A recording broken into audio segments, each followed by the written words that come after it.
All right. Today is August 6th, 2023. Let's continue playing a few games, in particular from itch.io, because that's usually where I get my games from. I think today is going to be mostly just visual novels. I think it's all visual novels. I do like to play other types of games, but I don't know. I mean, usually the other type of games, it depends, I guess. Sometimes they're too long, or like they're not interesting enough to me. I don't know. Sometimes there's a lot of games on itch.io where it's just like gameplay and nothing else. There's no like story or narrative, and I usually like a narrative. So I don't know. I guess that's why my favorite type of game. Well, one of my favorite type of genres usually are like RPGs, or shorter RPGs, JRPGs, stuff like that. I like to play. Anyway, but yeah, I'm gonna play a few games, starting with this one and some other ones that hopefully might be interesting. I guess we'll see. Also, OST is again Fear and Hunger 2. With jazzy music. I'm gonna pause that. The reason is because the main menu, of this game doesn't have music, which is like a very slight thing. It doesn't have like music. It's just usually when I start a stream, I just leave it in the background, so if it has music, I could just leave it there, it does. But if it doesn't have that, it's just complete silence. It's just, I don't know, it's just weird. Anyway, let's see. Did I tweet? The last time I did not tweet, I guess. It's not called tweeting anymore, by the way. It's apparently called just posting because, I don't know, Elon Muskie changed the brand of Twitter, and it's weird. I'm just thinking, like, when does everyone jump ship already? I don't know. I have no stakes in Twitter or anything really. I'm just waiting for everybody to jump ship, go to like a different social media platform, and then maybe post stream notifications on there. Assuming everyone else has moved on to there. Not that it even matters, I feel like. Because I never really knew how to use Twitter. I don't know. How do people get followers on Twitter? I have no idea. I mean, other than posting content, I guess, like if you're like an artist, that makes sense. But I don't know. For someone like me, it's really hard to like understand how exactly you're supposed to get followers on Twitter, other than just telling people about it on your own channel. But I don't know. Like the idea is that I want to use it as like a way to notify people about my streams is the idea, but I don't know exactly how to do that. Anyway, all right, so I'm gonna play this game. I guess we'll just introduce it. Let's see. I am live, right? Just double checking. There has been one time when I first started streaming on YouTube where I thought I started the stream, but I did not. Like it looked like I was streaming, but it wasn't I wasn't actually streaming. So like I lost a lot of like footage, I guess. Well, not really. I didn't lose the footage. I was still recording it because I record everything locally at the same time. So I didn't lose that footage necessarily. It's just that it's just kind of weird. Like I thought I started streaming, but I did not. So like half of the stream was just not on YouTube at the time. In fact, I think it was the first VOD, if you can still find it. It's unlisted. I usually unlist my VODs because I don't want to spam people's like subscription boxes, I guess, is the idea. I unlist it after a bit. But you still find it. You just gotta look for the playlist on the homepage. It's not like I'm trying to hide it necessarily, but I'm trying to like not to spam people.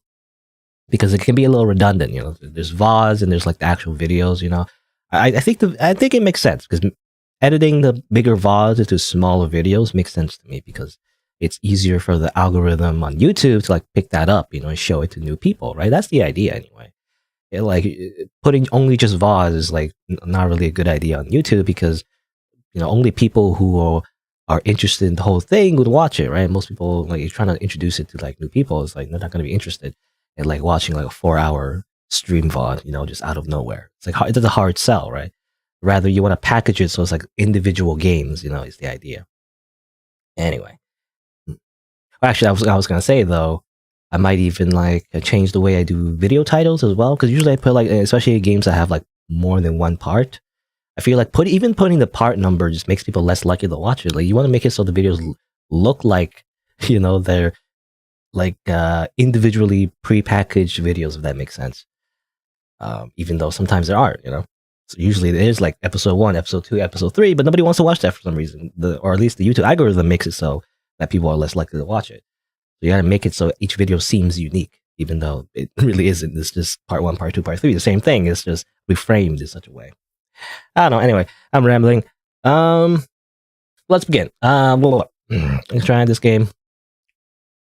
Seems interesting. There's also voice acting, apparently.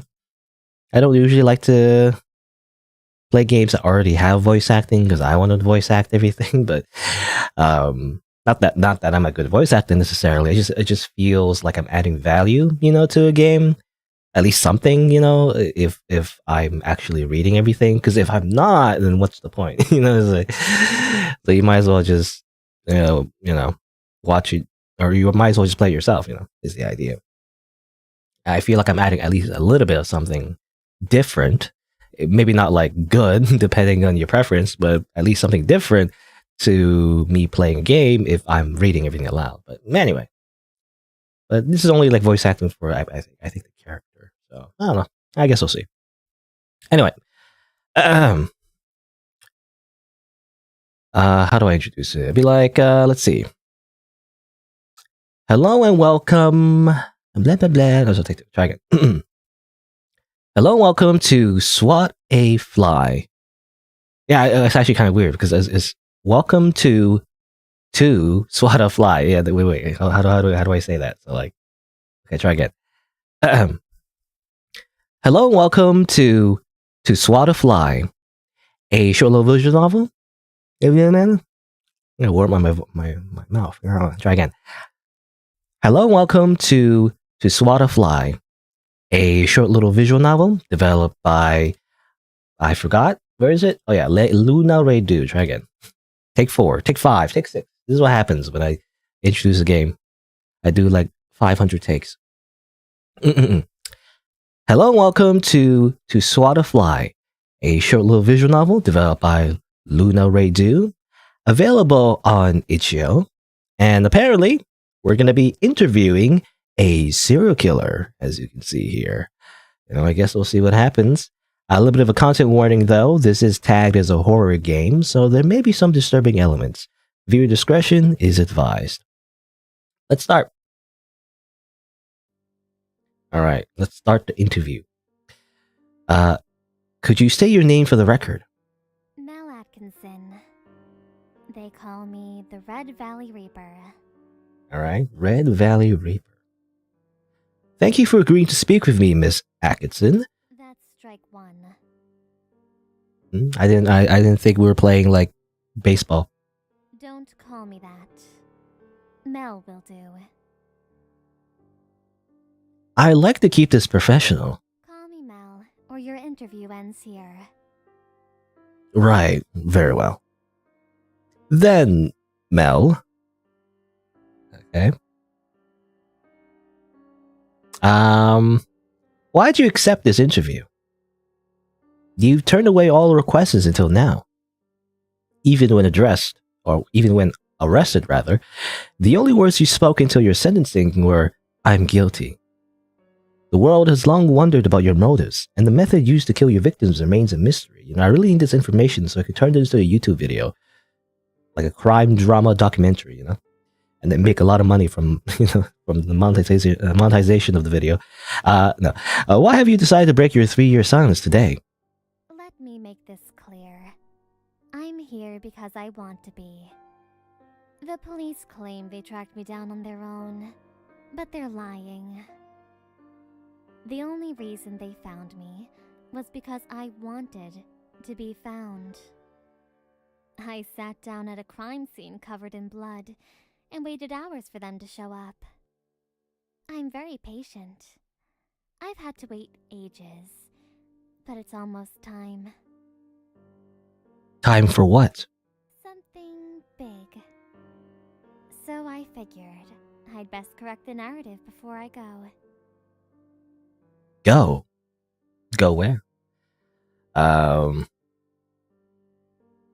Are you planning? Well, my gut instinct is that, yeah, she's planning to, like, I don't know, ascend into the demon realm or something. So I don't know. Like he's crazy. So are you planning to die?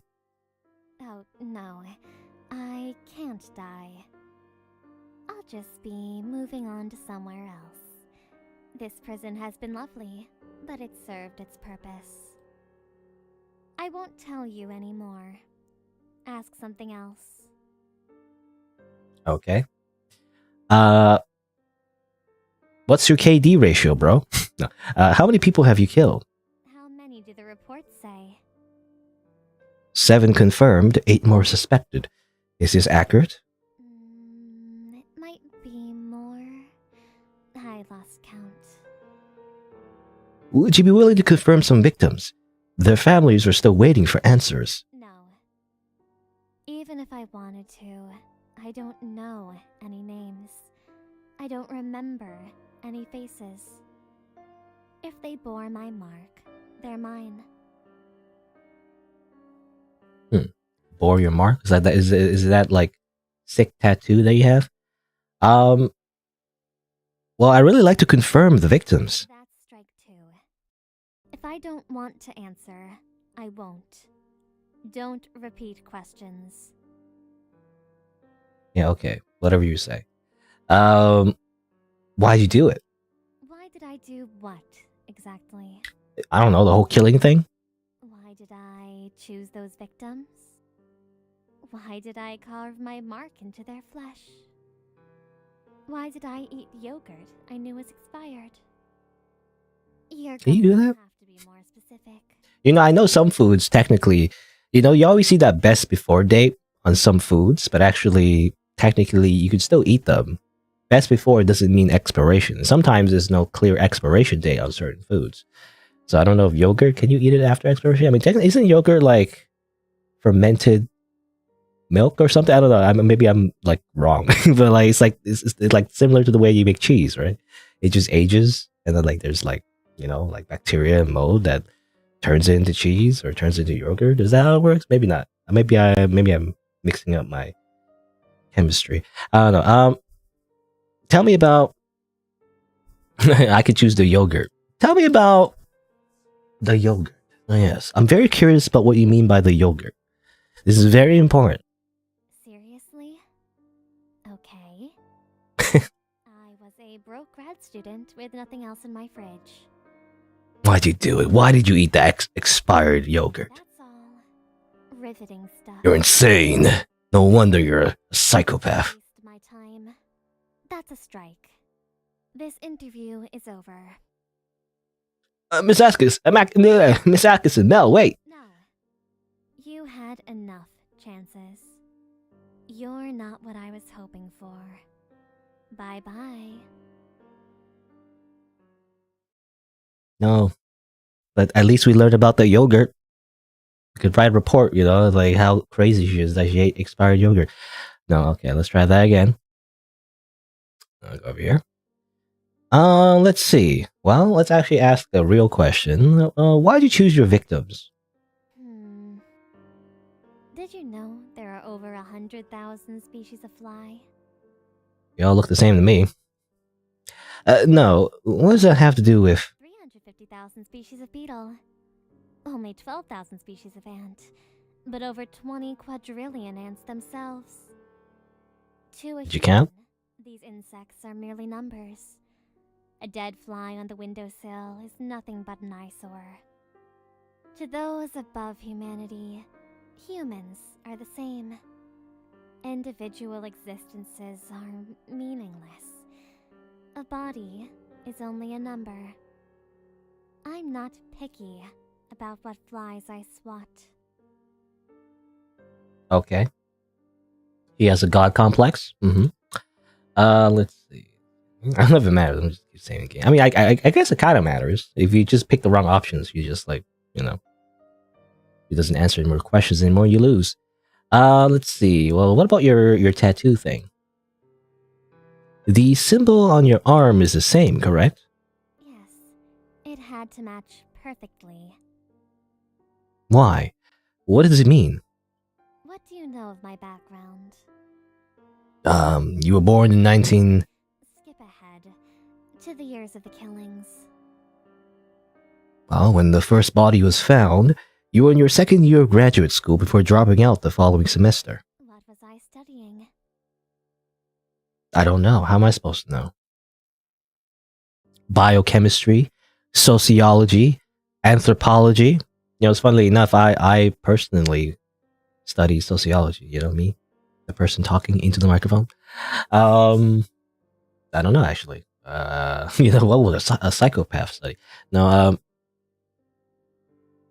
maybe. I mean, I guess she was very detailed about species of like insects.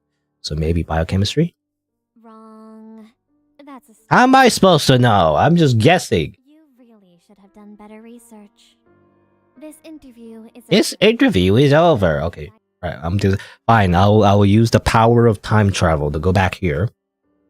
Bites Zadasto. Fine. Sociology.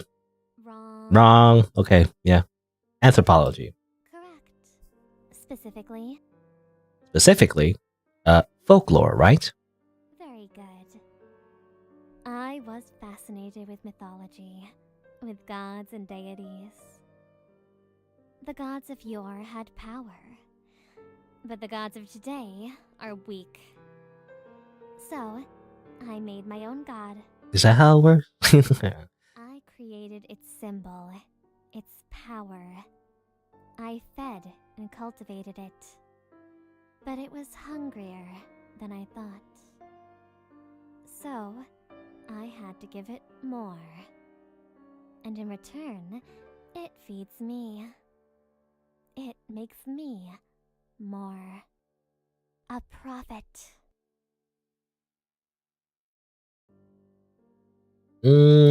How do you create a god necessarily? Can you give us a cookbook, recipe, instructions? It's not that hard. Just tedious. And you have to believe. Most importantly, a god needs sustenance, whatever that may be. If you don't feed it, it dies. We're surrounded by the carcasses of dead gods, though people like you can't see it. They poison the earth that forsook them. There are too many gods created and abandoned without care. The modern pantheon is nothing but a tower of rot. Can you prove this god is real? And then you're not a crazy person. That's like just killing people because you're delusional. In fact, I wonder if in court. Well, she pleaded guilty, so I guess not. I was gonna say she could have pleaded like insanity. It would make sense. All right, she give us a demonstration. I don't know about that. How exactly? Draw my symbol on your arm. No, that's how people get killed, though. I'm not sure that's a good idea. Draw it, or the interview is over. All right, well, I better not use permanent marker. I can't tell my secrets to someone who doesn't believe me. I better use like temporary tattoo, ink or whatever, the one that you put water on. It's like a little thing and they can wash it off. This won't harm me, will it? No. Draw very carefully. It has to be precise. Well, I'm a horrible artist. Can I just take a photo?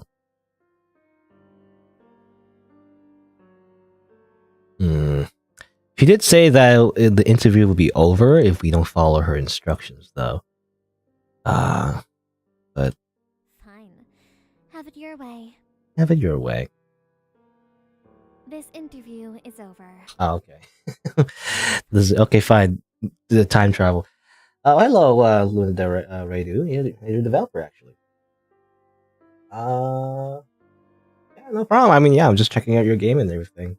Interesting so far. Oh, okay, interesting. So she specifically didn't want to be known, didn't want to be considered insane, though, even though I imagine the public would consider her insane. I don't know. I mean, she said not to draw sloppily, but what if I did draw sloppily? What would that affect anything? You're not taking this seriously. Okay, she just calls it out. I'm not a very good artist, okay? Yeah, I told you I'm not a very good artist. You're lying. I know exactly how hard you tried. No, I'm not. I'm really bad, actually. I can barely draw stick people, okay? If you're not going to play along, neither will I. This interview. It is interviews over. Okay. I keep losing. It's a very hard game. No, okay, fine. Let's draw it Very good. carefully. You have talent. Now what? Now, submit. Okay. It's a command seal from Fate Stay Night. Oops. Huh? What's happening? What did you do? This is my god. Let it in. It won't hurt you. Unless I tell it to. Daga, kotoaru. No way. Just so you know, resisting will kill you. What if I just keep resisting, though? Don't say I didn't warn you. What if I hurry up and just get some water and just rub the mark away? Can you hurry up and do that? Come on, go. No? Pity. You were promising. A reporter desperate to get the inside scoop on the mysterious Red Valley Reaper. I knew you'd do anything to please me, even if it was stupid. Too bad you weren't dumb enough to believe in a god without proof. I am an atheist. No, Well, here's your evidence. Congratulations. and everything goes wobbly. Well, I guess we got swatted like a fly. Turns out, you know, God is real, and it kills you. Alright, well, let's not do that, I guess. I actually wonder, how many endings are there? Does it say? It says 3, yeah, okay, 3 endings on the store page. So I guess, yeah, those are different endings. Alright. Okay, fine, let's, submit to her all-powerful God. They can't do anything else, I guess. Let's give in.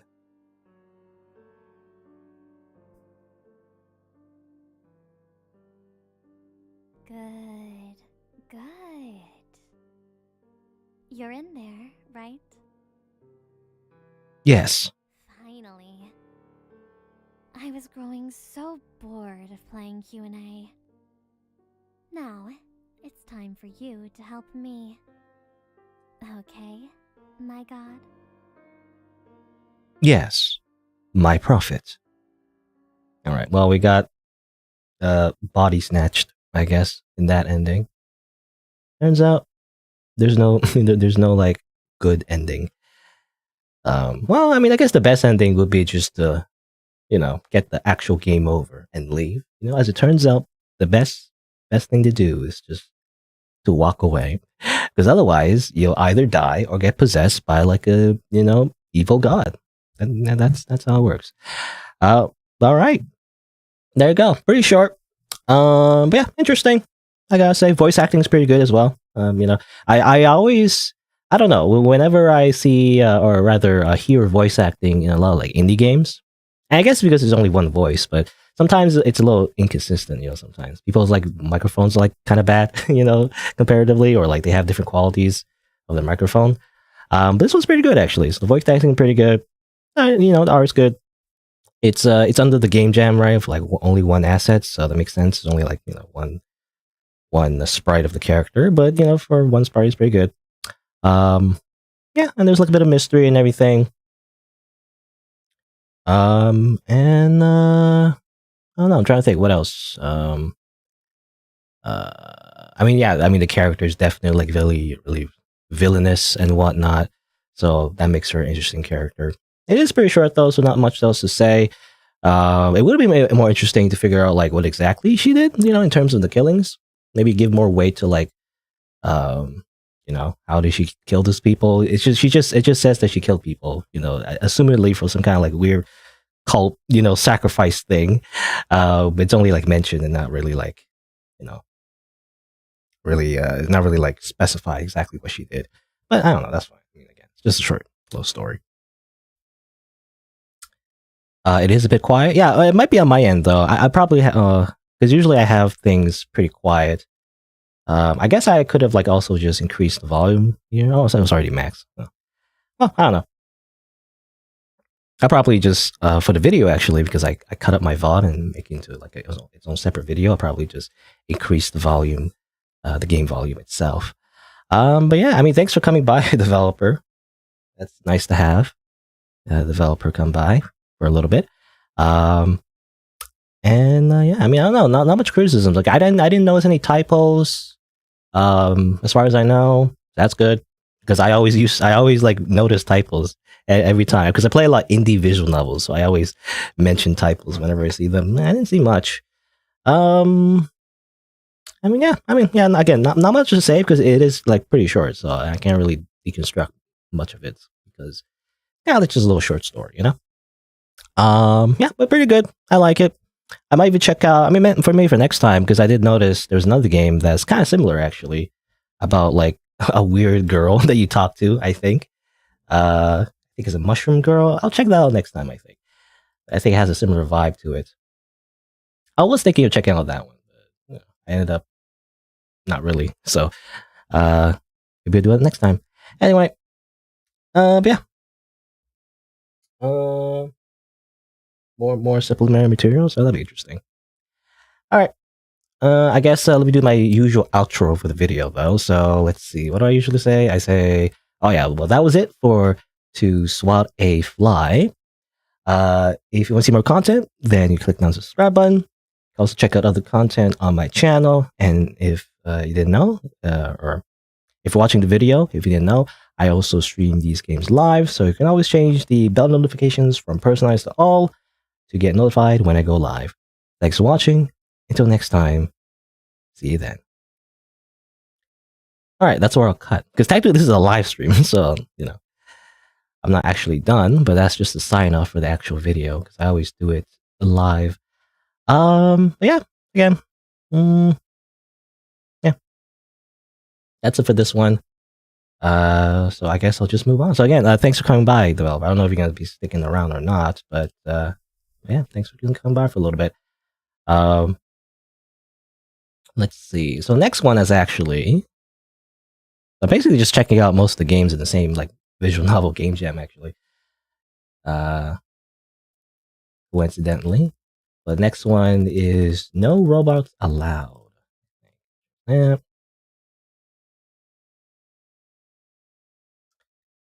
Change the title. No Robots Allowed.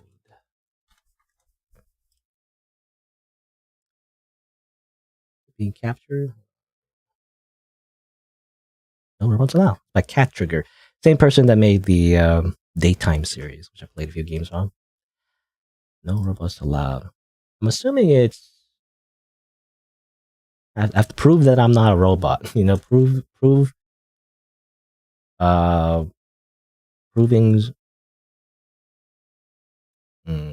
that I'm not a robot is the title. I guess I'll just put that as a stream title. Change the thumbnail. No Robots Allowed. Okay. All right. Also, still no main menu music. It's always weird to have just silence the main menu, in my opinion. This is not it's not really the worst thing in the world, but I don't know. It's just silence. Let's see. This one you played? Okay. Let's see. So yeah, let's check out this one. Some water. I guess let me introduce it with video. Hello and welcome to No Robots Allowed, a short little visual novel developed by Cat Trigger, available on itch.io. And, well, you need to convince someone that you're not a robot. And I guess we'll see what happens. A little bit of content warning. I do believe it's tagged as horror, so there may be some disturbing elements. Viewer discretion is advised. Let's go. And also, by the way, yeah, it's made by the same developer that made Daytime, which I've played a few games in that series already, like Melissa and Morris. I believe they're working on the third part of it, and kind of like they're putting it in like a collection as well. So this is kind of like a spin-off of that, actually. I guess we'll see. I'm not exactly sure how it's connected. Welcome to paradise. Okay. You may enter.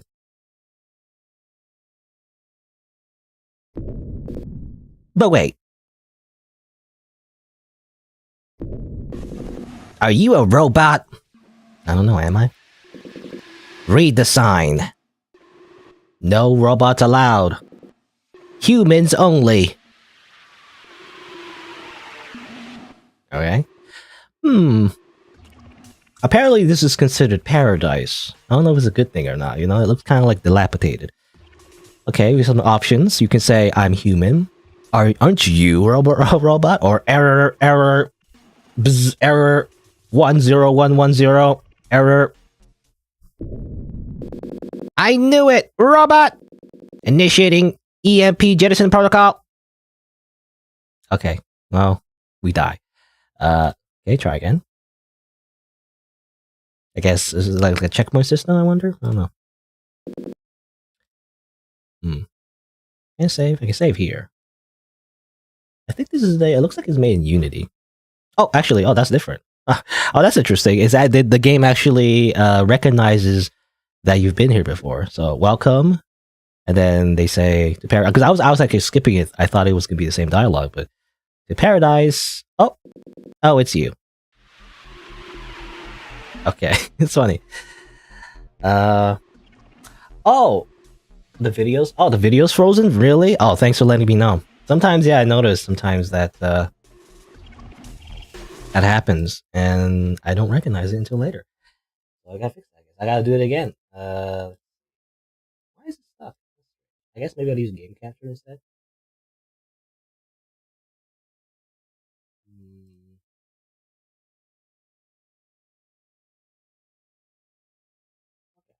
Oh, okay. Thank you for letting me know. Actually, sometimes there's technical difficulties that happen that I don't really notice it until quite a while later. Then I have to do it all over again. Okay, let's try game capture maybe. Do that one. I wonder in that case, can I? I wonder if there's a way to reset the thing. Let me see. Actually, let me see if I go back to title, because the game does kind of recognize. It seems like anyway in the beginning, it seems to recognize if you reload a checkpoint. So that's kind of interesting. It's kind of like a meta element to it. So I wonder if I press new game, does it like go back to where I was before? Let me see. I want to just check it out real quick, and then I'll restart again. I'll do the whole introduction again. Welcome to paradise. Okay, it is. Okay, it does restart from the very beginning if you just go to the title. All right, let's try this again. All right, take two. Very strange. It's gonna be very strange in the VOD. There's gonna be a stuck screen the entire time I'm talking, and like there's nothing going on. So I'm gonna just do it again. All right. Hello and welcome to No Robots Allowed, a visual novel developed by Cat Trigger, available on itch.io. And apparently, you need to convince someone that you're not a robot. I guess we'll see what happens. A little bit of a content warning. This is tagged as a horror game, so there may be some disturbing elements. Viewer discretion is advised.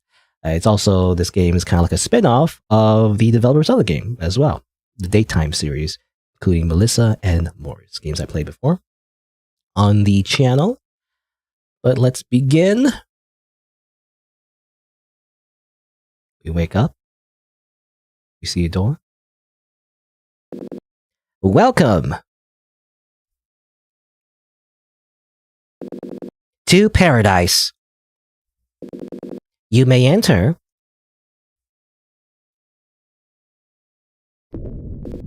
But wait. Are you a robot? Read the sign. No robots allowed. Humans only. You know, if you're a robot, you can't enter. Also, hands out, face out. You know, do I even want to enter this place? They say it's paradise, but I'm not sure. It just looks like it's yellow here behind the wall. Well, let's pick error. I'm error. Totally not a robot. I knew it. Robot. Initiating EMP jettison protocol. Ah. Okay. Obviously, if you do that, you lose. Let's try again.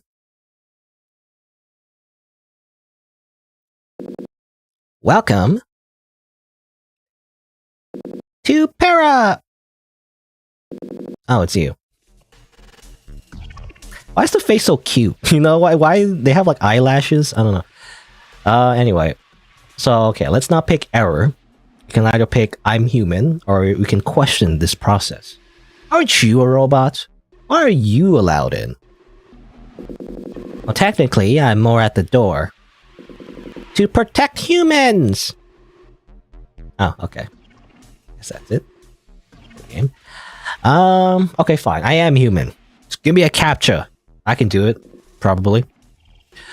Are you? Well, I've created a test to see if you're a genuine human. Or a robotic liar. Broken into categories. Taste. Morality. Love. If you're human, this is easy. Choose your category. I don't know. What should I pick? I guess I will pick morality. Morality. The things us robots lack. No ethics at all. At least without the direction of humans. To test your morality, I created this very original test. Is it the, what is it? What was that called? The, you know the thing where, like, on a train track, there's, like, people tied to it, and it's going one way or the other, and you flip the switch. What's that called again? I forget what it was. Anyway, that's the first thing I think of when I think of morality test. That you definitely have never heard before. This secret insight will reveal your morality. Are you ready for this unique test? Test initiate. Imagine you're on a trolley. Yeah, okay, yeah. I called it. Imagine you're on a trolley heading fast towards a fork. On the left track, 5 humans tied to the tracks. On the right is a puppy. You can't brake in time. Which direction do you choose? Let me just save the game. Cannot compute. CPU overheating. I knew it, robot. Okay, the same thing. I was wondering if there's a different, like, ending or outcome to that, but it seems like it's the same. I don't know why you just, you just, like, pretend to be a robot. Well, I don't know. Actually, I don't know who the protagonist is supposed to be. I mean, other than, like, a self-insert. I'm assuming they're human, but... Here to try again? Choose your category. Okay, so it just goes back here. Actually, I want to reload over here, actually, if I can. Okay. Yeah, it's called the trolley problem. Hello, C-Literal, by the way. Let's see. So, it's funny. So, we can either hit the humans, or do we hit the puppy? You know, it's funny how they, like, specify so we don't get confused. Or we can question this logic and be like, actually, this is like a thought experiment that has a lot of, you know, problems with it, because it doesn't really specify all the external factors of the environment. You know, I'm not in charge of being a philosopher. You are on being human, and humans love to answer dumb questions. Okay, do we hit the humans, or do we save, or do we hit the puppy? So basically, do we save the puppy, or do we save the humans? I mean, I guess the logical choice is to save the humans. I mean, obviously, running over a puppy is, like, really horrible, but, like, I don't know. I guess we'll hit the puppy. we're gonna hit the puppy. You know, it's like it's horrible, but like again, it's kind of like the utilitarian. What's the word? Utilitarian. I don't know what the word is, but you know, like you're sacrificing the one to save the many. Right? Is the idea? The greater good. Very human. You pass this category. On to the next. Okay. Okay, we pass it. Of course. Pretty good. Even though technically, I mean, it would still be a very human choice if you pick the other one too, you know? Because human beings can be very irrational. You might save the puppy over the other people anyway, right? Because of your emotional state. And who knows, maybe those 5 people are criminals. Or, you know, things like that. Anyway, let's see. Let's pick taste. Taste. An affliction for humans. If you really are a human, I regret traumatizing you with this. You must cook. Choose a protein. Choose a protein. Cow, bean, rat, or struggle? I struggle. A seasoning for it? Salt, cumin, regret, or I choose regret. Appetizer? What? Dessert? Your mother. Testing your food. I just gave abstract concepts. Well, as a robot, I wouldn't really know. I'm gonna assume you're correct. Okay. You pass this category. On to the next. Choose your category. Well, you know, one category left. It's called love. Do you believe in a thing called love?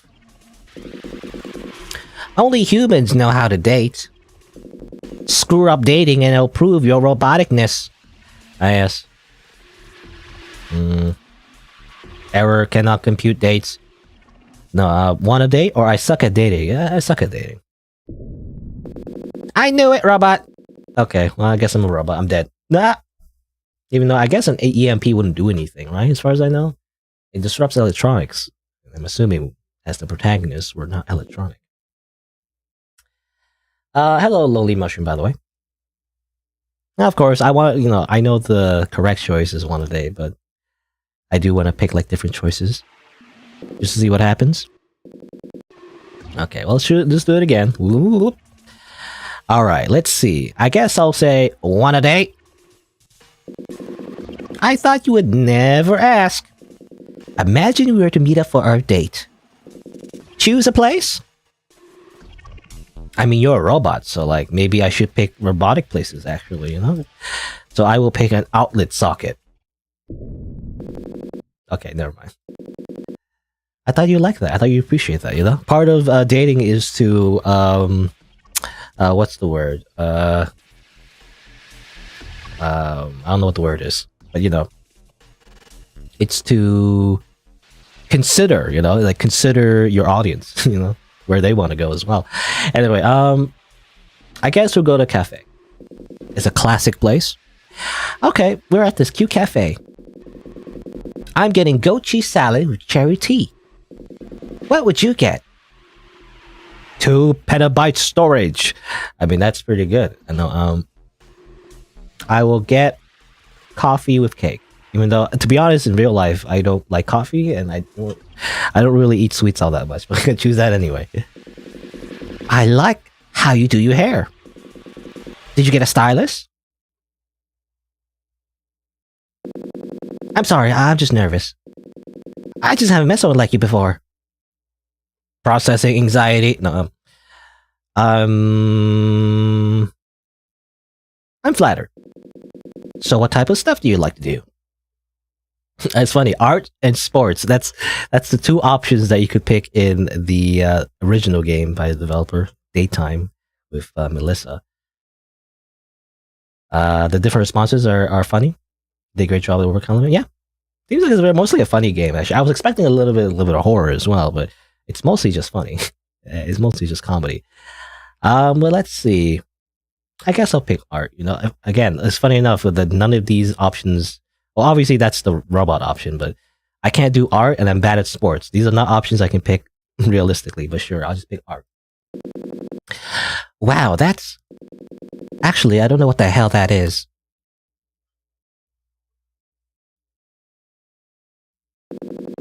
It's been a great day. See you next time? Nah, okay, fine, sure. Wait, you want to date a robot? Maybe because... I knew a robot, I know what? What do you mean? What are you talking about? It's a very human thing to want to date a robot. Have you heard of Hatsune Miku? Okay, fine. Let's say nah. You don't like me? That's very human. I guess. Well, did you want me to like you? No! Shut up! You suck! Which is human? Okay, Sundere robot computer screen. Yo, you pass all my tests. I realize now. This could have been simpler. Stand still. I'm gonna see if you bleed. Oh wait, okay, here's the horror part. Here's the part where the reason why this game is tagged as horror. Foot-long gash will do across the abdomen. If I see a heart in there, you pass.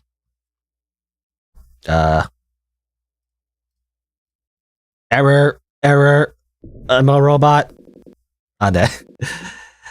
Okay, well they just kill us if we say that anyway. Technically we live, but I guess we'll say Nani. No backing out now. Stop struggling. It'll be over soon. Please return parts to manufacture. Somebody help! Fear, anger, human traits. Fear and hunger. Congrats. You passed this test. Okay. Good job, fellow bot. You learned how to act human. Wait a minute. You knew? You failed so many times. But you're special because you kept trying. And that's incredible. This is your 433rd attempt. Perseverance. But even if I let you in, I don't know if you like what's in there. Or what's in paradise. What I do know is it's been weeks, months, years, since I've seen another human. It used to be full of human voices here. Then over time, silence.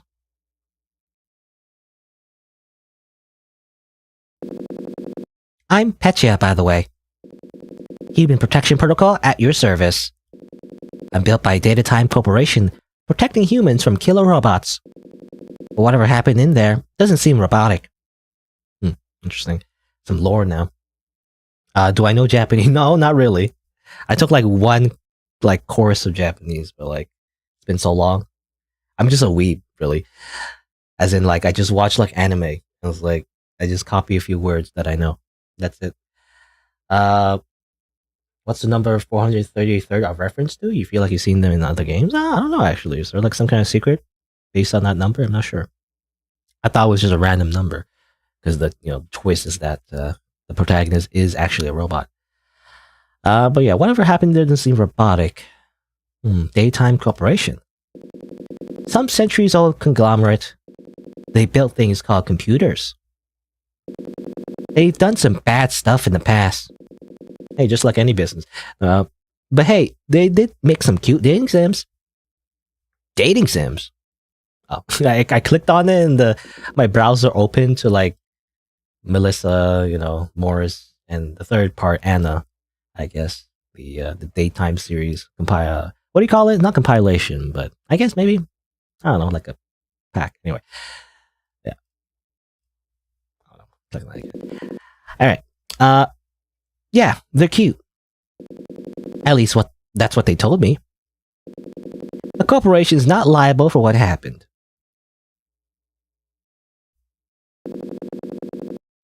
Sorry for treating you so harshly. Been all since I've spoken to anyone. It's lonely. I guess I put some of that energy into being antagonistic. Just like any good, I guess, AI robot thing. What do you want to do? Bye, Mushroom, by the way. Also, you wanted me to say hi to somebody, but I don't know what you mean by that because I don't know who that person is. But anyway. Let's see. Well, what do I want to do? We can either go in or stay with this robot, or error cannot compute. I'm not sure if you're being merciful or if I actually reset your state. But thank you for doing this. I enjoy hanging out with you. Anyways. Robot! Initiating MPJ and protocol. Okay. No robots allowed. Ending 4 out of 4. Okay, that's the ending where I guess you just pretend to be a robot again, so you get like jettisoned and get reset again. The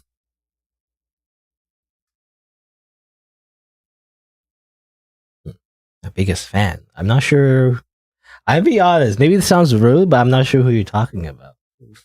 So I don't know. Anyway, let's see. You know, it could be you're mistaking me for somebody because I'm not sure who you're talking about. So maybe you have the wrong person. Possibly, I don't know. That's happened before, where somebody like came into my stream and they're talking with somebody, but like they had the wrong person. You know, they had the wrong channel somehow. I don't know. Anyway, let's see. I guess well, we can choose this one again. So we can choose I'll stay with you.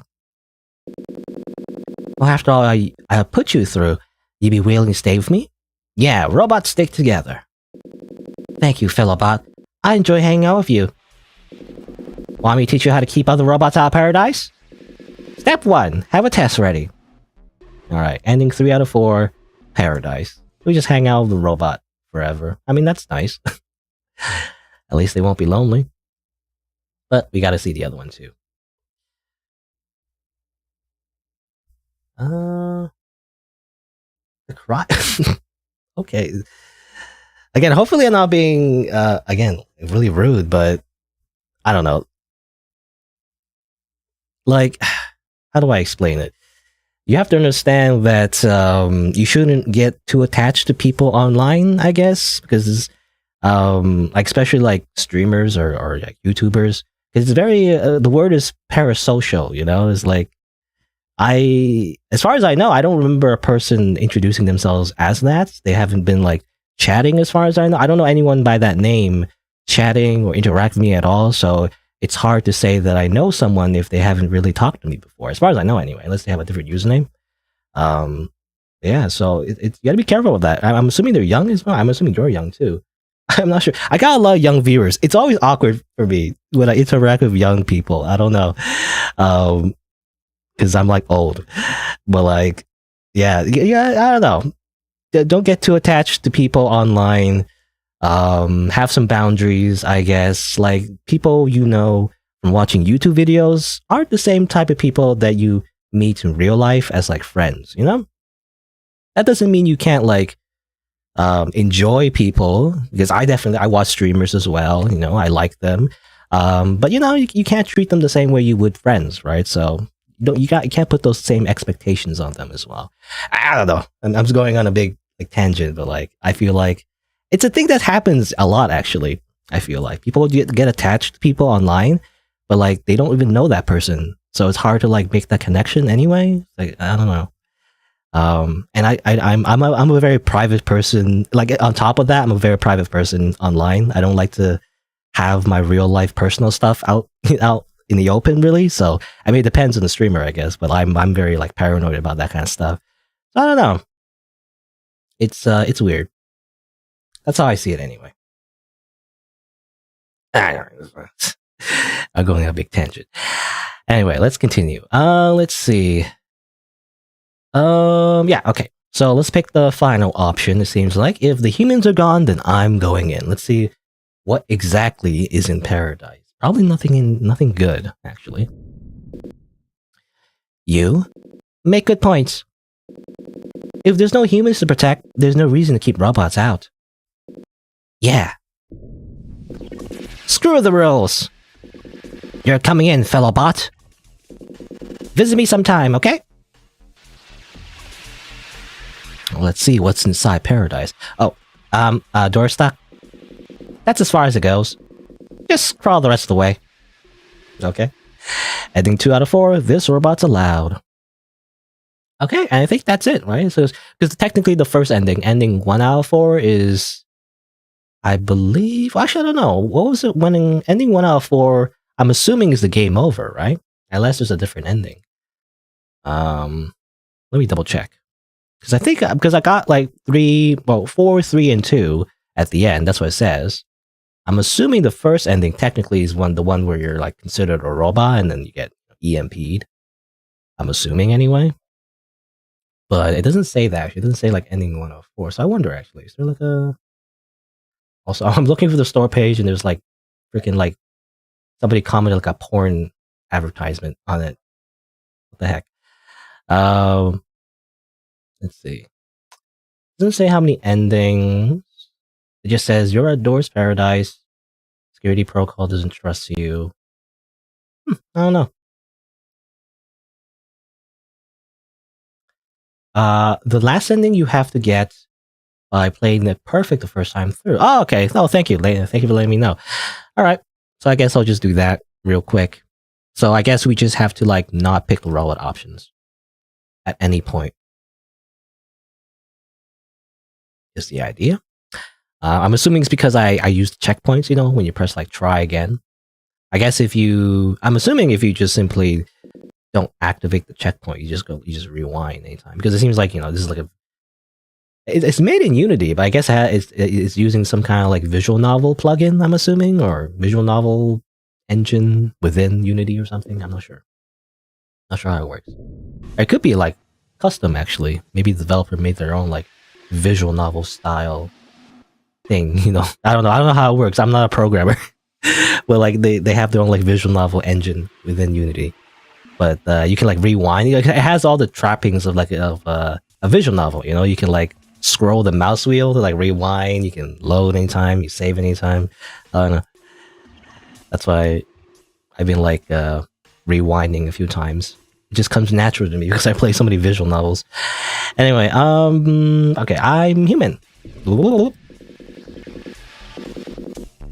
Let's see. Morality. I will hit the puppy. I choose taste. I don't know if taste matters. I don't know. Just pick something normal this time. Cow. Salt. Salad. Dessert. Cake. Wow, amazing. And then I imagine, yeah, the same thing. I feel like that's the joke. That test is like, doesn't matter. Alright, love. Want a date. I will choose... I don't know, there's... love, we'll choose park this time, just to see something different. No, he meant there's romance at the park, doofus! What? Okay, fine. What, you don't want to have a picnic? Come on. No, okay, fine. Let's choose cafe. That was actually a wrong option, I didn't realize. I will choose a strawberry salad. I'm flattered and art and blah blah blah. Okay. Hello, Purple Pixie, by the way. I'm kind of at the end of this particular game, but basically this game's about, you know, trying to convince this security protocol about the fact that you're not a robot. But I'm just getting the last ending. Supposedly, it's by making sure you choose the right options right from the get-go, instead of like choosing the wrong options, which is actually what I usually do. Whenever I play any kind of game, like especially games with like multiple choices, I always want to see like the wrong options first. Anyway, choose now this time. That's very human. Okay, I don't want to skip too much. I'm just gonna be fine.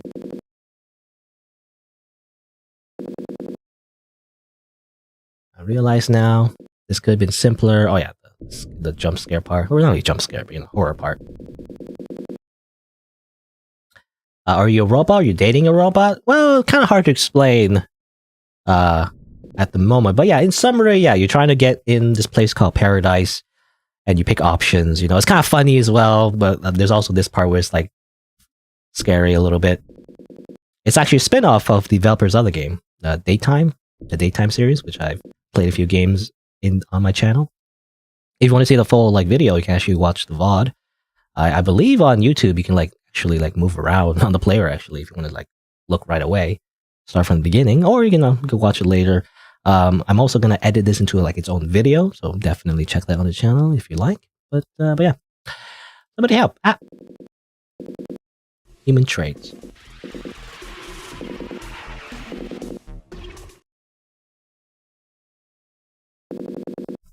A very long time ago. I'm sure everything's fine. Oh, this is different. Okay. Okay, let's see. Okay. So what I did is pick all the right options right from the very beginning and without restarting at all. And it seems like this could be a little bit different. Let's see. You've passed perfectly, human. Welcome to paradise. The last time someone got in here was a very long time ago. I'm sure everything's fine. Let me open the door for you. Door's stuck. That's as far as it goes. Just crawl the rest of the way. Good luck, human. I hope you aren't disappointed. Ending 1 out of 4. Alright, that's the last ending. Okay. There you go. You know, Cat Sugar has used Nanny novel? Nanny. Maybe they're using that? Yeah, I'm imagining maybe it's very similar to what they use in the other games, maybe. Not sure. Yeah, I mean, people tend to, Purple Pixie people tend to come in, like, you know, I feel like that's just the nature of streams. People just, like, come in, like, at various points and they kind of miss stuff. That's why it's kind of hard to do, like, narrative games. But, like, that's usually what I do, though, you know? I often only play, like, narrative-style games, for the most part, like, 80% of the time. So, like, it's always kind of weird when people come in, it's like, hey, what's going on? And it's like, well, you missed, like, most of it. So that's why it's important, you know, this was important, and you gotta come in from the very beginning. Usually I stream like around noon Eastern time, but you're a little bit late these days. But around that time, so that's when you expect my streams, at least on the weekend, Saturday and Sunday. That's when I'm free. Recently I haven't been streaming a lot, actually, or making videos because I was sick, actually. You know, it wasn't like I wasn't like really sick or anything. It was just like a cold that I got over in a few days, but it's just I had a cough. So that's why I couldn't stream for a while. It's annoying, the itchy cough. Anyway, all right, thanks for coming by, Luna Raydu, by the way. You made a interesting game, so see you around. All right, so let me, I guess, for the video anyway, let me give my final thoughts on the game. So let's see. So there you go. I think that's all the endings for this game, and it's just a little interesting. You know, it's very silly. You know, I didn't realize how comedic it was gonna be, but I guess it does fit the tone of the other games as well, so it makes sense. It's like very silly. There is like a small like horror thing at the very end, a little bit, but not really. You know, not really like a horror game necessarily. Not very super scary. But it is in tone with the rest of the developers of the games, which is pretty cool. And it's interesting, right? Like, I wonder, I feel like there's a whole, like, backstory, you know? There's a whole, like, world that they built that they're still teasing out, you know? Like, I wonder if there's any ARGs that I'm missing, but yeah, there's, like, the whole thing going on that seems to be connected to their, like, main game series, the daytime series. And like, I wonder, because daytime series, I think, as far as I know, you know, it would take place before this. This is kind of like a far future, you know, in the timeline. It seems like everything's like, you know, dilapidated, or dilapidated. Is that the right word? I don't know. Everything's like broken and old, and like it's been apparently a long time. And there's like killer robots. You know, it's like a post-apocalyptic, right? So I wonder if like at the end of the daytime series, I imagine the last part of the game, actually, Anna, will lead to this game technically, and it's kind of like a spin-off in a way, because it might not lead, well, not directly into this, but it'll create the world that like this game takes place in, right? Is the idea. Like eventually the, you know, robots will like take over the world, and humans, they hide in the shelter, right, and everything. And I imagine the paradise part of it is like, the idea is that it's the last place for all of humanity to be in, right? It's a very like classic sci-fi thing. And I imagine as well, though, that things have gone, you know, bad in this shelter, I guess, in this bunker in a way. So something happened inside that probably will be expanded on a little bit, maybe in the daytime game series, I guess, which is again, I played Melissa and Morris. Those were like standalone games, but I think the idea is that they're planning on making Anna, but also having it in one game in a way. I wonder how that's gonna work. I don't know. I wonder if I need to replay the first two games and see like extra content. Maybe I'm not sure. Not sure how that works. I guess we'll see. As far as I know, the time recording this, it's not done yet. But yeah. So it's just kind of interesting. I don't know. It's just like interesting. Again, it's like they're teasing like the whole paradise thing is like it's not obviously not paradise. It's ironic. It's an ironic name because obviously something bad has happened in there, and well, we don't know until this game comes out, I guess. And yeah, apparently something to do with the number 433rd or something like that. I don't know. Also, someone's asking, do I like cats or dogs? I seem like a dog person. Neither really. I actually don't really like cats or dogs that much. I don't hate them necessarily, but I'm not either. I guess I mentioned before. I'm actually a corvid person. I like crows and like ravens. I don't know. It's because I watched like a YouTube video of them doing like cool experiments, and it's like I really like those birds because they're like really smart and they're like underrated. Anyway, that's just a random tangent. Anyway, let me conclude my thoughts on this game first. So, no robots allowed. That's it. That's a game. Pretty good. They're very interesting and cute. Somehow, like the robot was like cute. I don't know. It's like they made like cute emoji faces.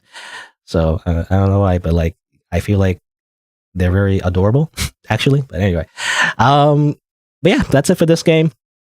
I guess let me do my usual outro. So I guess if you want to see more content, then don't forget to click subscribe. You can also check out my other videos on the channel. And if you didn't know, I also stream these games live. So you can always change the bell notification from personalized to all if you want to get notified when I go live. But yeah, thanks for watching. Until next time, see you then. All right, there you go. And that's where I'll cut. And probably I will go to the next game. But yeah, let me set up the next game as well. You had a crow as a pet once? I mean, I consider that, but as far as I know, crows and like ravens are like considered, as far as I know, they're like considered like not really normal pets. They're like exotic pets, I think, as far as I know. I could be wrong. So, you need like a specific license for it. And it's actually really hard to take care of birds in general because they need to like fly a lot, like even parrots. Like you see a lot of parrots like in cages, and that's not very healthy actually. It's like very bad to keep them in cages, especially like round cages, I think is particularly like you need to have like square cages, but even then it's better to have them have a space where they can fly around, which is not really something that a lot of people do actually whenever you see them. So it's actually very bad for them to like be in cages. So yeah, I don't know. Also, plus they poop a lot, Plus they poop a lot. I would not want to take care of a crow. I like crows and ravens, but I would not want to take care of them. Especially with the pooping problem. They can't be potty trained, they just poop everywhere. But let's see. Okay, let me change the thing here. So I'm going to change my game title as well. It's a very, it says Miss Inconspicuous, totally normal game. Nothing bad will happen, right? Totally. Let's see. Totally normal game with where nothing bad happens. Okay, the title's too long. I guess I'll just say Miss Inconspicuous Maid. I'll just shorten that. Change the thumbnail, because I do that every single time on YouTube. Save. There you go.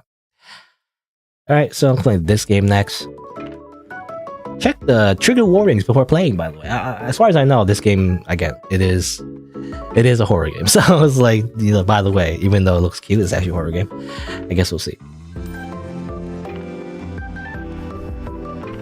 The crow died? Oh, that's sad. There you go. Alright, let's see.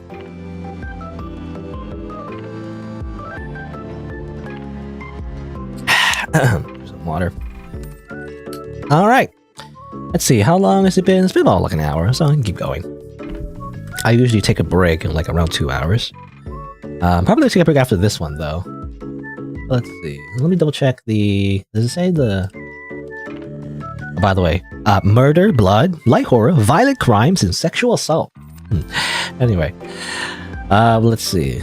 Let me double check the developer's name. Cinemew. I guess Cinemew. It says it mentions it. It doesn't actually happen. Maybe. Not sure. Oh, here you go. Cinemew. I guess other people too. I usually just say one developer's name.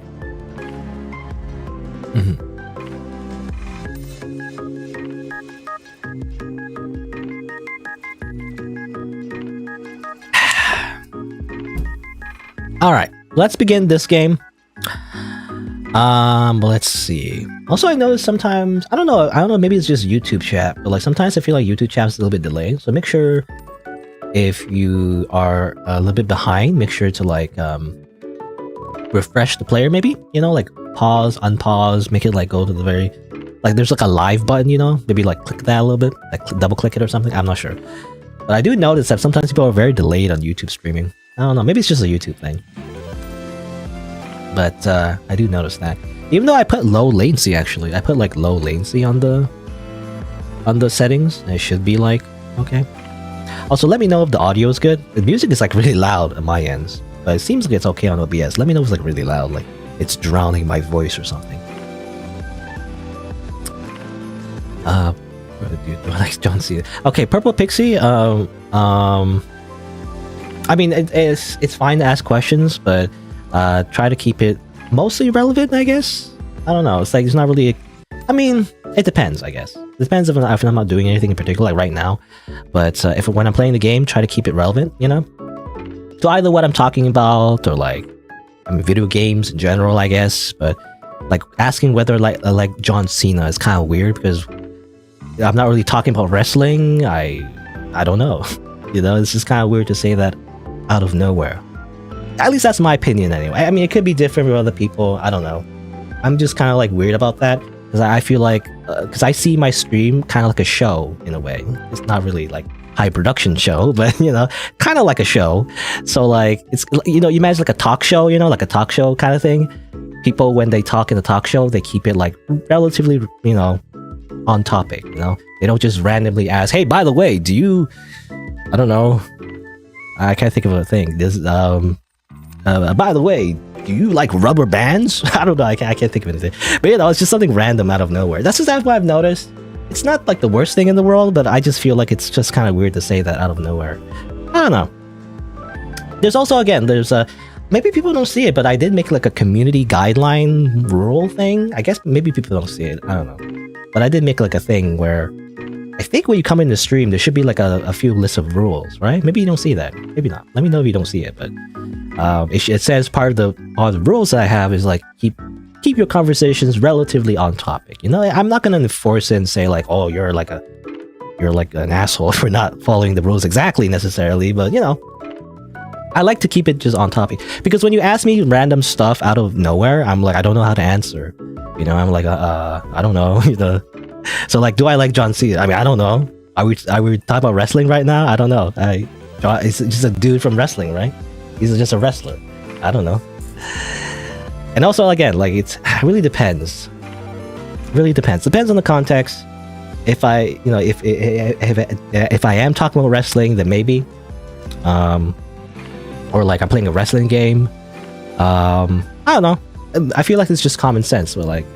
It happens. The thing is, it happens a lot, right? It's nothing. It's not new. It's not like you in particular. It's just I've noticed when people come in, they sometimes just talk about random stuff, right? It's like, and I'm like weird about it. So it's like I don't know. What else? What was I going to say as well? I thought I was going to say something else. I can't remember now. It slipped my mind. Like, gosh, I don't remember. I was going to say something else as well, but I forgot. Why can't I'm blanking on it. I don't know why I forgot. Why did I forget? What was I gonna say? Oh no, I have dementia. See, this is why I'm old. I'm old. Very old. Let me check the rules. Yeah, I don't know. Maybe it doesn't show up because I put like there's an option on the YouTube settings to have like rules, right? But I guess it doesn't show up. I don't know. Maybe it only shows up when you comment on the videos. Maybe. Maybe that's where it is. But I'd rather have it in the live chat, not in the YouTube comments necessarily. I don't know. Anyway. What was I gonna say? I still don't remember what I was gonna say, actually. What was I gonna say?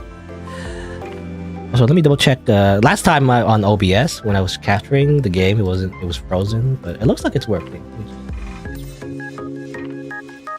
But yeah, my guidelines are basically keep it relevant. I think another thing was, keep sexual stuff for like PG-13, just don't be a weirdo. That's happened, I'll be honest, that's happened in the past as well, when people would just come in and just really horny. It's just weird. I don't know, it makes me uncomfortable. I don't know why. Oh yeah, no, now I remember. I was gonna say that like, if you want to get an idea of what's relevant, by the way, like beyond just like, what I'm playing directly, like, just kind of watch my content, I guess, get an idea of what I usually talk about, right?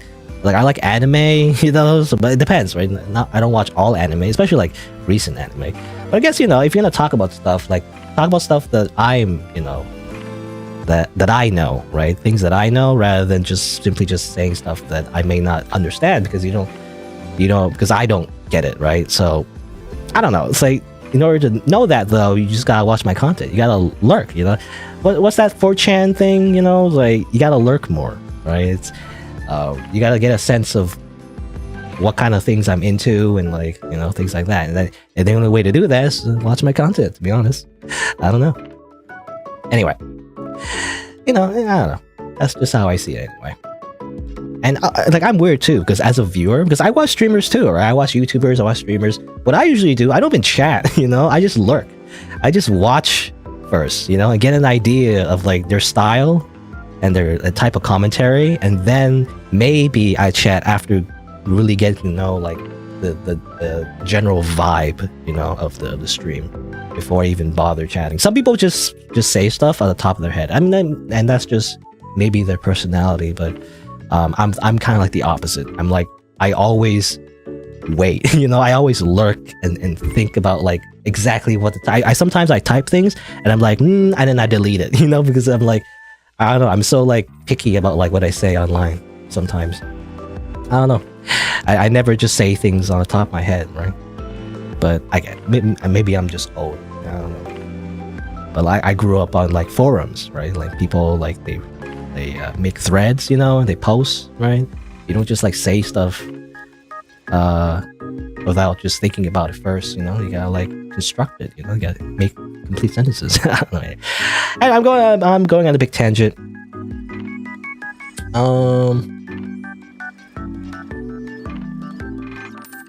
See, literal, it does show when you first type something, but it doesn't show again.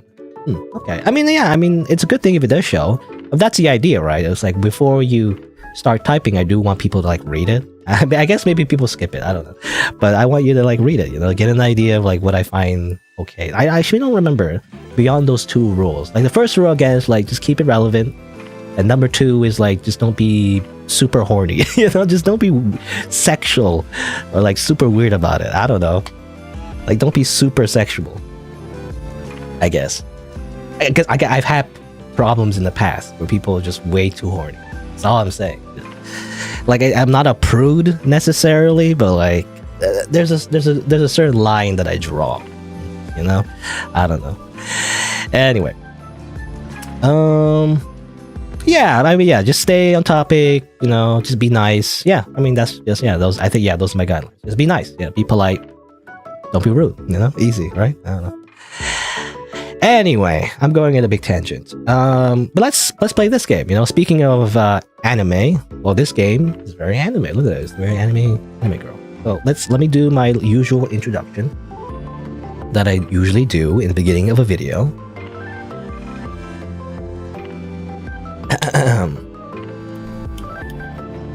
Sorry, I didn't realize I didn't like John Cena. It's not like I don't like John Cena. It's just like, he's not relevant. It's like, I don't know. Like, why? Why are we talking about John Cena? Who cares? That's how I see it anyway. It's like, why are you bringing up John Cena when we're playing like an anime game Miss Inconspicuous Maid Girl Cleaning Co. I mean, come on, get excited about this game, not John Cena. Who cares about John Cena? He's not relevant right now. Unless we're doing like a Bing Chilling meme, you know? Unless I bring up Bing Chilling or something. I don't know. That's how I see it. Hopefully it doesn't sound rude, but like that's how I see it. Like if it makes me feel like you don't really care what I'm doing right now, and you rather bring up John Cena instead. I don't know, or like it doesn't have to be John Cena. It could be like any topic, really. But you know, that's how I see it, and it might not be true, but like I don't know. That's just how I interpret it when people bring up stuff that is not relevant to what I'm doing right now, or like what I'm talking about, because it makes me feel like I'm not being listened to, or like they're not really watching. You know, again, maybe that's not true. That could be not true. People just like.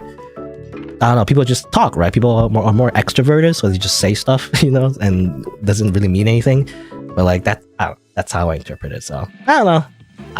It's really hard to find a balance between like with that kind of interaction, you know, where I'm not trying to be like rude and like saying you can't talk about like stuff and you have to talk about like whatever I'm talking about necessarily, but I like to have the stream more focused, you know, more like.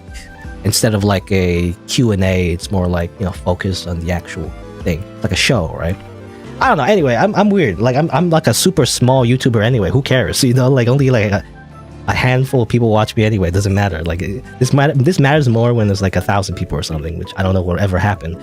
But I don't know. I like from the very beginning. I like to cultivate like a particular vibe from the very beginning instead of like waiting until later, right? I don't know. Anyway. I'm weird. Basically, I'm just weird, okay? I'm a weirdo. You need to conform to my standards because I'm a weirdo, okay? I don't know. All right. I always go on a big tangent every time. So let's try again. Let's begin. Okay. I say, you know, it's funny how I say I should keep it on topic, but I go off topic like a lot. Anyway, all right. Hello and welcome to Miss I can't spell the word, so try again, take two. Hello and welcome to Miss Inconspicuous Maid Girl Cleaning Co. A solo game developed by Cinnamue, available on itch.io. And well, it looks like a pretty cute game, right? Totally normal and nothing bad will happen.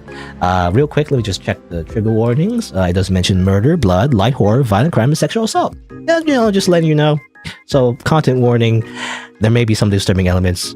Viewer discretion is advised. Let's begin.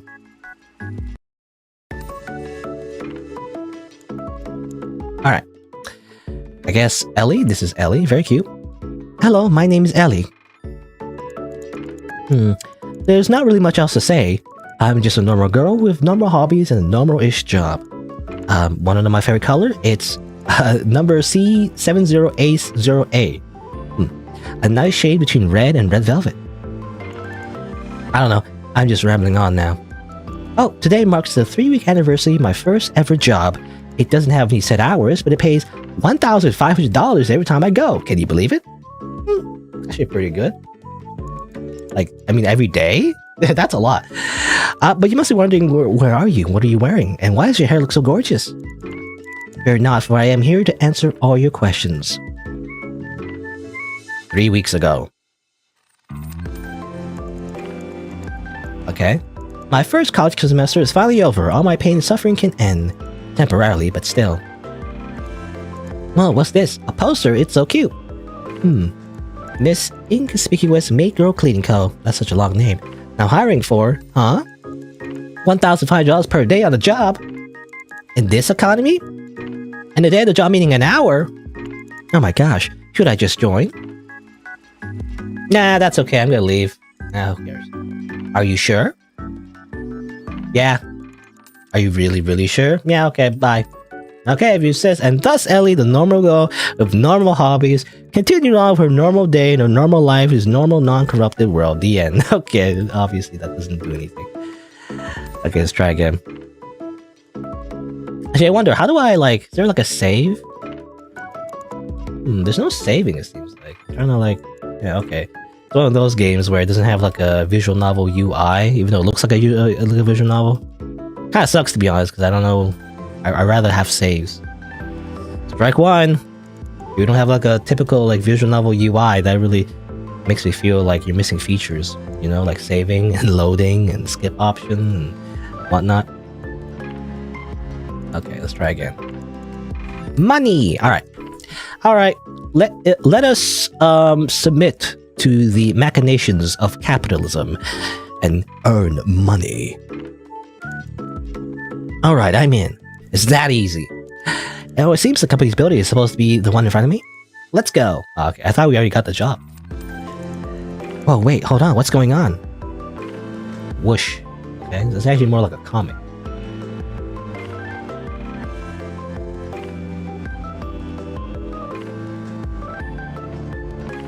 Ta-da! What am I wearing? Wow, I actually look really cute in this costume. Who knew wearing so many ruffles could fit me so well? Hello, dear. What? What the melon? What the melon? Who are you? You walk into my company, you're asking who I am. Oh, I'm so sorry, I didn't realize. I got distracted by my dress, like... Oh, you're an adorable one. That's strange. I guess the artist didn't really... I mean, as far as I know, she was wearing that costume before. Maybe not, I don't know, maybe I'm misremembering. But it seems like the idea is that she got the costume after she went inside the company building, not before. Did you come here because you were interested in our job listing? I guess. Truthfully, I came in here to ask about that, but I have no idea how I got in this dress. I swear it was some magical girl type thing. I don't know, I probably sound really crazy right now, but I seriously am so confused. That sounds like a weird occurrence. He doesn't believe me. There, as you might already know, we are currently hiring at the moment, and we start $1,500 per job. Jobs usually take an hour, though our working hours aren't the most stable or convenient. Tell you what, I've taken a liking to you. All you need to do is fill out this contract, you're all set to go. Yeah, it's that easy.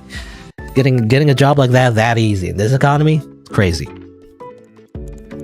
Also, see ya, purple pixie, by the way. 1,500 an hour sounds like a godsend. It's too good to be true. I guess the unstable hours are the trade-off. Wait. I don't even know much about this job. As far as I'm aware, we work as maids, but that doesn't tell me anything.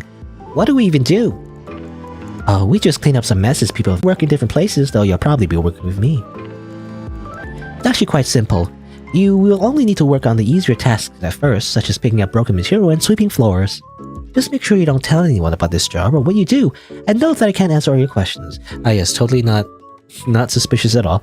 Our clients are pretty serious about staying private. I think I'm pretty good at cleaning. I don't mind the privacy thing. Ah, wait. Before I sign, may I know your name? Oh, you can call me Miss. Okay, Miss. I've made my decision. Hand over the contract, please. And thus we got suckered into a scam. You know, I don't know. Today is my 3-week job anniversary with Miss. Honestly, she was pretty terrible explaining what the job actually entails. I know it all sounds so suspicious.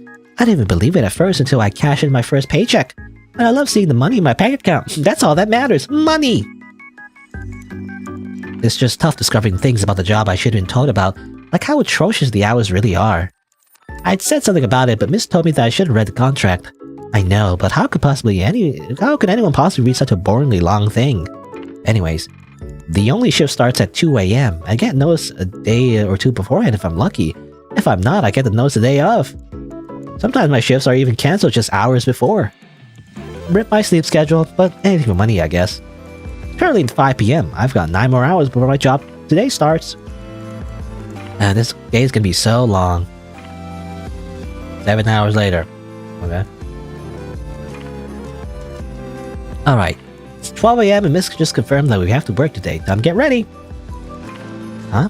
Do I like my job? Well, I mean, the maid costume is cute. It's my favorite part of the work, so yeah, I guess I do like it. It just seems a little dangerous sometimes, but Miss takes care of me really well. She's so mature even though she's my age. I'm really grateful for her. I walk into Pocket Jewelry Shop. Unlike what the name might suggest, it's actually a very high-end brand that apparently only sells the most high quality of jewelry. I'd like to buy some today. Or I'd like to buy some one day rather, not today. I was going to say today because she's so rich now. She has so much money. I mean, 3 weeks. I mean, I guess it depends on how much she's worked, I guess. You know, they did mention how, like, Even though it's 1,500 a day, doesn't mean you'll be working every day. So I guess the overall total amount you earn is actually less when you think about it, depending on how much work there is. Pocket jewelry, definitely not meant to be carried in your pocket or paid with pocket money. Hey there, Ellie, how are you? I'm doing great, how about you? Good to hear. I'm well too. As you can probably tell, we are cleaning up after a jewelry shop robbery today. Someone broke the windows in all the cases. I'll be fixing a few small things around the area, and you can cover the more prominent issues. Let's make it a good one. Oh, I forgot to tell you the second most important part of the job. The first being our maid dresses, of course. We're actually cleaning up top secret crime scenes. Okay, very specific. I know, it shocked me at first too. Well, I say we clean up crime scenes, but I've only done robberies that involve broken glass so far, right? I guess Miss is only confident in my glass repairing skills. Oh, suddenly a background. Alright. Okay. I was thinking, it seems like we were stuck in the same background the whole time, so it just felt weird. It didn't seem like time would pass. It said 7 hours later or whatever, but we had the same background. So it didn't feel like time has passed. So. Anyway. Geez, this place looks like a mess. Granted, all the places I cleaned so far also look like a mess. Where should we start? Try dragging the screen around and clicking on things to clean them up. You can use buttons in the top right or a scroll wheel to zoom in and out. Find all the places to clean up to fill the bar at the top. Okay, interesting. Not really zooming in, really. It's just it's just kind of like changing the resolution. Also, the thing at the top? That's weird. I can't, it's like cut off for some reason. How strange. Anyway. Why is this glass so easily broken? Darling, I'm pretty sure they just bought a hammer. Okay. Yeah, kind of weird. It's like the zooming in and out is not really zooming in and out. It's literally just like making the entire picture smaller or bigger. I guess that's zooming in and out, but it just feels, it's like a resolution, Anyway, clean that. Apparently, we can just do that, by the way. Are we also just magical girl, by the way? We just instantly just fix glass. It's such a mess. Be careful, don't touch any glass. You don't want to get cut. Ah, yes, thank you. Oop. This store has an alarm system. They probably did, which is why we're here. Oop.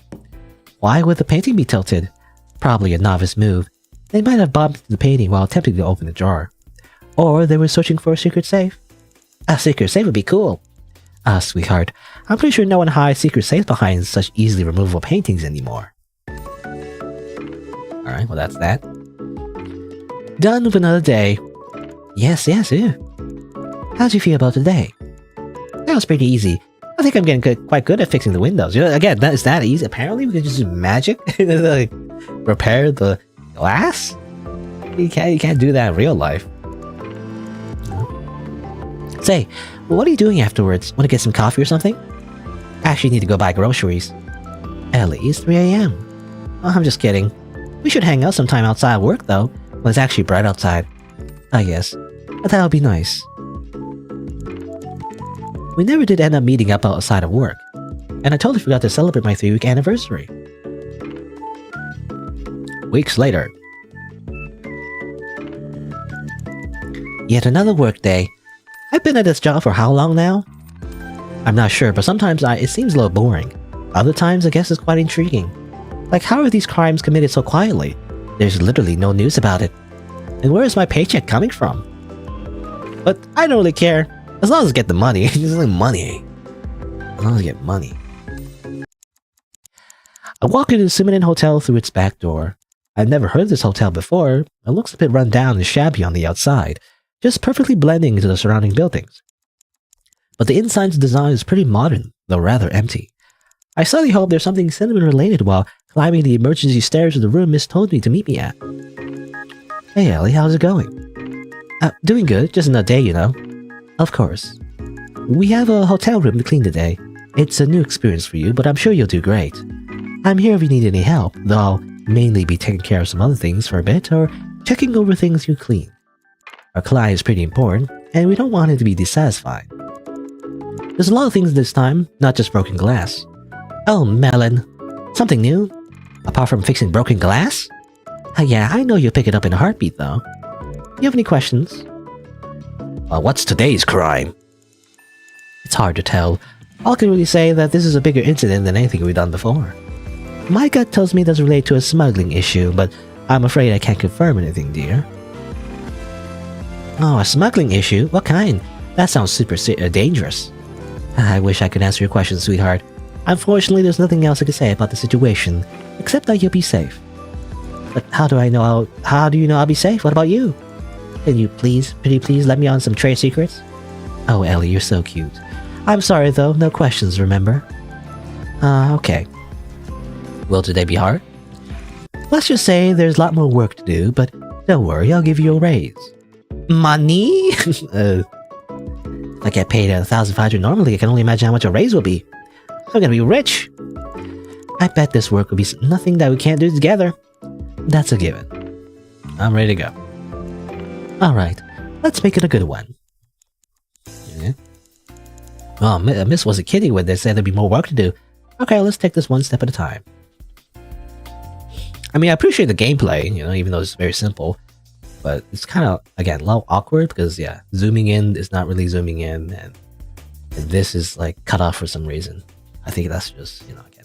The game is, I believe, made in the game jam. I mean, a lot of Ichigo games are made in the game jam. So I imagine they rushed a few parts. So that's why it's, like, the wrong, resolution here. And it's, like, cut off. Well, let's fix that. I thought you said there would be any more fixing windows today. Well, no, I said not just broken glass. You're amazing at fixing glass, but the true art of cleaning can be found in the little things. Oop. The cord snapped when it fell off the drawer. The screen also is cracked beyond repair. Good thing I brought an extra TV. Huh? You what? It never hurts to be prepared for this. Whoa, this is always so neat and prepared. She could just afford just a new TV for the customer? Are they, like, charged for that? I don't know. Fix the blanket? Fix the bed? I feel like an actual mate now. Would you prefer that? No, it's more cozy like this. Wait, not the crimes. I meant just having it be you and me, You truly are precious. I think the same. I downright love working with Miss. She's so nice and supportive. Totally not a criminal. I'm surprised this pillow is relatively untouched, given the tragic state of the TV and all. Fix the lamps? This was almost unnoticeable. What was? The lampshade, tilted like 2 degrees. Yeah, you have to keep your eyes peeled. I don't know if I'm good at this. Don't worry, we're in this together. Thank you, miss. Anytime. Okay. Fix the phone, Almost didn't catch that clean really is in the little things. Anything else? I mean, I see this. I'll fix that, yes. Hopefully it doesn't come undone again. I hate to store my valuables here and have the handle break when I need to take them out. Fix this cup.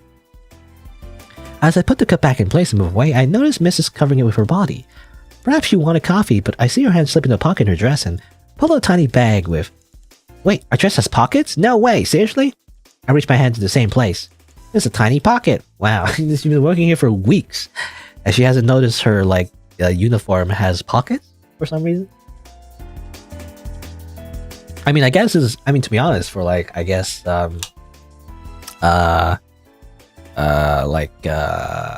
women's clothing, they actually don't tend to have pockets. For example, for pants, they actually don't tend to have pockets, as far as I know.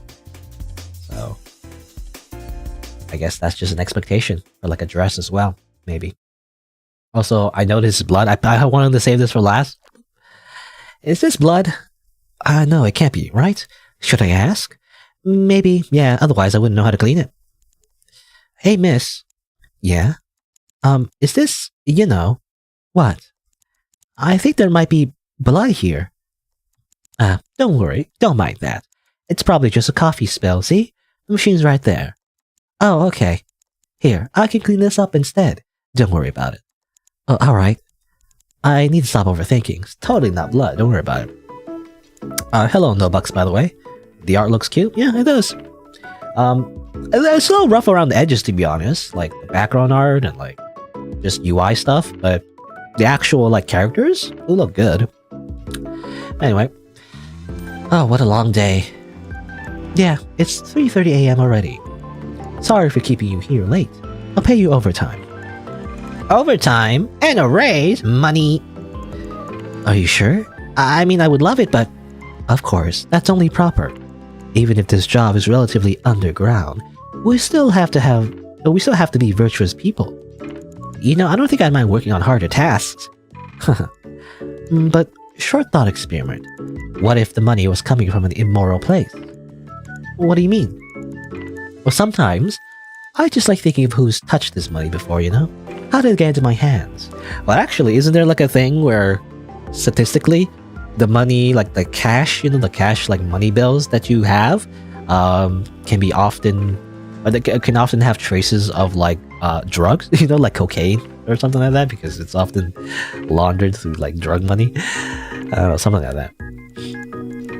Oh, I never thought of that. Maybe the previous owner could have owned 15 cats. I love cats. Yes, cats are amazing. We don't deserve them. I concur. Okay. Nothing weird's going on, don't worry about it. It seems like today's another work day. There've been so many I lost count, from all over the place. That reminds me, the other day I finally got enough money to purchase something at Pocket Jewelry. A cute little cat pendant necklace, and sort of hinted at the robbery. At the store. Okay, the store clerk is completely, different in terms of the way they're drawn. Thank you for the purchase. Have a nice day. Thank you. Can I ask though, just out of curiosity, was everything fine after the occasion? Sorry, which occasion? I motioned the display cases I cleaned. I'm not sure what you're talking about exactly. She seems to pale a little as her eyes widen. Were you part of the drug? I mean, sorry, no, we're perfectly fine. Don't worry, your jewelry is genuine. You're so awkward, I can't help trying to end things on a lighter note. And what if she mean drugs? I thought it was just a simple robbery. Oh, don't worry about it. I buy this necklace because I'm a cleaner. I used to wear a ring, but you always have to take those off when you wear gloves, and... The store clerk's mood notices shifts at the mention that I'm a cleaner. She looks back at the purchase screen. Cleaner, eh? That has a double meaning in the in the criminal world. Anyway. But yeah, it was really weird. I mean, I know I'm not supposed to talk about the crime publicly, but isn't it just a little strange?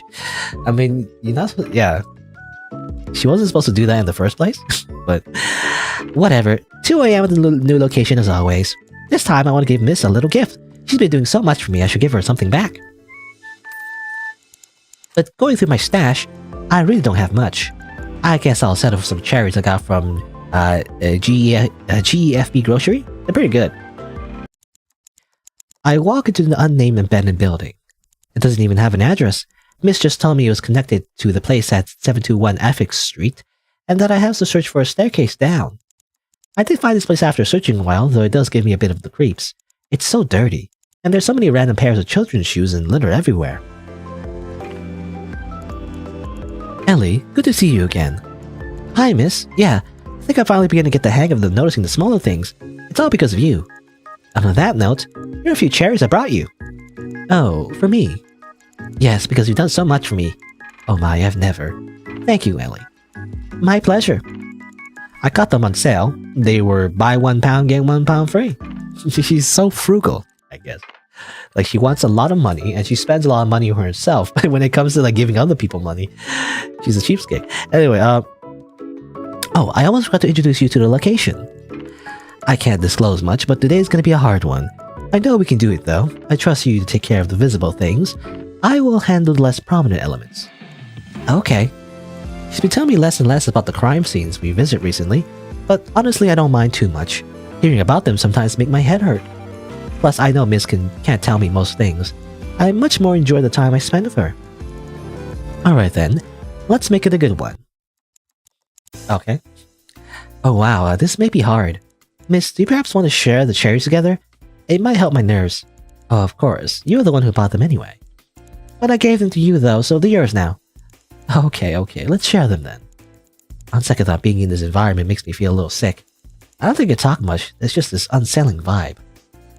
Oh well, I guess I'll just get this done as soon as possible and get back home. There's like children's drawings, I mean, it looks like someone was sleeping here. Also blood, obviously. I don't know, anyway. Fixed lamp?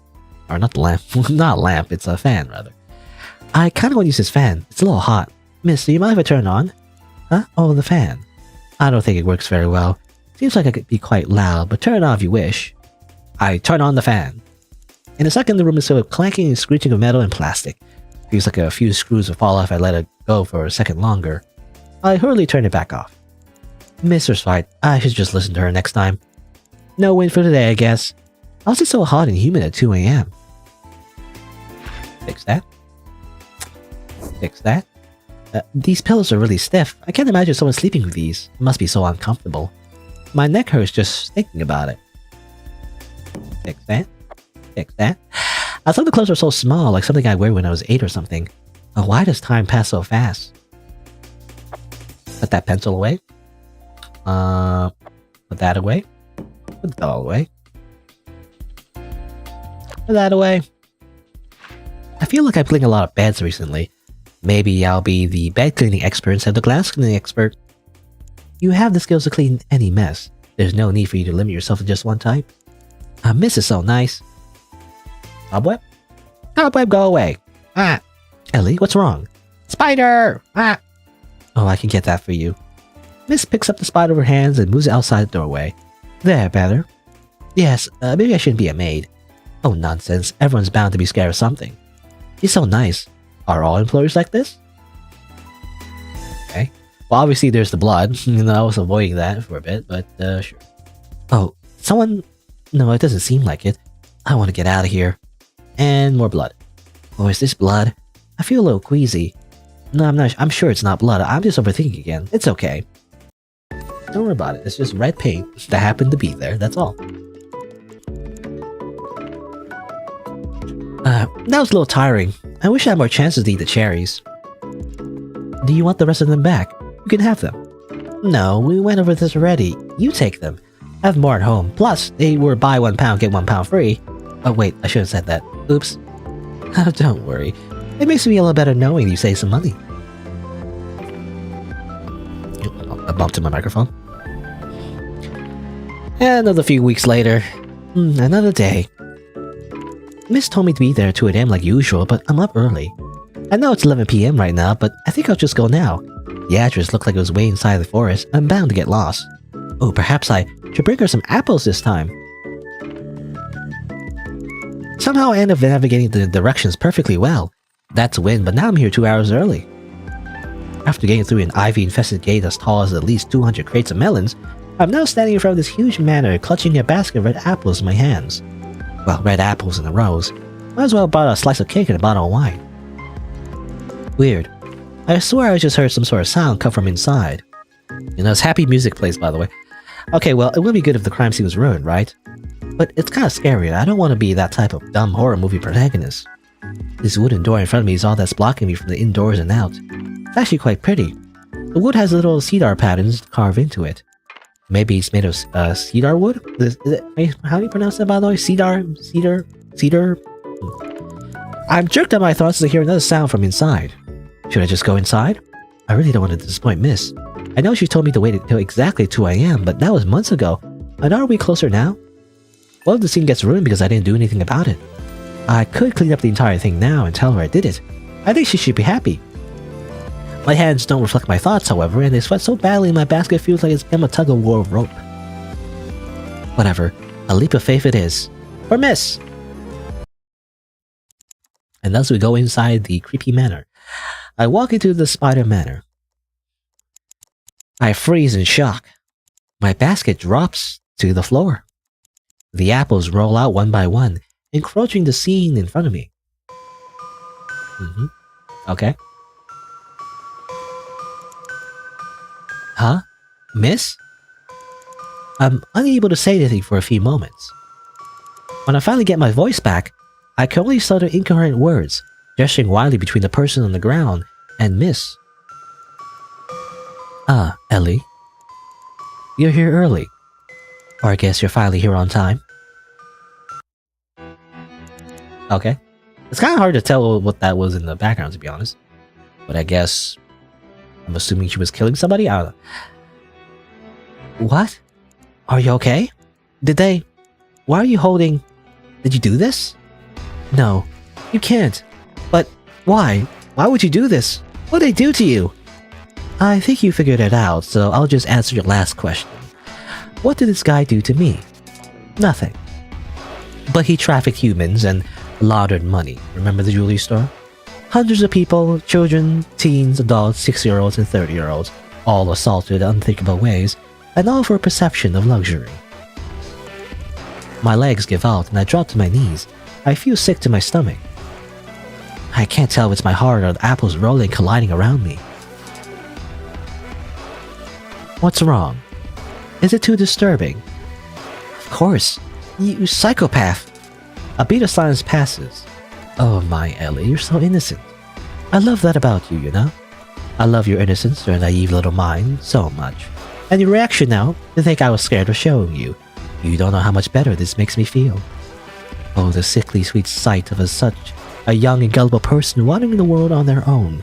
The innocence one can never get back, the moment of love and loss. You're sick. Wait, what do you mean scared of corrupting me? If this is what I was supposed to clean today, then you've been cleaning up after your crimes this entire time? Stonks, simply hire somebody to clean up after your crimes, easy. It's an interesting strategy. Miss opens her mouth to say something, but I cut her off. The jewelry replacements, those are fake, weren't they? And everything you had me do just so people wouldn't know something went wrong. The feud at the jewelry shop and that one clerk's assurance that the jewelry was genuine. The atrocious 2 a.m. work times. The blood you convinced me wasn't blood. It was all a lie. These are all your own crimes. You just noticed. You idiot. You're so cute. There's more you hadn't observed yet. But yes, I guess some of what we've been covering have been my crimes, though they're ours now since you helped me cover them. Still valid crimes if I do say so myself. What do you mean valid crimes? Oh darling, haven't you ever wondered why these places you've been cleaning up are interconnected? Or maybe you didn't realize. If only you did a little bit of research, though your naivety is one of your most charming points. Don't harm me, please. I'm going, I'm leaving, I'm quitting. And where would you go? At least we're helping our world here. Oh Ellie, wherever you go, there's gonna be terrible people, corrupt ones that would throw you away without a single thought. But I wouldn't. And think about it, all we're doing is cleaning the world, one mistake at a time. You mean one corpse at a time? Sure, that works too. And yet we're never gonna run out of these corpses. In the end, the immoral acts of humanity will drown us all. And you're the one committing those immoral acts. A lot of people do good in this world without needing to resort to a crime. We can fix everything without having to go through this. Have you ever truly believed that whatever good is defined as could outweigh human nature?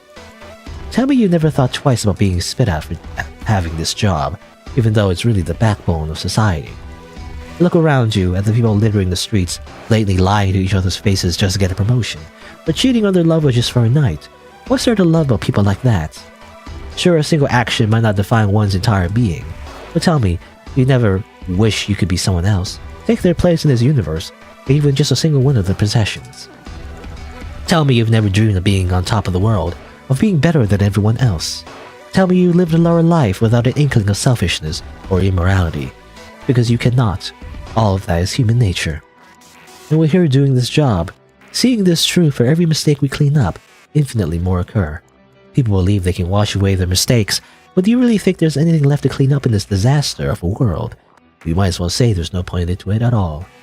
Really, the phrase cleaning up is all a beautiful lie, for as long as humanity remains corrupt, our work will never be done. So why do you still do this? You know there's no point to it all. Well, the world might be doomed, but I'm trying to make it at least relatively livable for the next generation. I target people in power, Ellie. People who do these things for fun, just for a short adrenaline boost and a flow of bloody cash. You know what that motel was used for? Storing the trafficked victims. And you know who used to live in that abandoned underground building? Children who were sold and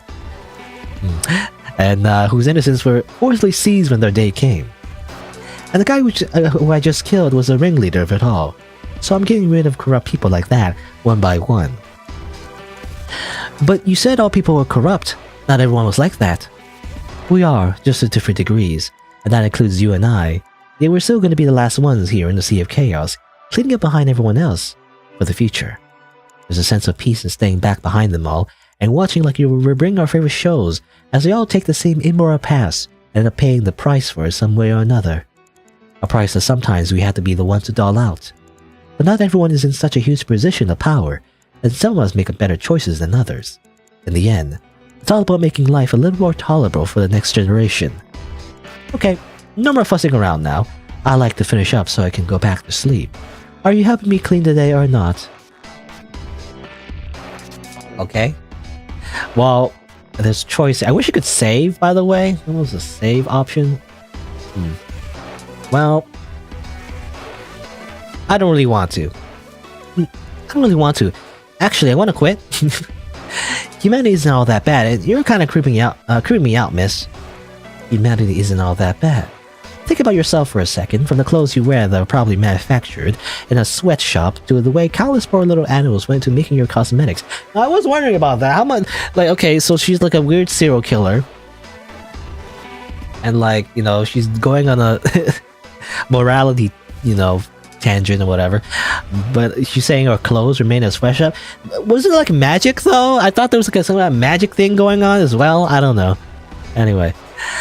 Look at the accidents you see on the streets, at the signs telling you not to feed animals or touch a relic, yet people do so anyway.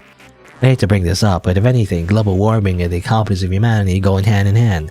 So if you truly believe humanity isn't all that bad, then there wouldn't be so many unfixable problems in our world. But at the heart of it all, we're just corrupted species. Or we're just a corrupted species. That being said, you know you can't escape, right? You're a criminal. You helped cover up so many crimes. I didn't know it was illegal. I thought it was just being a cute girl dressing in a maid costume, you know, somehow like a magical girl. You know, in fact, I mean, crime scene cleaners are like a thing, actually, in real life. That's actually like a real job. Though, cleaning up your own crimes, I don't know about that. That it was just cool? I'll never get over how cute you are. Ellie, you signed a contract when you first joined. Did you ever read it? You get to stay with me forever. It was a magical girl contract, I guess. I don't want to. I can report you. And how would you do that? I have way more I can hold over your head than you ever mind. Ever wonder what's under my mask? It doesn't matter. I know your height, your name. Sweetheart, I asked you to call me Miss for a reason. You don't know my name. Your name isn't... no, I don't care. I don't want to have anything to do with you with someone as messed up as you. Are you sure? Yeah. I don't care what corruption you say is in this world. I can be a better person. You're not the person I know.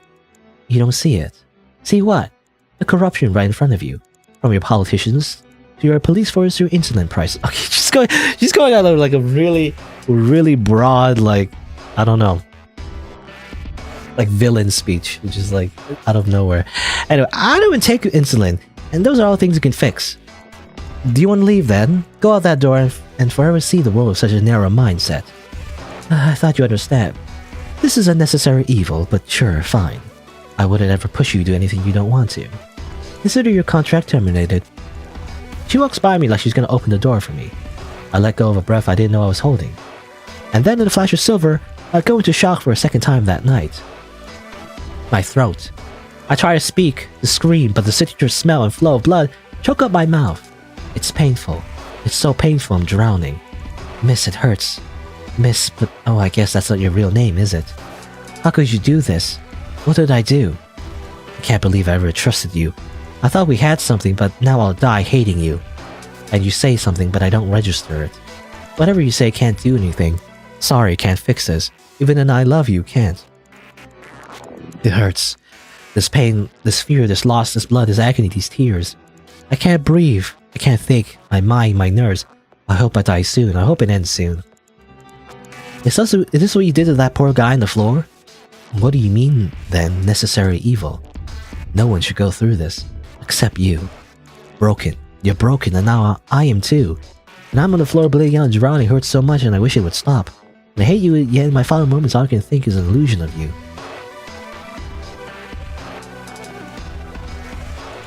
2 minutes and 13 seconds. I'm so sorry, my dear. I tried to aim for the back. A life exchanged for another. And then it's so I traded for one of a vile being. An eye for an eye.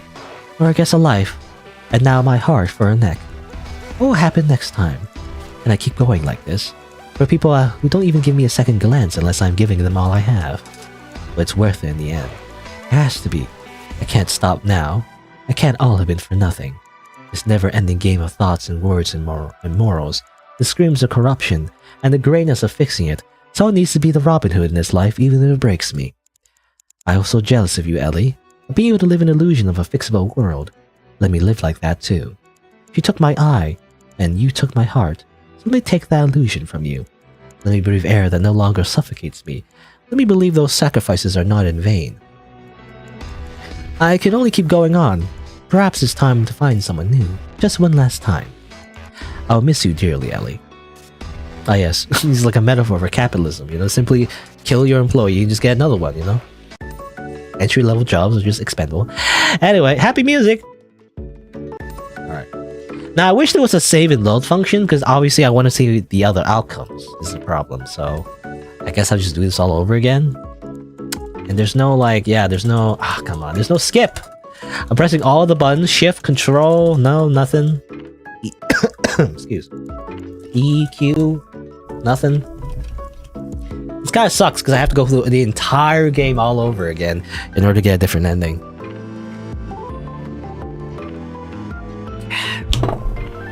Hello, Broly, by the way. But let's see. Money coming in. Okay, yeah, I wish there was a skip button. There's no skip.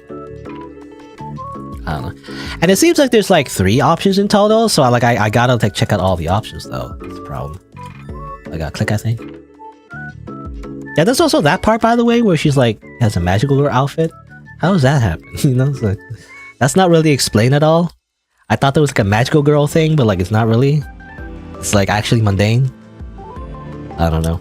Weird. And also she went like really, I don't know what the word is, but like the paragraphs upon paragraphs of her like, you know, just doing a villain speech just felt very, I guess, flowery, you know? Like I don't mind it because it's very edgy as well. I don't mind edgy, in my opinion. I like edgy, but like the language was also just way too flowery. You know, it's like she's making it seem way more important than it is, you know? Or at least the writer is doing that anyway. Like they're making like way more epic, I guess. They're trying to make it epic, but like it comes across as like trying too hard, you know? That's how I feel anyway. Like if you're gonna do a villain speech, keep it simple, you know? Otherwise, you make the villain seem like silly. They're like a chunyi bill, you know? Tapping space and enter? Yeah, I mean, I don't know. That seems like the only way, which is still not fast, but I guess, you know, it's not too bad, but I never like, whenever there's not an option to simply just skip, you know? It just takes too long. And also, you know, if there's no skip function, at least I wish there was a save and load function. That's also another pet peeve, actually. Besides games that are, you know, they try to make visual novels in engines where they are missing features, not having a save and load function, right?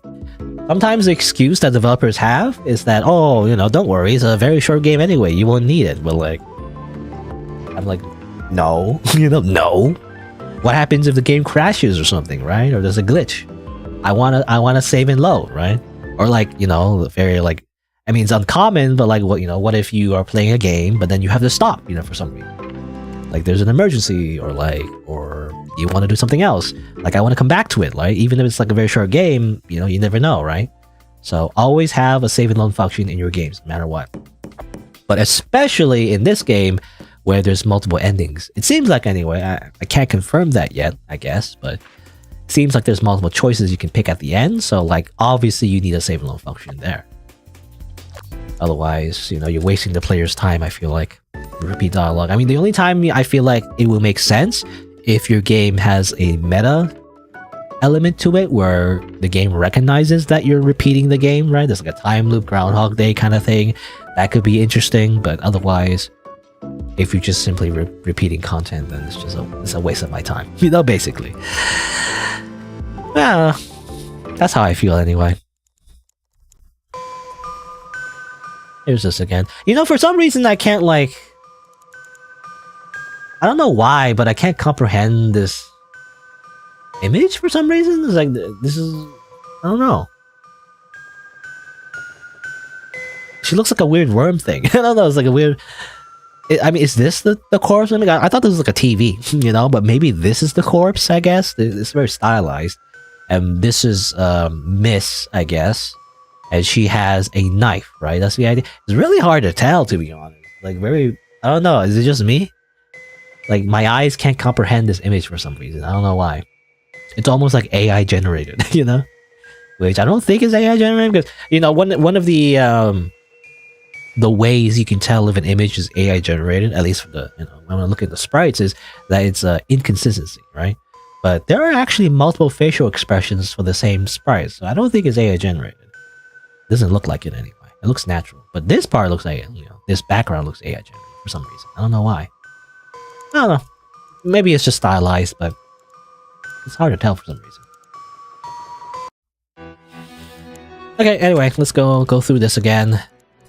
Hopefully I don't accidentally like skip the choice that I have to pick at the end here. Hello, Purple Pixie, by the way. You missed a lot? I mean, obviously, yeah, you missed a lot. I don't know. But I guess you can watch back if you want to watch the VOD or the video later, as I always say. You know, whenever I play narrative games, people just miss a lot, so hard to like explain or summarize the entire plot in 5 seconds, I feel like. But yeah, from the villain speech again. Alright, so we're back here. Let's see, so... Oh, you once made a game in an engine that didn't make it easy to have saving and loading? But then you added autosave checkpoints later? Yeah, I mean, any kind of checkpoint would be nice. I don't know. Again, this is just from the perspective of play. I understand from the developer's perspective, it might be hard to implement that depending on what engine you're using. It's just that from the player perspective, I always need like save and load, a save and load checkpoint, something to like make me not waste my time, basically. Anyway, all right, so we're back here. This time, let's take her up on this offer. We are making a lot of money. As long as we're making money, let's partner up. Oh, you mean like going to buy replacement TVs together or something? No worries, I didn't break any TV system. No, like the killing. Do you want to help with that? Yeah, you're right. Someone needs to help fix this world, however messed up that definition of fix might be. Mrs. Expression softens. Really? That's the first time. You understand then, right? The demise when one is sentenced for the murder of a murderer. The dread when the of a child equals a month of community service simply because of a type of lure money can be. I don't know. I don't know why I can't say this word. It just feels like it's I don't know.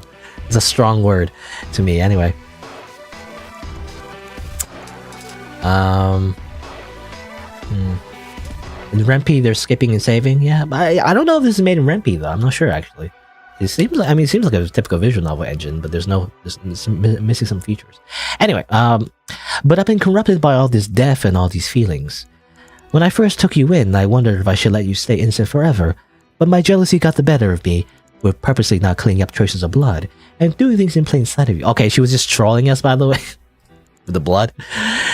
So I'm sorry about that, Ellie, but I'm even more sorry for the things you ended up witnessing. Your inevitable complete loss of innocence. It's okay. I want to help. I want to stay with you. Well then, if that's the case, let's end as many corrupted souls as we can. We'll become the Robin Hoods of this world together, yeah? Okay. Alright, great. And thus, we become the Misa Amane to the Light Yagami. Basically. Okay, that's it. I don't know, it was a very healthy relationship. Back to title.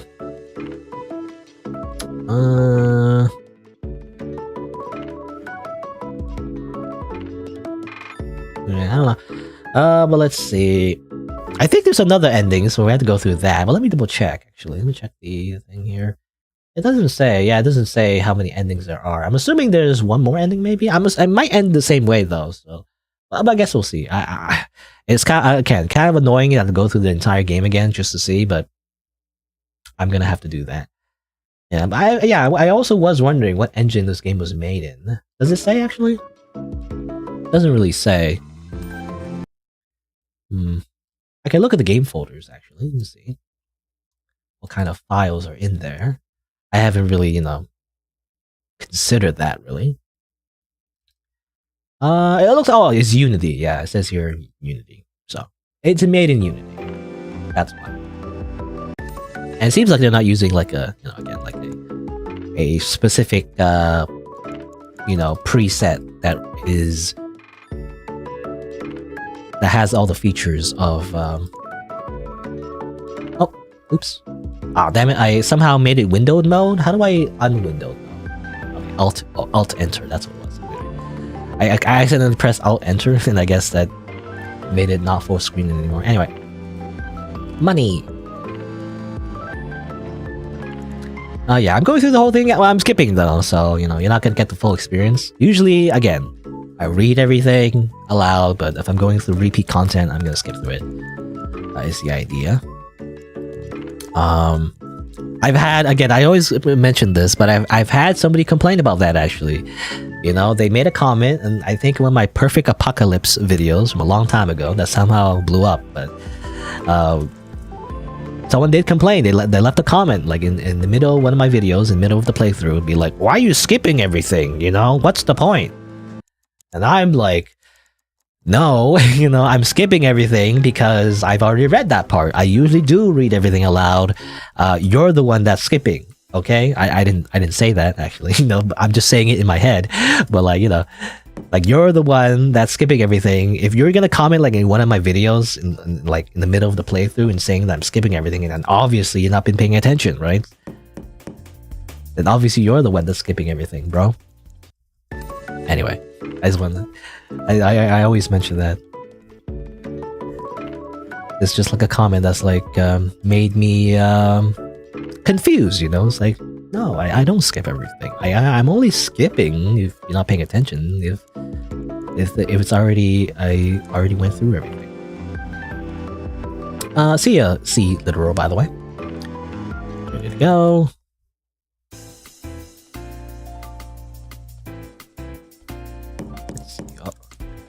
Yeah, click, go. I just want to see the final ending. Assuming it's a final ending, it could be the same ending, like where she kills you, right? But I just want to see just in case, because the final option is like I don't seem to have a choice or whatever. That's what it says. So I don't see what happens if you pick that option. I'm not sure. I don't know. I don't know what will happen. I'm assuming it'll be like you work with her anyway, right? You get blackmailed into working with her, but like you don't like it, I guess. So it might be different. Not sure.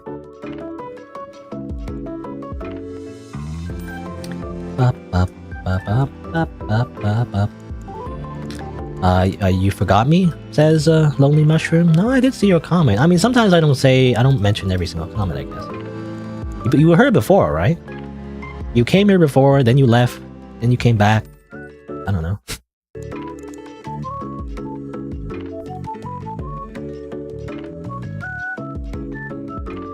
I don't need to, I feel like I don't need to mention it every single time. I don't know. I feel like if you're gonna leave and then come back and you have to say hi every single time, I don't know. I feel like that's just kind of weird. Again, it could be that I'm weird, but like in the stream, a lot of streams actually you don't even say that actually. You just kind of like. I don't know, the way I see it anyway, you don't have to say when you leave necessarily. You can just comment, I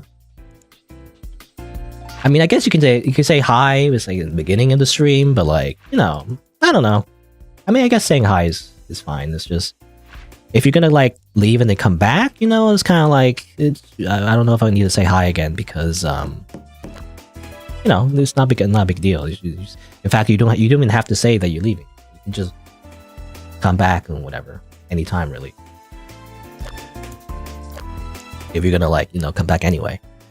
That's the way I see it anyway. I don't know. What am I? Oh yeah, cobwebs. That's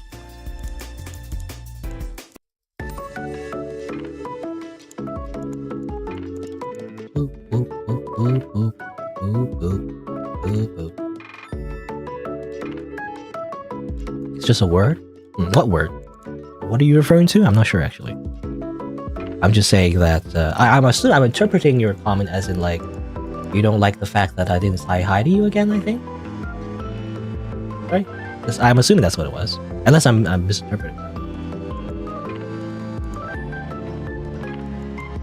Yeah, you know, I'm basically I feel like I don't have to say hi again, right? Unless I don't know, just whatever, just chat. You know, just I'm more likely to reply to something if it's chatting about the game. You know, just chat about the game. I don't know. I guess, or maybe not. I don't know. Either way, your chat messages appear in the video, right? So I feel like that's a way to show that your comment is getting through. Is like it's on the overlay. So that's how I see it anyway. So sometimes I don't. You know, one of the reasons also I don't reply to something is if it's like it's just a comment, right? So it's just you're just commenting on something, and that's okay.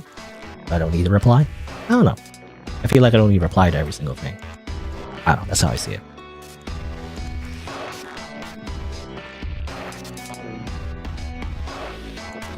You thought I forgot who you were? I don't have to say hi? I don't know.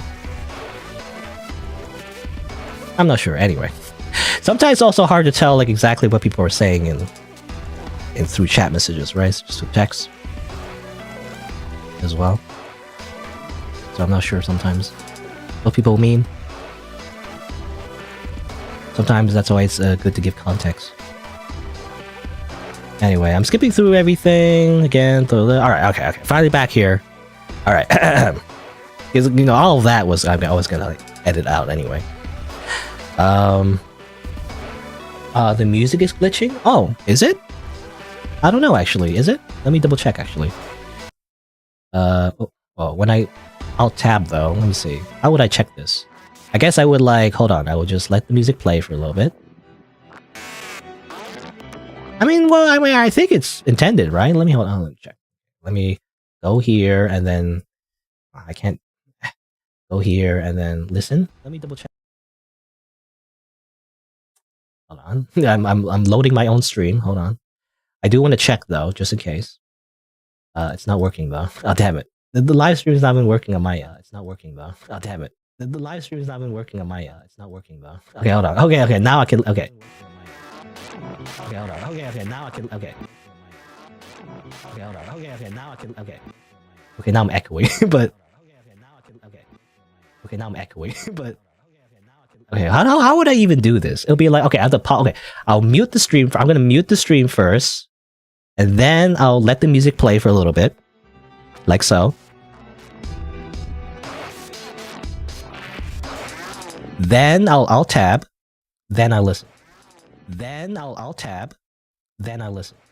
Okay, well it's hard to hold on. Let me just comment right. It says everything. I'm echoing. Then I listen. Then I'll tab, then I listen. Okay, well it's hard.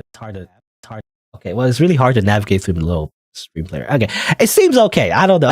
it's really hard to tell. I don't know how I would like check on the stream. Is it keeps echoing. Anyway, I think that's okay. Like my voice too. You can't hear me. Okay, hold on. Testing 1 2 3. Testing 1 2 3. Testing 1 2 3. Wait, I think that's okay. Like my voice too. You can't hear me. Okay, hold on. Testing 1 2 3. Testing 1 2 3. Testing 1 2 3. Sounds okay. Sounds okay to me. I don't know. I'm testing right now. I'm testing. I'm listening to my own stream, and it seems like it's okay. I don't know.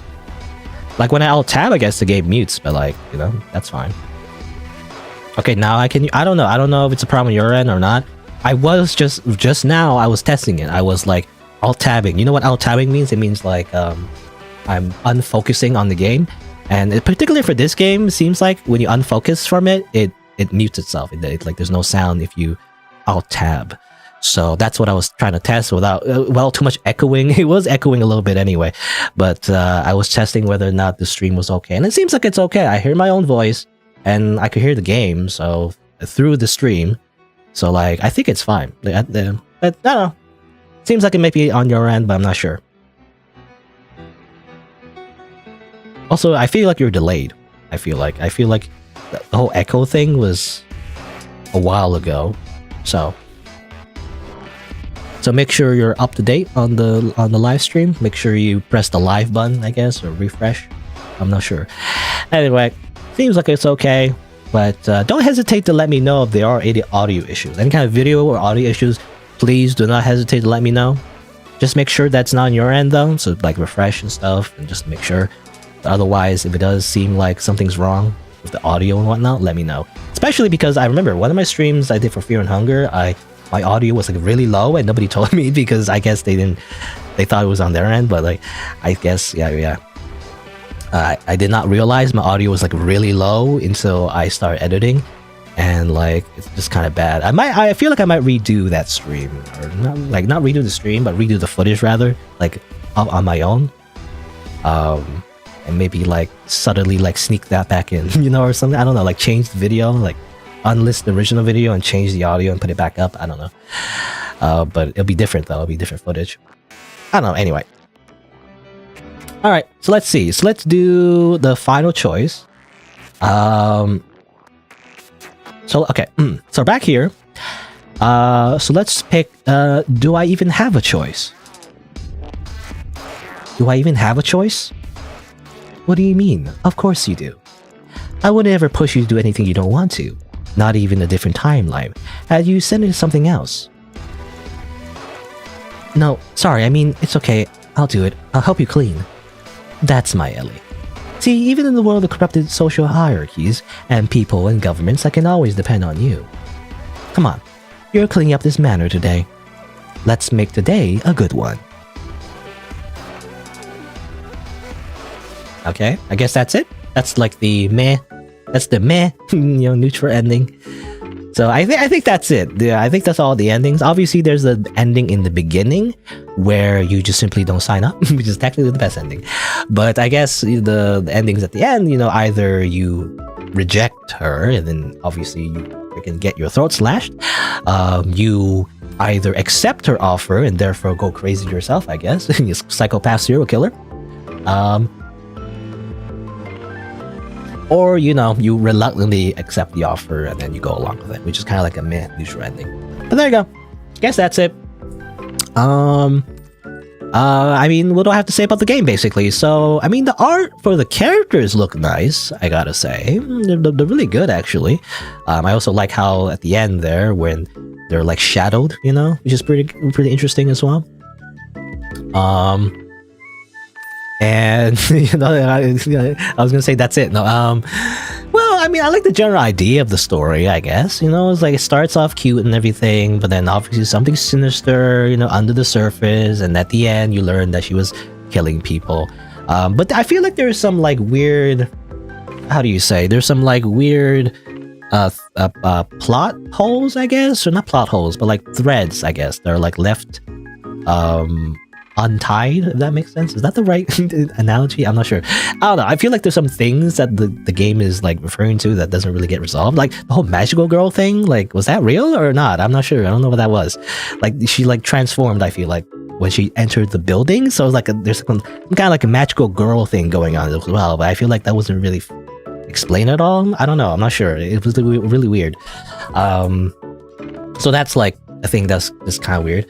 Another thing would be definitely the whole like villain speech. I feel like that went on a little bit too long. Like she's really like Miss, like she was very flowery with her villain speech. Oh, the humanity is corrupted. I'm just gonna kill the bad guys. It's like you could probably shorten that a little bit and like not make it so over dramatic. It's like a little melodramatic, I feel like, which makes her sound more silly than actually taking her seriously. I feel like, I don't know, I'm not sure, but like, just felt like the tone, was just kind of off. It's supposed to be scary, but it isn't, at least to me anyway, the way it was written. So I don't know. Like, I wish it could fit more if her like villainous tendencies was actually shown. Like it's shown through more, right? When you were talking to her throughout the game, right? She would say those things like a few times, like, not like the whole speech, but like, she, like, for example, what do you feel about the criminals, or like, what do you feel about the death sentence, things like that. Like, it would like subtly hint more towards that instead of like at the end where she's like, hey, by the way, like, I love killing people. It sounds like out of left field, right? And I know it's supposed to be like a surprise, but at the same time there should be a little bit of foreshadowing, I feel like. And there is a little bit of the whole blood thing and like the whole like asking about the jewelry store, right, and everything, but I don't know. I feel like thematically, though, it just didn't feel like it was foreshadowed that much. So that's how I felt about that anyway. So yeah, I felt like it should have built up to it a little bit more. Even, again, like, this game is very reminiscent of another game that, I mean, it's been a while, so I think it's okay to spoil it. Basically, it's very reminiscent of DDLC, Yeah, I guess if you know the acronym what that means, then yeah, But yeah, it starts off cute and everything, and then there's like a little thing in the middle that happens, and then it becomes a horror game, right? So I think that's what the game is going for. In fact, that's the game jam. I think that's the theme of the game jam the game was submitted under, and I get that, but I wish there was a bit more, again, thematic foreshadowing, right? There's like literal foreshadowing, which is the blood and whatnot, but I wish there was more thematic foreshadowing, meaning like more characterization of like Miss, right? Adding to the idea of like, what is she going to do? Why is she so mysterious? What are these tendencies, these murderous tendencies that she has? Like, make it shine through a little bit more, so the player is more like keen to believe in her like transformation, rather than like, oh, suddenly she kills people. Okay, I don't know, that's how I feel about it anyway. But yeah, let's see what else. Oh, hello, you're random, by the way. You're random X. Was it your random or is it unrandom? That's actually unrandom X. Never mind, that was your random. But yeah, so I wish that was more expanded.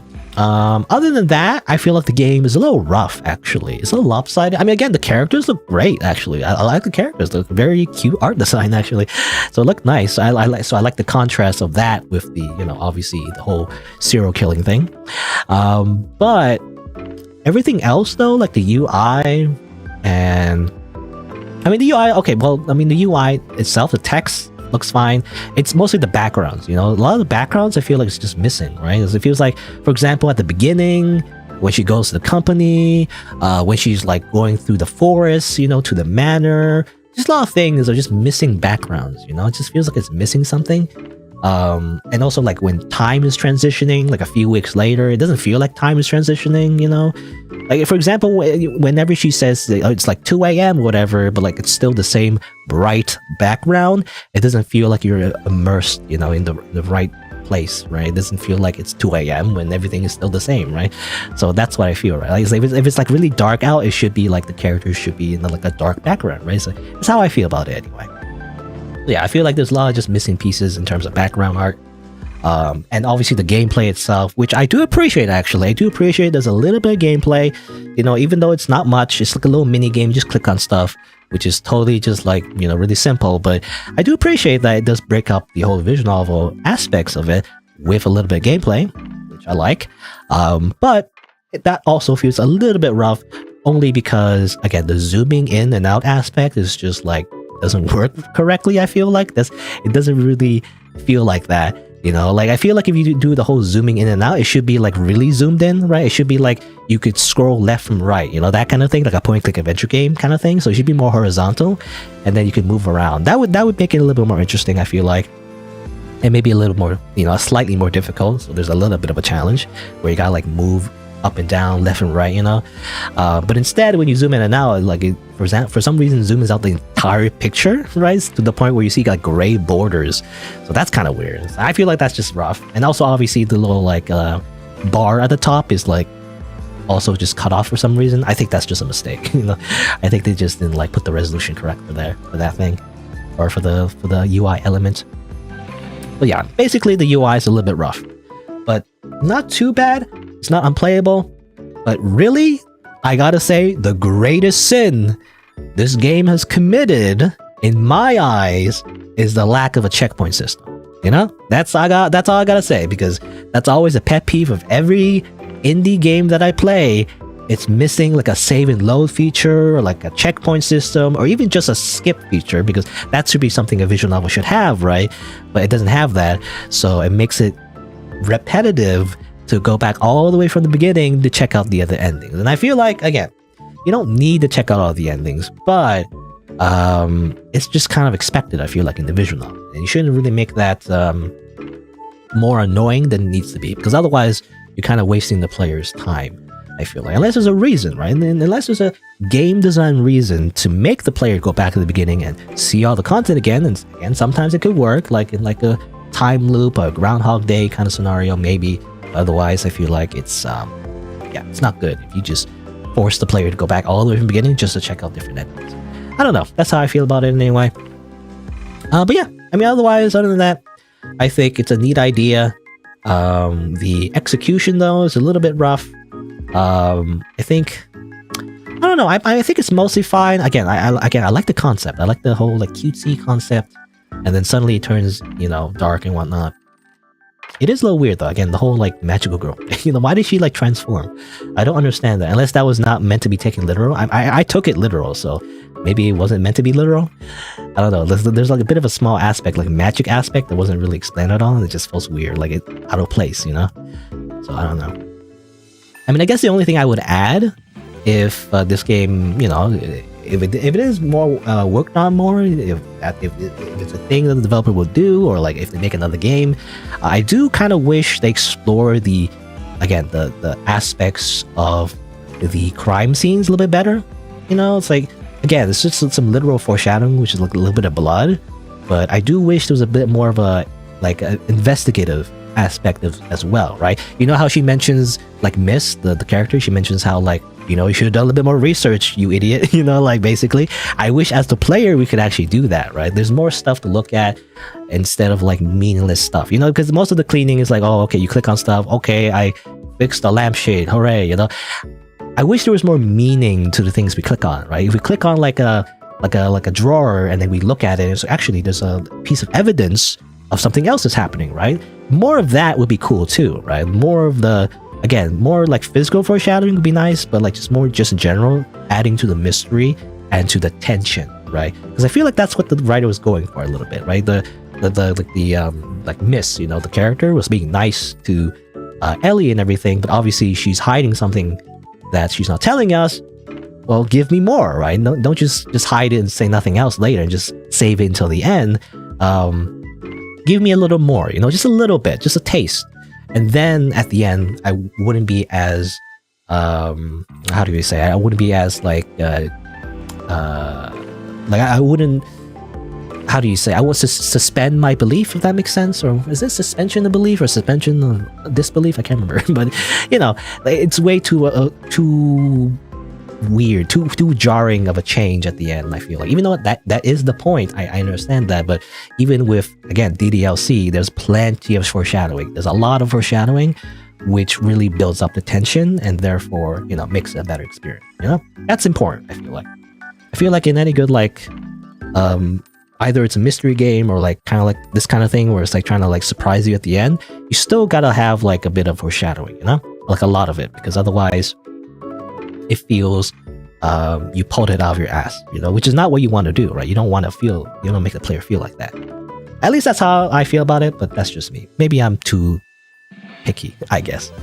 Anyway, I'm rambling about this game for too long. But yeah, overall though, I do like the idea. I wish it was a little bit more polished, is how I feel about it. But anyway, there you go. That's it for Miss Inconspicuous Maid Girl Cleaning Co. There you go. It's a cute game that doesn't turn out so cute actually at the end. But that'll be it. But let's see. So how do I usually do an outro? I usually say, well, if you want to see more content, then don't forget to click on the subscribe button. You can also check out my other videos on the channel. And if you didn't know, I also stream these games live, so you can change your notifications from personalized to all if you want to get notified when I go live. Thanks for watching. Until next time, see you then. Okay, well there you go. But that's it for this game, so I'm going to change to the next game now. Let's see. So next game is, I guess, I don't know. Let's see. How much time do I have? And do I have enough time for this one? I don't know if this one's any good, but I'll try it. Okay, I'll try it. So next game I want to play is something I just found randomly. It came out, well, technically it came out a while ago, but it got like an English translation recently, actually, on Steam and also on itch.io, I guess. And it looks interesting. I don't know if I'll like it, to be honest. Because it's not tagged as horror, basically. It's not really tagged as horror, it's not really a scary game, but it does mention like a murder case, so it's more like a mystery game, which sounds interesting to me, but I don't know if it's like actually a mystery game or is it pretending to be one. You know, because there's a lot of visual novels I played in the past where like, oh, there's actually this mystery aspect, but then it turns out there's no actual mystery. The game is actually about something else, like, I don't know, summoning like magic swords or like something like that, I don't know, or like romance, which is I don't like pure romance stories, to be honest. I don't know, I'm just over it. Not very interesting to me, in my opinion, but that's just me.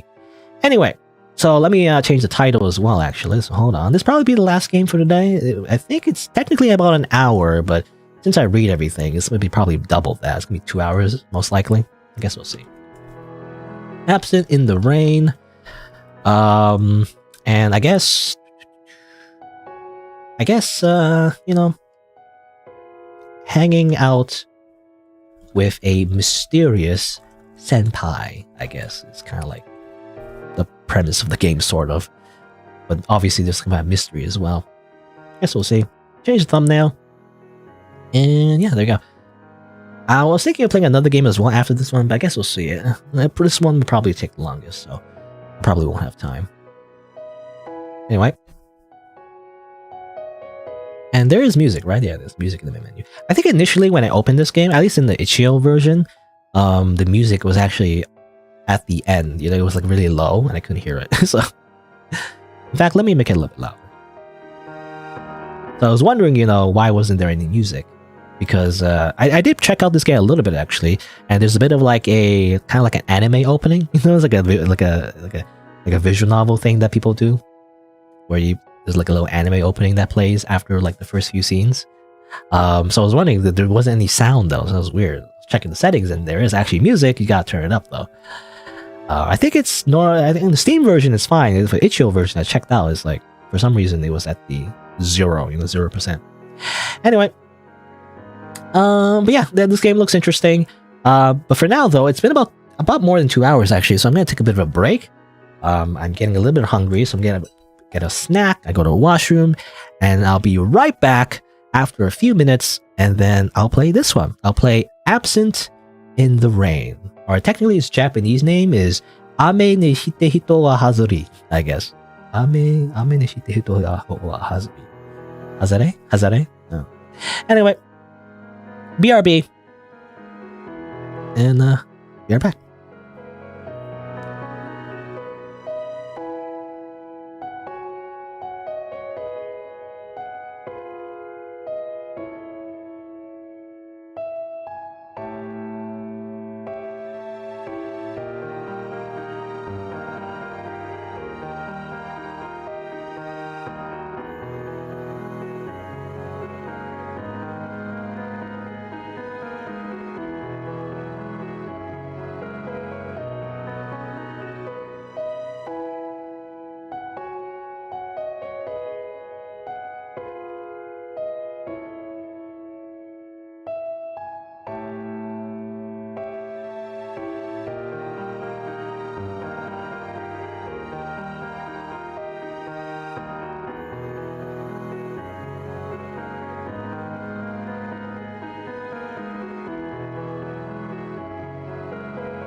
Alrighty. This game, as far as I know, I mean, hopefully the translation, is not too bad. Because I did notice when I first check out this game a little bit, it is a little rough. It's not too bad, but the English translation does seem a little rough. But I mean, I guess we'll see. Hopefully, it's not too bad. It does look interesting, though. I mean, like the R and everything, and it just came out. Again, the translation rather just came out, so it does look interesting. And I do see it being recommended, at least in Steam reviews, anyway. So it's like, I don't know. Guess we'll see. Hopefully, it doesn't take too long. It says apparently it's only 1 hour, but again, I'm reading everything, so it's going to take more than that. Hopefully, it doesn't take too long. Apparently, it has 2 endings, though. So it says on the Steam store page, or rather, it's not Steam store page, the Itch.io store page, rather. Alright, so let's begin. Let's introduce this game. Let's see.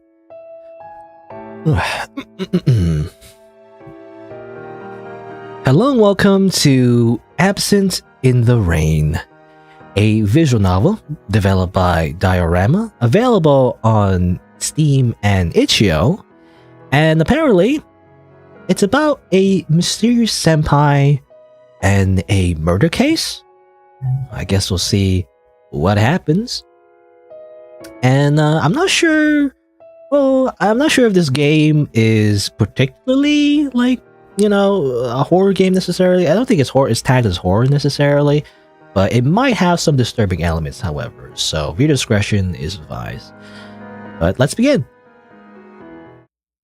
I don't think it's a horror game. It's like not meant to be scary necessarily, but obviously like the whole idea of like a murder case, I guess it's meant to be for mature audiences, at least a little bit.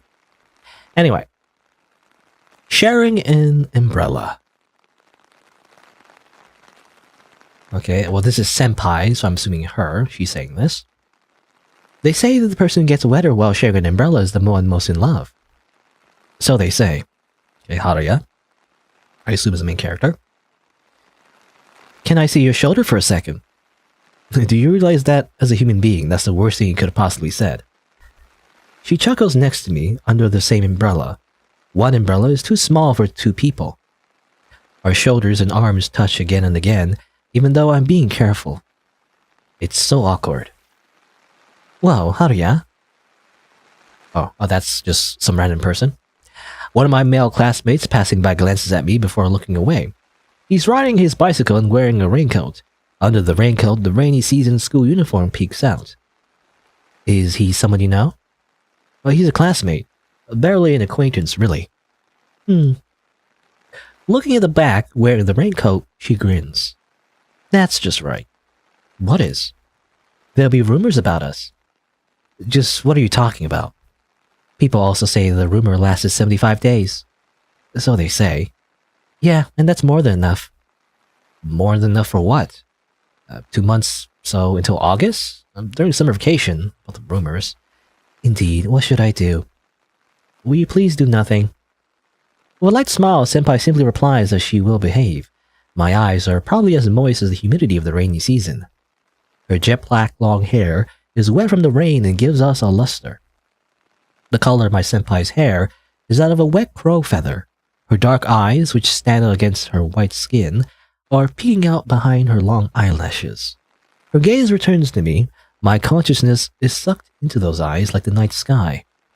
My heart jumps as if I've tripped, and my breath becomes a lump in my throat, blocking it. I turn my face away in reflex. Then she puts her lips close to my ear. You're embarrassed. Your face is beet red. Please don't whisper in my ear. Please don't do impromptu ASMR. I'm gonna close the umbrella. That's fine by me. I was about to go home wet anyway. Today she didn't bring her umbrella.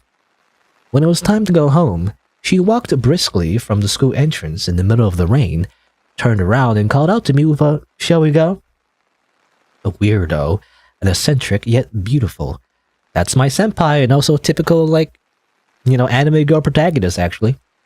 It's always like super pretty and everything, right? But then she's slightly weird. So obviously the protagonist has a chance of her, you know? Anyway, while admiring this always striking person, I raised the umbrella over her head. And now here we are. I quite like walking in the rain, though. What do you like about that? Even if you cry, nobody will find out. Huh? Oh, was my joke too high level? I'm so tired I could cry. Should I hold the umbrella now? Or should I hold the umbrella now?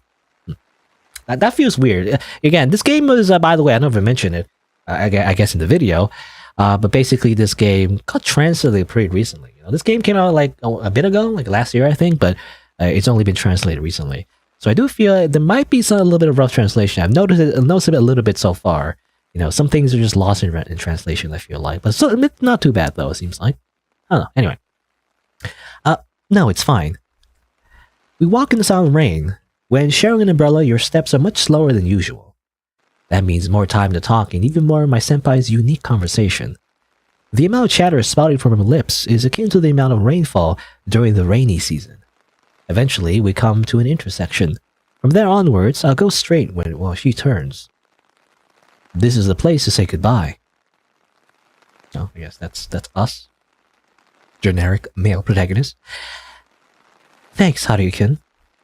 We look at each other under the umbrella. For letting me under your umbrella. Thank you. I'll be fine from here. Will you walk by yourself in this rain? She nods. Many thoughts come to mind.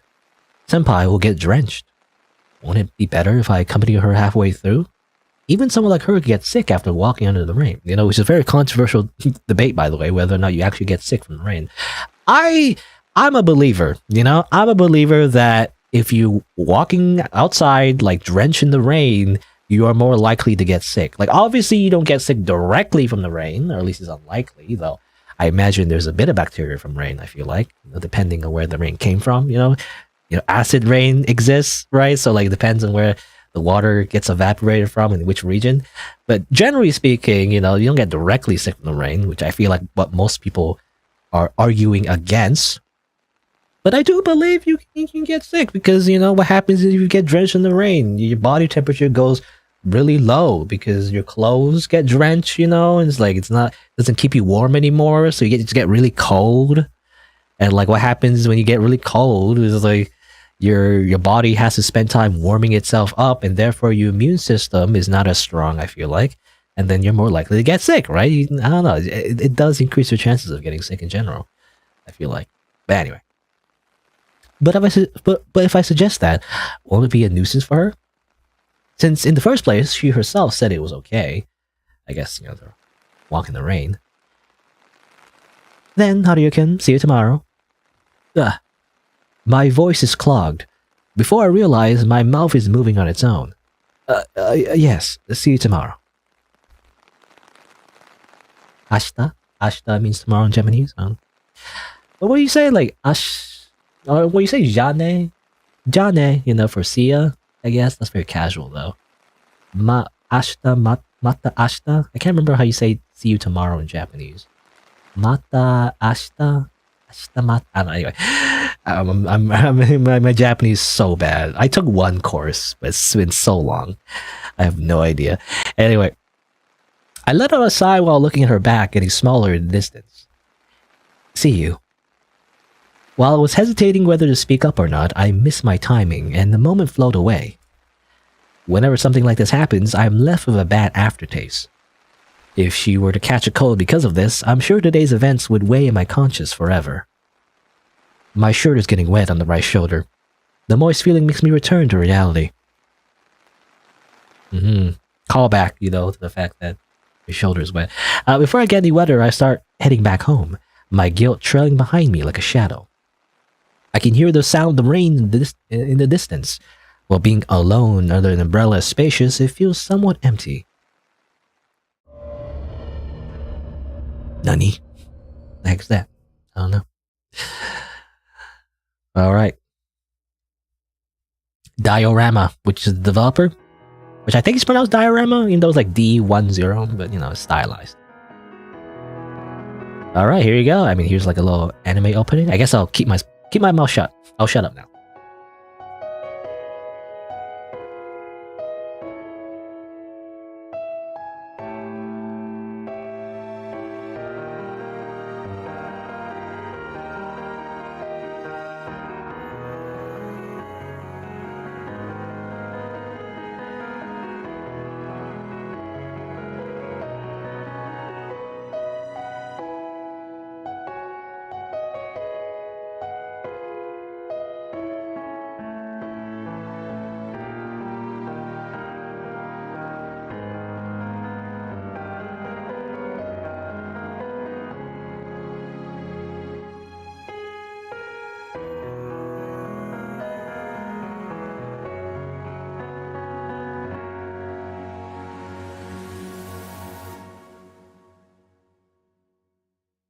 All right, there you go. It's like a thing that visual novels do. Yeah, they always do have a little anime opening. But I mean, so far it does look pretty. It has pretty good production value, you know, at least for a visual novel anyway. Let's see. The following day after school, in the literature club room.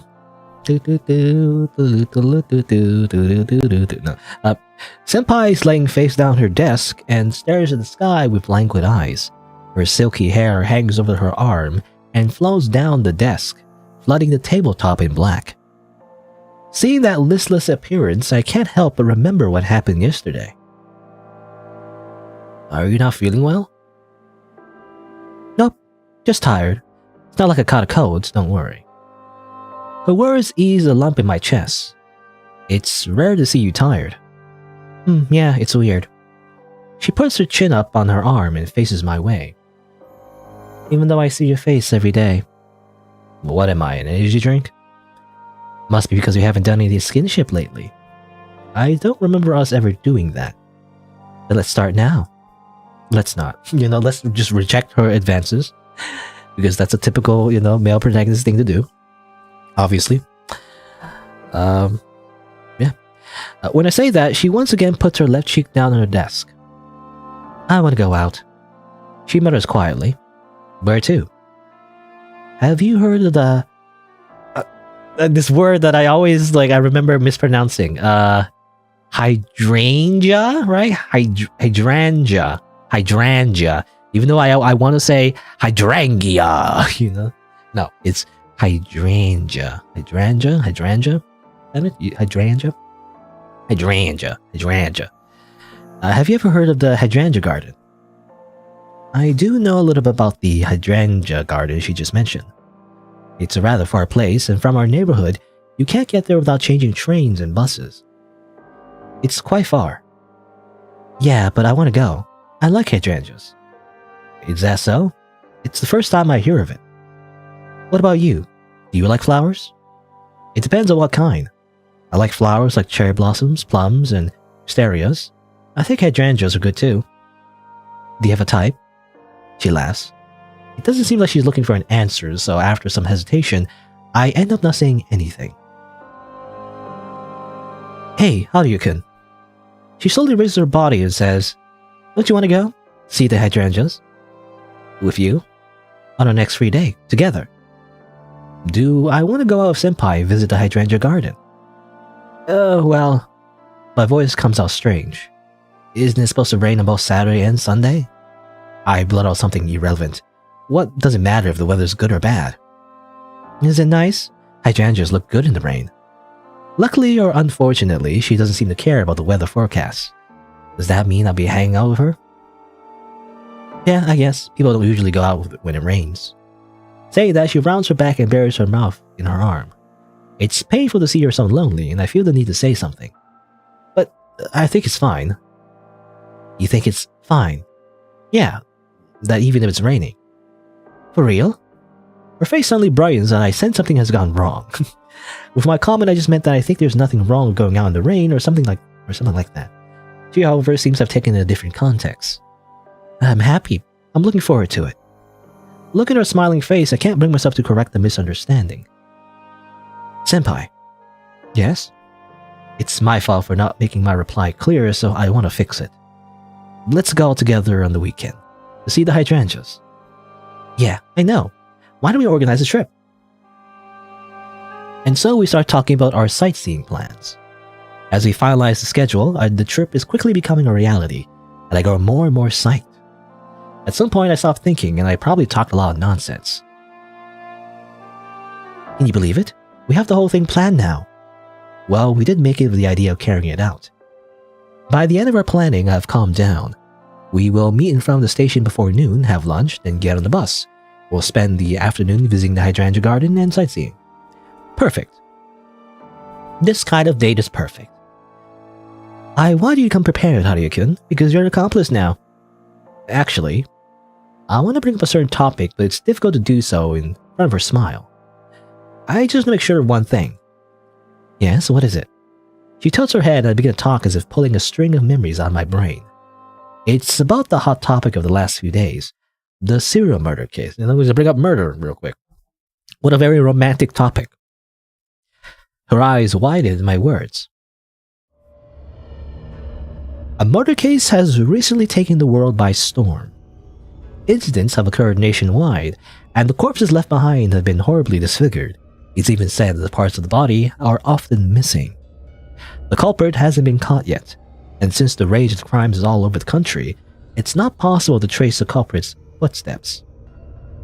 Yesterday, a corpse was discovered all the way north, and today a new one has appeared at the far end of the south on the main island. Those mysterious incidents raise the possibility of multiple perpetrators. You like the setting? I mean, I guess so. I mean, it seems very generic though so far, but I mean, that's fine. Seems like, typical like Japanese high school, I want to say. Though for some reason her uniform doesn't look like high school. It reminds me of middle school actually, but I'm not sure about that actually. I have no idea.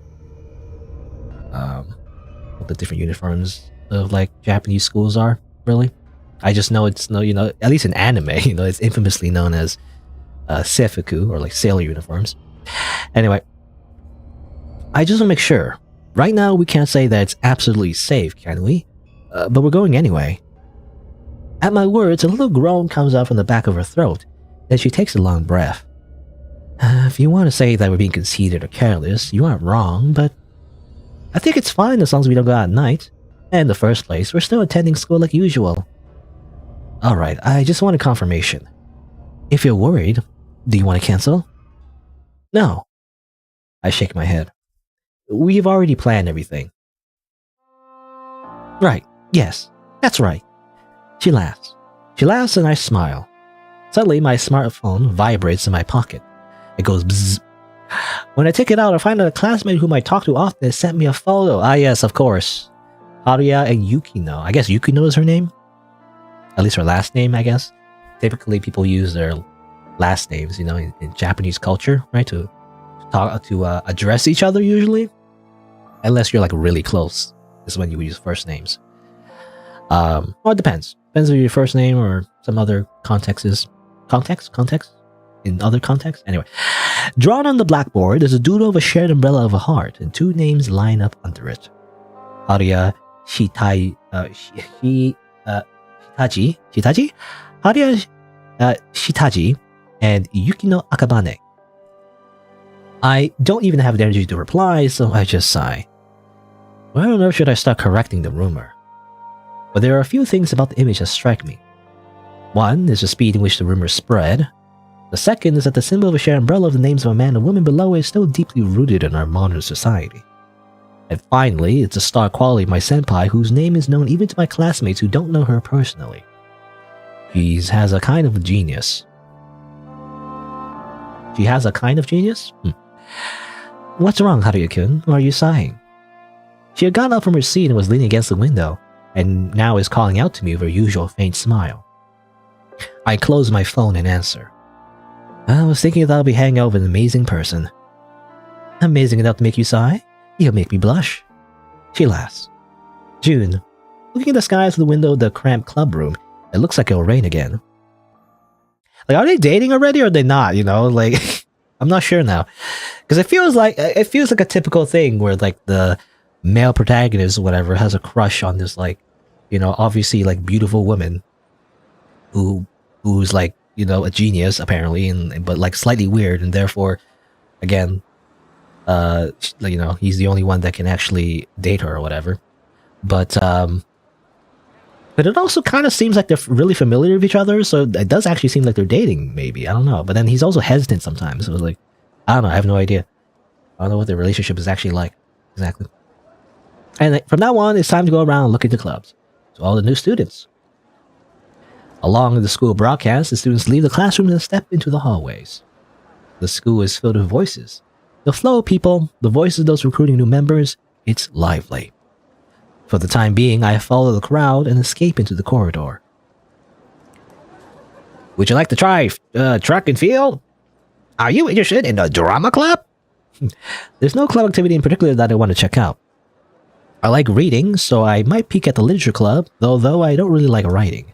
On the other hand, if I go straight home, then I won't be able to make a decision.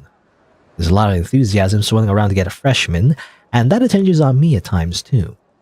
And each time I give a vague, indecisive answer. I wish I could say no more casually. After all, to them, I'm just one more potential candidate. I wander around school hoping to escape from the crowd. I mean, this seems to take place in the past, maybe? Because this is like, I guess, before he joined the literature club. It seems like he was in the literature club before, in the previous scene. In the end, I drove into the unused classroom in a separate building away from the main school building. It's a place strangely filled with tranquility, and neither the voices of invitations nor any footsteps can be heard. Even though no one is here, I feel nervous about entering a classroom on my own. I cautiously step inside. Chairs and desks are neatly arranged and quiet. When must this class be used? The backgrounds have more details? I think it has like just typical, like, it looks like typical visual novel backgrounds actually. And sometimes I think they're using stock photos actually. I think this city in particular is just a stock photo. They just blurred it, Anyway, it looks okay. It definitely more how do you say, more production value than your typical like indie visual novel. I feel like. So, do you consider this a indie visual novel? I mean, maybe I guess. Actually, I'm not familiar with the developer, so I have no idea of like the indie studio or anything. But this game is actually on Steam as well, so I don't know. I mean, it looks kind of professional actually. Anyway, I lean back on the window. You can see the cityscape in the distance, and the horizon is visible. I look at my reflection in the window and sigh. It's probably made over a longer time period. Yeah, I mean, it depends. I mean, it depends on what games I play, I guess. But this one is definitely it seems like a more full game. Anyway, I have a feeling that the person I see there is going to spend his high school life as if it were someone else's problem. If you don't like crowds, you should just go home. Okay, I'll take that advice. Goodbye. So then why would I have come to an empty classroom like this and I'm sitting inside a school bring full of newcomers and club invitations? It's funny, yeah, because I feel like it's a trope. I don't know if it's like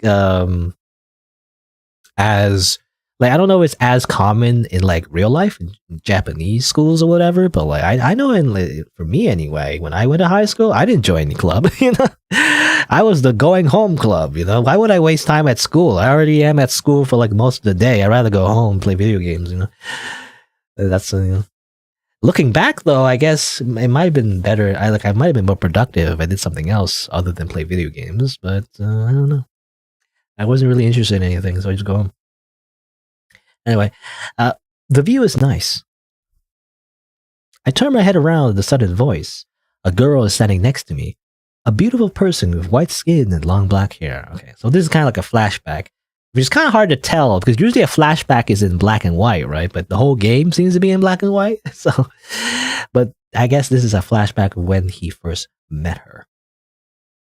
Now that I think about it, I do wonder why the ends of her like ribbon like kind of like frayed, kind of like damaged. I wonder why that is. Is that normal? I don't know. When did it happen? I'm sure the door was closed. The view is nice. She gives me a gentle smile, a smile that looks as though directed at someone who has been with her for many years. Yes, that's all right. I have a hard time replying properly. I wish I could talk more casually, but it's difficult for me. I think it through before speaking. I also think a lot about the words I choose. I mean, that's just a typical introvert, Yes.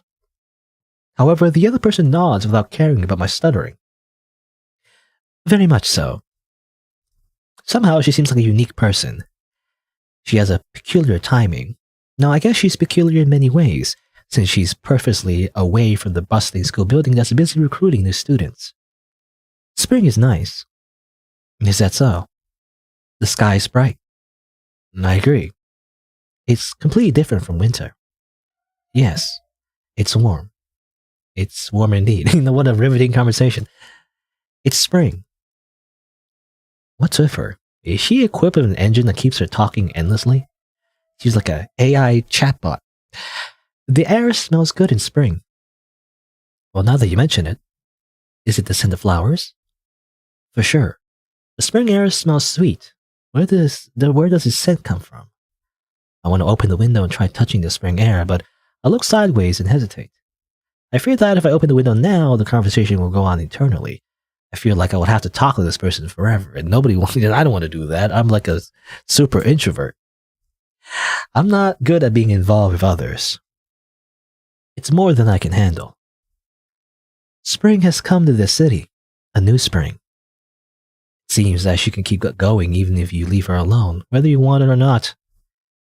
Looking at the scenery of the city like this. While saying that, she leans her back against the window. It makes me feel like everywhere is a city, right? Eh? Wait, I suddenly no longer follow. I don't understand, but that doesn't mean I don't share the feeling. It just means I can't quite grasp what she's trying to say. I'm sorry. Could it be that I've been saying weird things all this time? When I'm at a loss for an answer, the other person laughs embarrassedly. No. Her expression was so lonely that I unintentionally raised my voice. Well, I think hard and finally squeeze out an answer. Looking at the scenery of the city makes me feel like everywhere is a city. I can easily find a reason to agree with her. If you look at the city, then everything's a city, but is that all? This seemingly meaningless conversation, maybe there's something deeper in it. The city, no. There's a city wherever you go, because a city is where people live. I don't know what to say, so even though I'm talking, I have no idea what I'm saying. I let my mouth move while my brain tries to keep up. If I stop now, we'll be in silence, and that'll be really awkward, obviously. Why am I even doing this? No matter where you are, it's filled with places where people live, and people's life activities continue. I guess it's that kind of feeling, right? The girl looks surprised as the answer I managed to work out. Then she laughs, and the tension I could feel from her is lifted. Yeah, you understand. That was the correct answer. Was it a quiz? Silence fills the classroom again. At least I managed to overcome the city situation, but what now? It's like every step of the conversation somehow is like a boss battle. I don't know. I look out the window again. I can't exactly leave just yet. Silence. I wish I could say something witty. Unfortunately, I'm no good at that sort of thing. In the silence, the other person also turns to face the window. She stretches out her arm in front of me and unlocks the window latch. The window is now open. The rushing wind ruffles the girl's hair. With her long hair blowing in the wind, she calls out to me. The wind is nice. Right. Here, the window. She smiles. You look like you wanted me to open it. Why? This moment stays burned in my mind. Back then, did I really want Senpai to open the window? At that time, I was struck by something like an incomprehensible deep emotion, and I couldn't say anything. Startled, I snap out of my abstraction and I turn to face the window again. Now, rather than to the window, I turn to the blowing of a new wind. My name is Yukino Akabane. I'm a second-year student. What about you? I'm Haruya Shitaji, a freshman. I see, Haruya-kun. Yes? Come with me. I follow behind the person whose name I didn't even know until a moment ago. We leave the classroom, pass through the crowds of the main school building, and arrive in front of a small classroom. Is this... All club activities are in full swing. I also have to fulfill my duties as a literature club member. She opens the door. The literature club room is so small that it makes me think it's a storeroom or something. There's a large table in the center and a girl who seems to be a senpai is sitting in the back. She has brown hair tied in 2 braids and wears glasses. Welcome back. I'm back, President. Okay, another character. It looks somehow weirdly drawn. I don't know. Different pose, I feel like. It looks like you harvested, as expected, of Bani-chan. I'm more than happy to meet your expectations. Expectations. I didn't have any particular expectations of you, though. The club president laughs. Akabane-senpai also laughs. The two girls seem to have a unique relationship. Want to take a seat? All right. Your seat is across from mine. Yes, thank you. You can open the club room freely. The club advisor and I have the key, so when you want to borrow it, it'll be quicker if you speak to the teacher in the staff room. Why are you talking on the premise that I'll be joining the club? Won't you? I sigh. From the seat directly across from Akabane-senpai, I say, I think I'll join.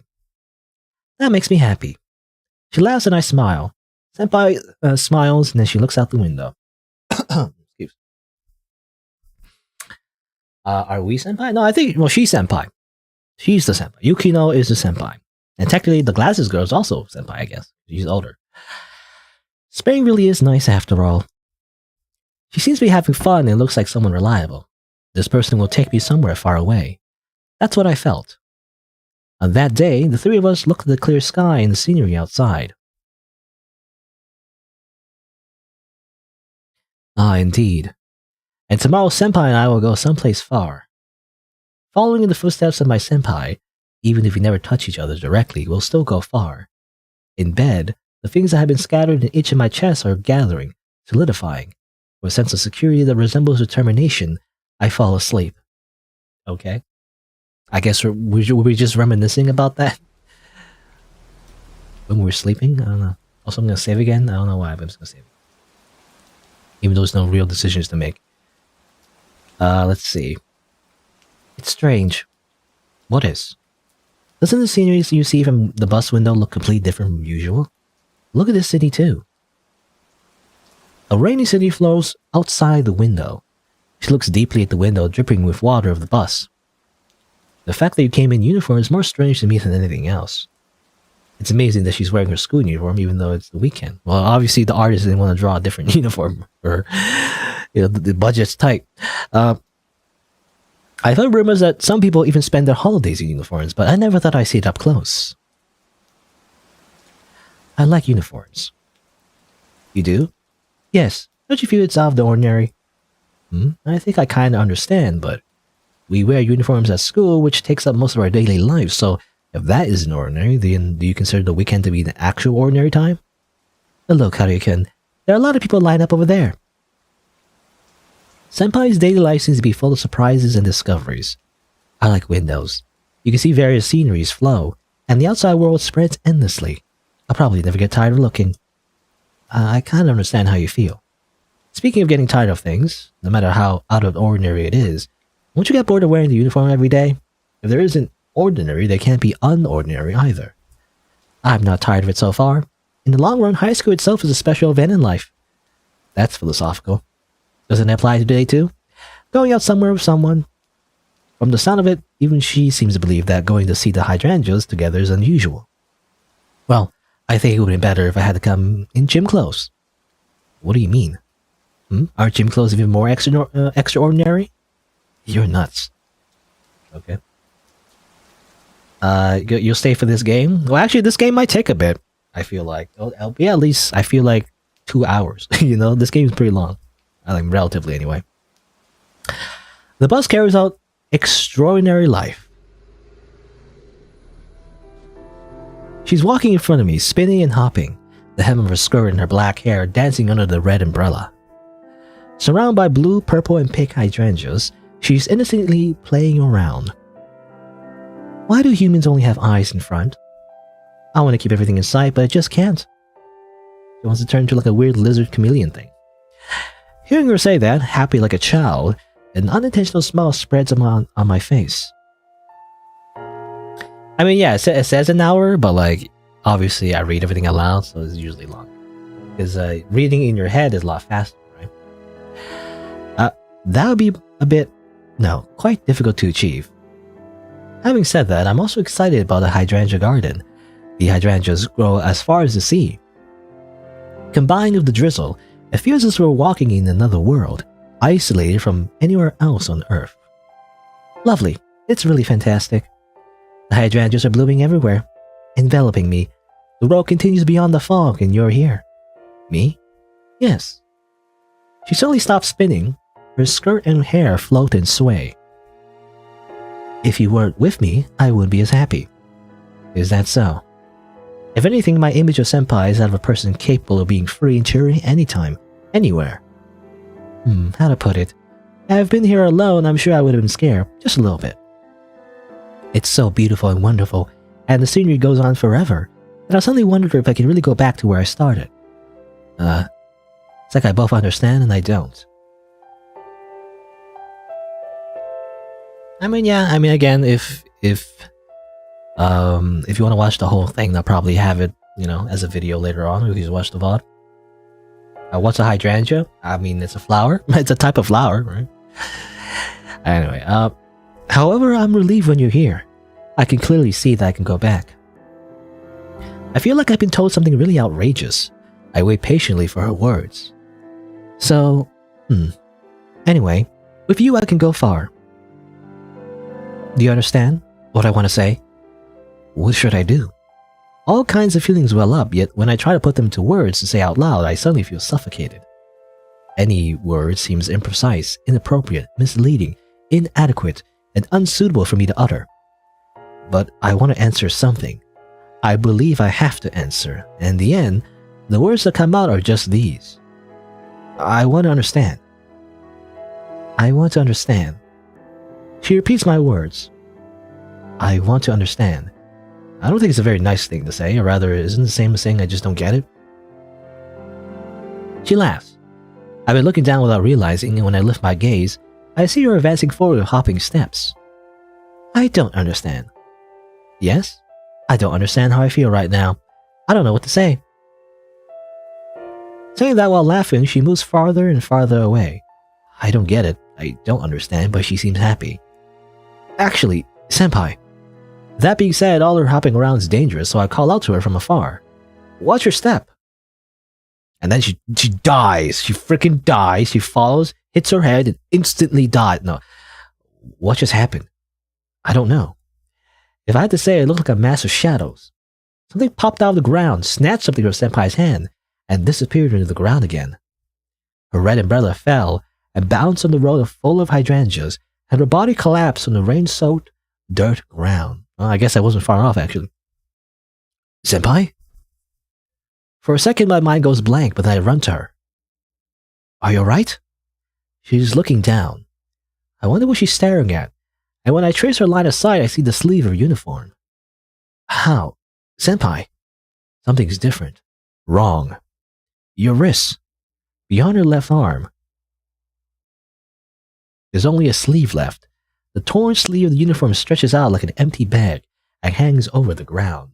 Did she get attacked by Kira Yoshikage? Her hand got chopped off. She glances at her sleeve, staggers to her feet, and sits down again.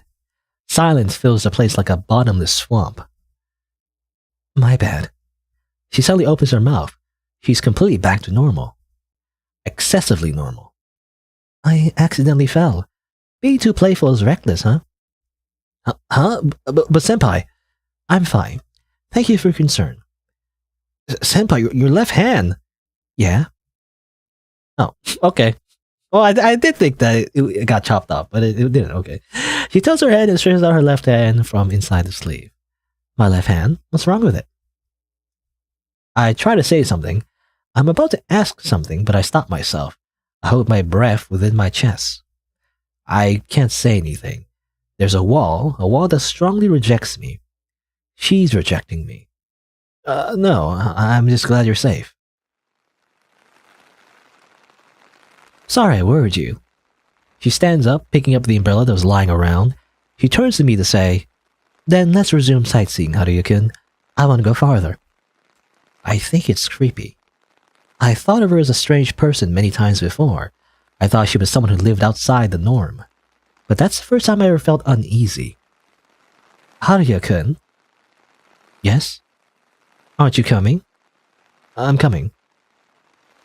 Even after all that, she's still happily yelling and letting out sounds of admiration. We can take a picture together, but I don't know how to look at her. White mist covers the entire hydrangea garden. We both walk through it. Senpai and I alone. Okay, well that was just kind of weird. I don't know. We thought we saw like a monster chop off her arm or her hand, but actually that didn't happen. It's like, what? Okay. Alright. Is she like a lizard? I don't know.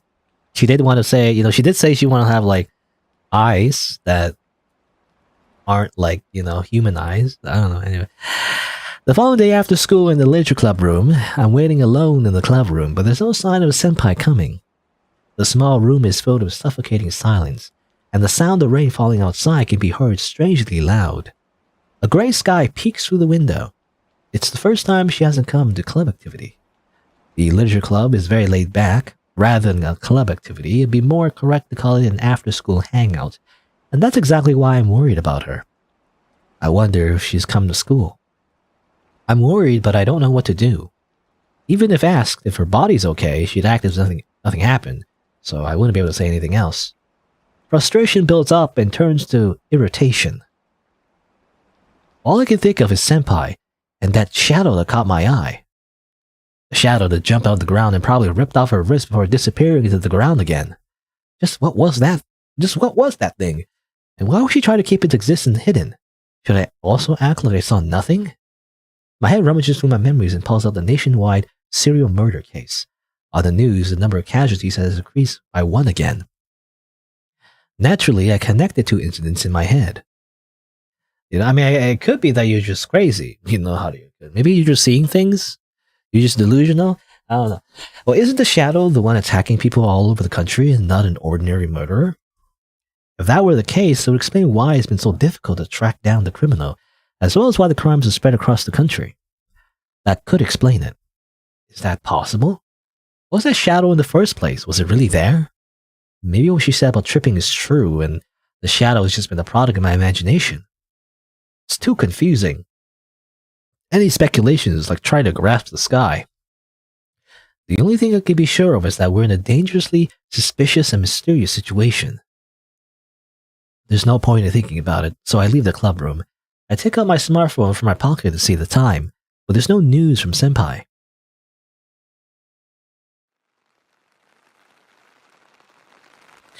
As I'm walking in the cloudy weather, something crawls up my neck. The sensation makes me want to scream, but I barely manage to hold it back. Maybe an insect or something? I try to wipe my nape with my hand, but I can't get rid of that feeling. My neck is wet. The shuddering comes up to my ear. Tonight, it will rain. I'm shivering. A voice that sounds like it's coming from the depths of the earth makes my eardrums vibrate. At the time of the boar, I shall await at the door of your dwelling. Something pops in my ear. When I cautiously touch my ear, my fingertips are wet. What just happened? Fear like never before overcomes me. I feel like I've been touched by something I shouldn't have knowledge of, by something I should have never heard. How come I keep meeting things like these? I don't understand. All I can piece together is that something supernatural is haunting the town, and it seems to be trying to get in touch with me. Okay, I didn't realize this visual novel. Yeah, but it suddenly is supernatural. What is this? Is this a Junji Ito, comic or manga, whatever? It's a Junji Ito story. I'm not sure. Again, this game wasn't tagged as horror, so I don't think it's like a cosmic horror thing happened. I don't know. I'm caught in something, and the fact that Senpai was attacked yesterday must be part of that. With uneasiness in my heart, I walk back home with heavy steps. It would be kind of interesting if it was, actually. If it was kind of like, like a monster thing that's like, like Cthulhu-esque, but I don't know. I don't think it's, the game page and everything doesn't really hint towards that. I'm not sure. Anyway. Tonight it will rain.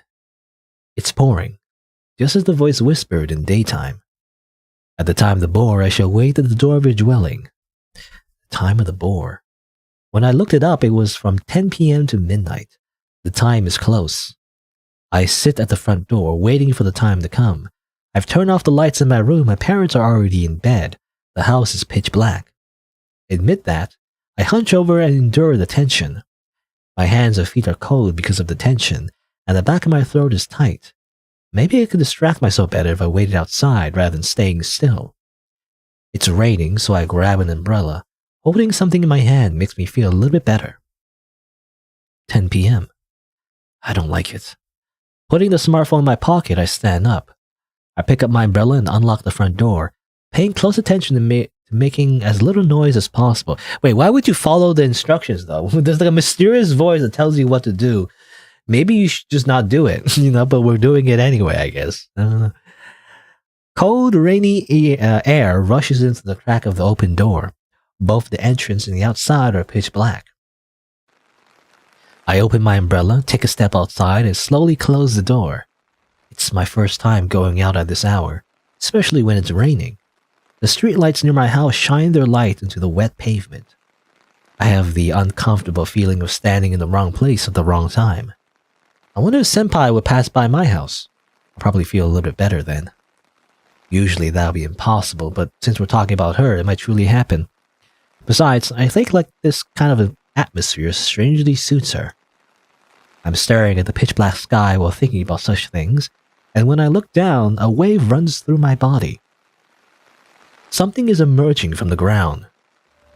From where I stand on my feet, and from the firm ground, it's rising little by little, as if a face were sticking out of the water. It's like an optical illusion. Things I always took for granted are being shaken. I become uneasy. A fish. It's a shark. Oh no, it's Gura, the shark of VTuber. Maybe not. What's emerging is a huge shark. However, what's completely different from ordinary sharks are the gigantic human dentures that appears as it surfaces. Okay, that is a thing actually. I think, I looked it up actually, and there is some fish that do have human-like teeth, I think, as far as I know. But obviously sharks aren't supposed to have that. So it's just kind of creepy. Human teeth are lined up in the mouth of the fish, the tongue contained in the back. They look like teeth that could easily bite iron. Rows of teeth put closely together. One single front tooth is as big as my spread out hand. Pretty big. Monster! Monster! My whole body is frozen. I feel simple, pure fear as I perceive my life in danger. My body refuses to move. Weak and pallid as my blood had been drained. I stand still, my stare glued to the monster in front of me as it slowly opens its mouth. I didn't realize the main antagonist of this visual novel is a giant shark. It's like this kind of, a giant shark that comes out of a pool of water from the rain. It's not even in the ocean. It's like literally on the sidewalk through a puddle. I don't know. On time, I thank you. The shark lets out a heavy voice that makes the core of my body tremble. I'm surprised he can speak. His voice has an eerie sound, like something non-human, attempting to imitate a human's voice and failing. I am the rain Ayakashi, Fukai Murasame no Ani, the monstrous shark of the abyssal zone. Okay, wait, what? What is this? Very complicated name. Rain Ayakashi? He has given me his name, but I couldn't quite catch the rest on the first try. Despite my confusion, the Rain Ayakashi continues. How shall I address you? What is my name? Correct. Haruya Shitaji. Haruya Shitaji. Shitaji don't know. Yes. I visit you on this night for nothing else but to request your help. Okay, it's not an antagonist, it's like a spirit asking for help? What direction is this story taking? This is like wild. To ask me? Correct. The other day, incidentally, it would seem you were in a flower garden of a woman. How was she called? I'm at a loss for words. The Rain Ayakashi is referring to my senpai. Should I really mention her name here? Worry not. The monster adds as if he can sense my internal conflict. We are old friends. I solely wish to know the name she goes by here. I can't take in a single word the monster says. That monster and Senpai are supposedly acquainted. What does he mean by here? And does that mean she has another name besides Yukino Akabane? Is she secretly a shark girl? Undoubtedly, there are many things you want to ask about. I shall talk about those later. But for that purpose, firstly, could you tell me how I should refer to her? I feel that the shark monster's tone has softened ever so slightly. For the time being, I decide to follow what he says. To begin with, I'm not a brave enough person who could go against such an opponent head on. Okay, so we're just gonna throw her under the bus. Don't worry about it. Yukino Akabane, that's her name. Yukino Akabane, I see. The Rain Ayakashi repeats the name several times and nods. Have you been with Yukino Akabane for a long time? No, since last spring. But you seem to get along very well. I don't know why, but like I'm getting the feeling this Rain Ayakashi is her dad. You know, I'm probably wrong, but like I don't know. I'm just getting the feeling that this is her dad. She's actually a shark girl, like kind of like a mermaid shark girl, and this is her dad, like getting an idea for a future boyfriend. You know, I don't know, maybe not. I could be completely off the mark. It would be kind of silly though, because it'd be like a romantic comedy anime. I don't know. Anyway, but you seem to get along very well. I don't know, maybe so. Such an ambiguous way of declaring so. Is it because of Yukino Akabane's behavior that you're making your words vague? I can't say for sure that's not the case. This seems to be a relationship that cannot be easily explained. Is this being prying into my private life? I feel a little annoyed, but I can't really say anything back because the other party is, well, a huge shark. Pathetic. I mean, it's just a shark, right? It can't swim, as far as I know, right? Just kind of like, I don't know. Just go inside your house. Can it? I don't know. I feel like a shark or like a fish is not that scary because it swims, right? It can't exactly grow legs and walk on land, can it? I mean, I guess it's a magical fish. I don't know. It can do whatever it wants. It probably floats. I don't know. What kind of person does Yukino Akabane appear to be in your eyes? In a word, she's a weirdo. She's an unpredictable person who's always full of energy and tries to get close to other people. Yeah, that's it. She seems like she's starving to interact with other people. I'd say that's the kind of person she is. I see. Yes, I see. I see. Humans may still look strange in her eyes. What do you mean? I should be forthright. The air is tense. Firstly, Yukino Akabane is not human. Huh? Neither she nor I live in this world. We are foreigners who came here from another world. We are Ayakashi. We are neither humans nor birds or beasts, neither flowers nor fish. The monster says indifferently as if reading a script. Of course, my understanding can't catch up. Ayakashi? If Senpai isn't a human being, is she in the same category as this monstrous shark? Oh boy, here comes the exposition, by the way. This is the exposition shark. Of course, you as a human will find it hard to believe. However, the fact that I'm in front of you like this is the best proof that my story is no hoax. Not really. You could be lying. Anyway, it's just as the Rain Ayakashi says. He's hit the nail on the head, but I can't easily accept it. In other words, the reason why Yukino Akabane wants to close the distance with you isn't because she wants to observe in more detail the strange human beings she mingles with. And perhaps that kind of attitude is seen as eccentric by other humans, and therefore they are wary of her. The monster's speculation about Senpai's position is mostly correct. And according to the Rain Ayakashi, the fact that she isn't human may have cast a shadow over the relationship between me and her.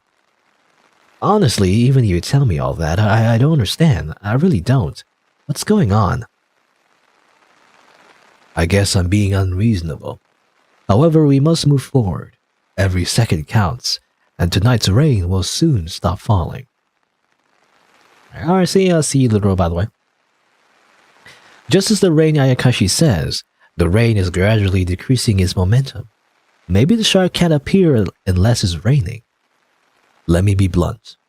Right now, I am here with an important order from my master. Such order is to bring Yukino Akabane back, even if I must kill her. Okay? She's wanted, dead or alive. Even you have to kill? Huh? Why? Aren't you friends? It would seem that a murder case has recently been making headlines in this country. I certainly remember. The serial murder case. Before we went out to the hydrangea garden, we talked about that incident. What about... No, you can't be saying that she... Correct. The Rain Ayakashi nods without saying anything. Like that, I can't continue the second sentence. No, I mean, why would she ever do such a thing? Why would she... Listen. For us to live in your world, we need life energy.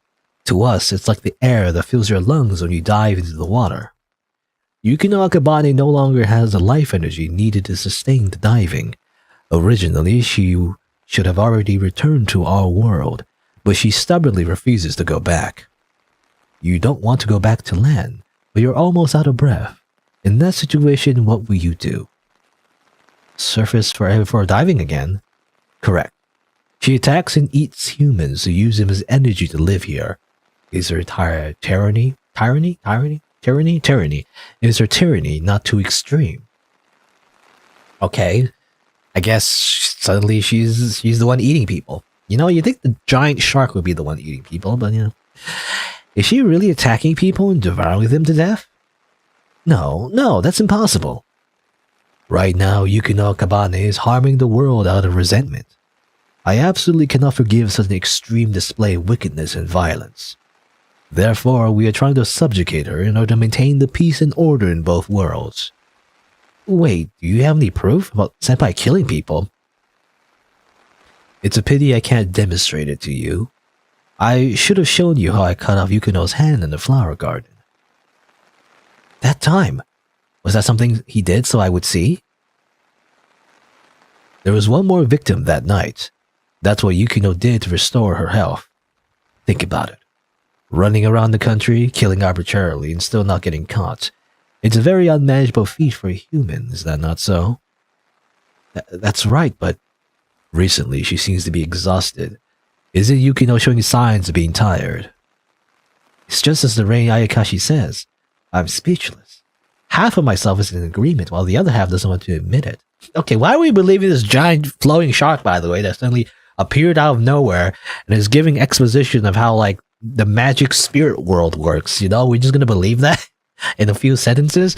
I don't know. I would think I'm like crazy. You know, I need to be sent to a mental asylum because I'm seeing a giant shark telling me that my senpai kills people and she like is a monster. I don't know. It's weird. Therefore, I was dispatched from my original world to take on the task of subjugating Yukino Akabane, and now I have a favor to ask of you. Will you lure Yukino Akabane out? Me? Are you asking me to cooperate? Correct. I want you to bring Yukino Akabane to a specified place at a specified time. She trusts you, and therefore wouldn't be wary if it was your invitation. But that's... The rain is stopping. The Rain Ayakashi looks up at the sky and muttered, I must go. My people need me. Aren't you being too one-sided here? You must tell nobody. I shall let you know in advance that I possess a keen sense of smell, and I loathe the smell of lies. In other words, if you talk about it, I will know immediately. More a threat than a warning. On the morrow at night, it will rain again. I shall listen to your reply at that time. I would like you to fully consider it until then. The Rain Ayakashi says so with a mouth wide open on purpose. Its oral cavity full of intimidation dangles in front of my eyes. I look forward to your humane judgment and response. Okay, well, that's just weird. This is just weird. What a weird plot point. To have a giant talking shark with human teeth talk to us in the middle of the night and explain the like a whole like magical supernatural thing that apparently is happening and we just believe it. I don't know. It's just very strange to me. Anyway. After saying that, the monster shark burrows deep into the ground. The rain has already stopped. I stand from the entrance for a while. I opened the door in a daze and dragged my heavy body to the bed of my dark room. When I throw my body on the mattress, my strength suddenly disappears. My head is spinning round and round. I can't help but believe it's all a lie. Do I really have to give an answer to that monstrous question by the following night when I can hardly process night's events as a reality? I wish tomorrow would never come. I close my eyes and frankly push the hopeless thoughts out of my mind. In my head filled with darkness, the figure of Senpai remains at the end. It doesn't go away.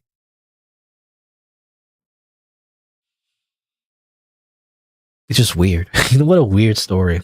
I guess we'll see. I guess we'll see where it goes. The following day after school, in the literature club room, I threw my bag on the desk and put my face down. I attended the school as usual, but I couldn't focus. I managed to somehow make it through. On the morrow night, it will rain again. I shall listen to your reply at that time, and I would like to fully consider that. I keep thinking about it, but I can't come up with an answer. Since last night, the serial murder case has increased the number of victims by 2. Maybe the Rain Ayakashi wasn't just talking crap.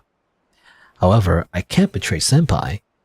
It seems she is inhuman and is attacking people at night. Even though the truth is unknown, it's still a shock that I can hardly accept. I want to talk to her, but I haven't seen her since our visit to the hydrangea garden. In the first place, the Rain Ayakashi is observing my movements from the rain. Of course, it would be a lie if I said I'm not afraid of the Rain Ayakashi. Even now, his gigantic gums keep flashing through my mind. That sight frightened me and made me feel more powerless. I'm getting honest. I guess in real life, maybe, if you can imagine something like that. But to me, this image is kind of silly. It looks silly. My suspension of belief is I don't know. The game is really testing that. Anyway. Also, I always forget, is it suspension of belief or suspension of disbelief? I always don't really understand. It's suspension of disbelief. Okay, so basically choosing to put your disbelief away, and just accept everything. I feel like suspension of belief is also makes sense though. You're suspending your belief in reality. That's how I see it. You're suspending the belief of how the real world works, basically. But it's suspension of disbelief rather. So you have to pretend that you accept everything, but it's kind of hard, because it's so sudden. It's suddenly the giant shark just gives you exposition out of nowhere. I don't know. Anyway, I'm gonna let it go, and we'll see where the story goes. I'm frustrated and scared. I'm definitely not going to cooperate, but when I think about what may happen to me, I can't help but waver in my decision. What's it going to do? It's going to flop around? Anyway, my mind is in chaos. I can't think clearly. What should I do? Shitachikan is dead. The sudden sound of the door, followed by a voice I hadn't heard in a while, makes me turn around. Yes, this girl. Hi there. Hello, President. It's been a while. Right. How have you been? I've been okay. Your complexion tells me you're lying. The club president, she's as detached as always. Do you have something to do here? Sure do. I want to borrow some books.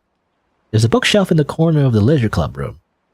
The club magazine's there, and the books brought in by the club members are lined up so that anyone can read them freely. I don't know why, but she's just drawn weirdly for some reason. I don't know. It's her hair.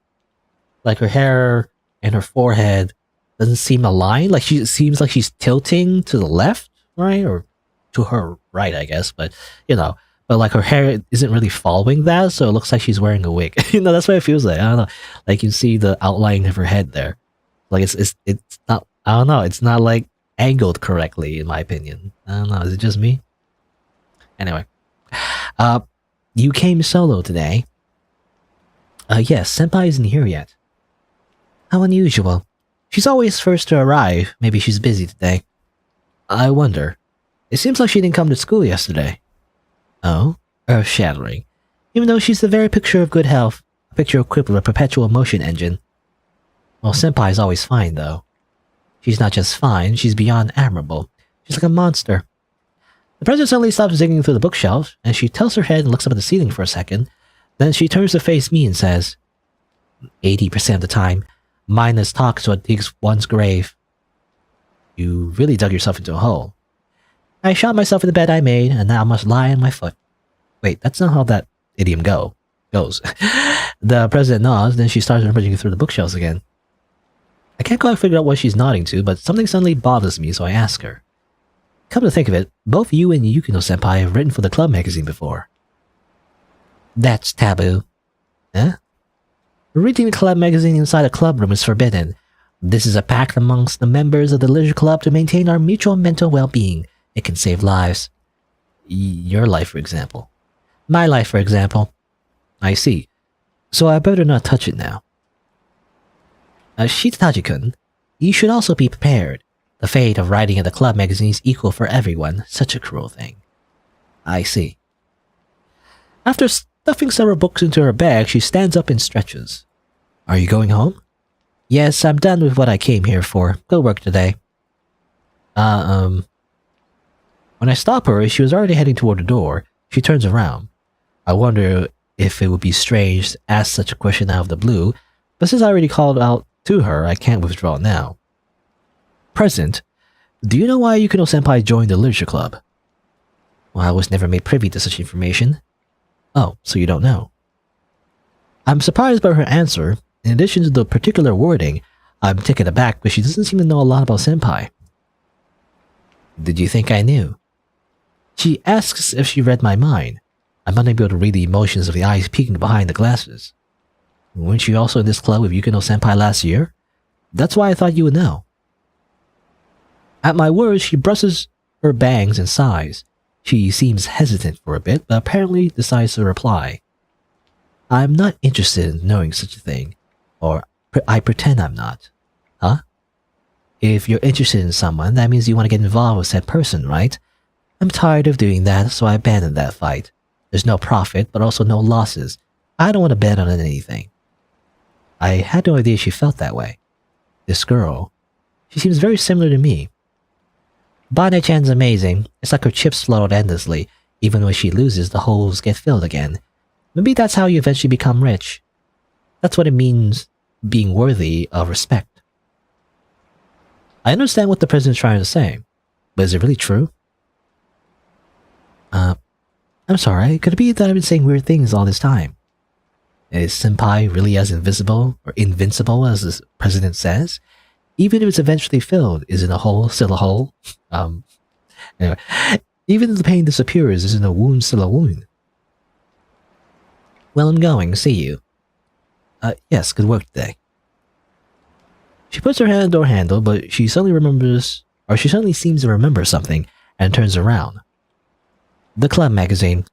Why don't you take a look? I think Bane-chan wrote something. The club magazine. I'm surprised by her unexpected suggestion. Isn't reading the club magazine taboo? It's fine as long as it doesn't affect me. What a tyrant. I'm merely acknowledging my freedom and rights, and with this I'm done here. Bye. And with that she leaves. I'm left alone. As soon as the president closes the door, I take out the club magazine from the bookshelf. Looking at the table of contents, I see Senpai's name several times. I feel like very mundane, by the way. Compared to the giant shark and everything. It just feels... The tone is like really, all over the place. As I approach the works one by one, I find a certain entry. Window by Yukino Akebane, first year. I like books. Amazing. No, I like books. I especially like novels. And I like looking out the window. No matter who you are, you only live once. Yes, YOLO. No one can ever escape their own lives and go to someone else's. Sometimes I wonder if life is like a bug cage. Everybody's trapped in insect cages. Unable to go out and into the outside world, I fear that I have no choice but to heap all parts of myself within the cage. But there are books in this world. A book is at least part of someone's life. A book is a small outside world. So to speak, it's like a window into a human room. Through the window, you can see the scenery outside. There's no exit from this insect cage, but there are many open windows. And I like looking out the window. I'm still looking out the window from the literature club room. I'm dazed for a while. When I regain my composure, I think of senpai. What kind of life did she live in her original world? How did she come to this world? I try to imagine it. A sound takes me by surprise and I turn around. It's the second time today that I turn toward the door after I hear someone's voice. There she is. Hello, Haruya-kun. Senpai. She comes in the room stumbling and sits down in her usual seat. Her complexion looks noticeably bad. On my end, I hurriedly put the club magazine back on the shelf. Still, I don't think it's a bad thing to read the club magazine in the literature club. Haruya-kun, that's taboo. The club president said so too. The president? Did she come here today? Yes, to borrow books. Oh, really? I'd like to see her. She says lazily, resting her hand on her chin. I wonder if her tiredness hasn't gone away. Feel free to read the club magazine. So, it isn't taboo for you? Nope, I don't really care. I've already read what I wanted to read though, so I don't take it out again. Instead, I sit in my usual chair. Are you not feeling well? Kinda. I've been tired lately. For a second, she looks exhausted.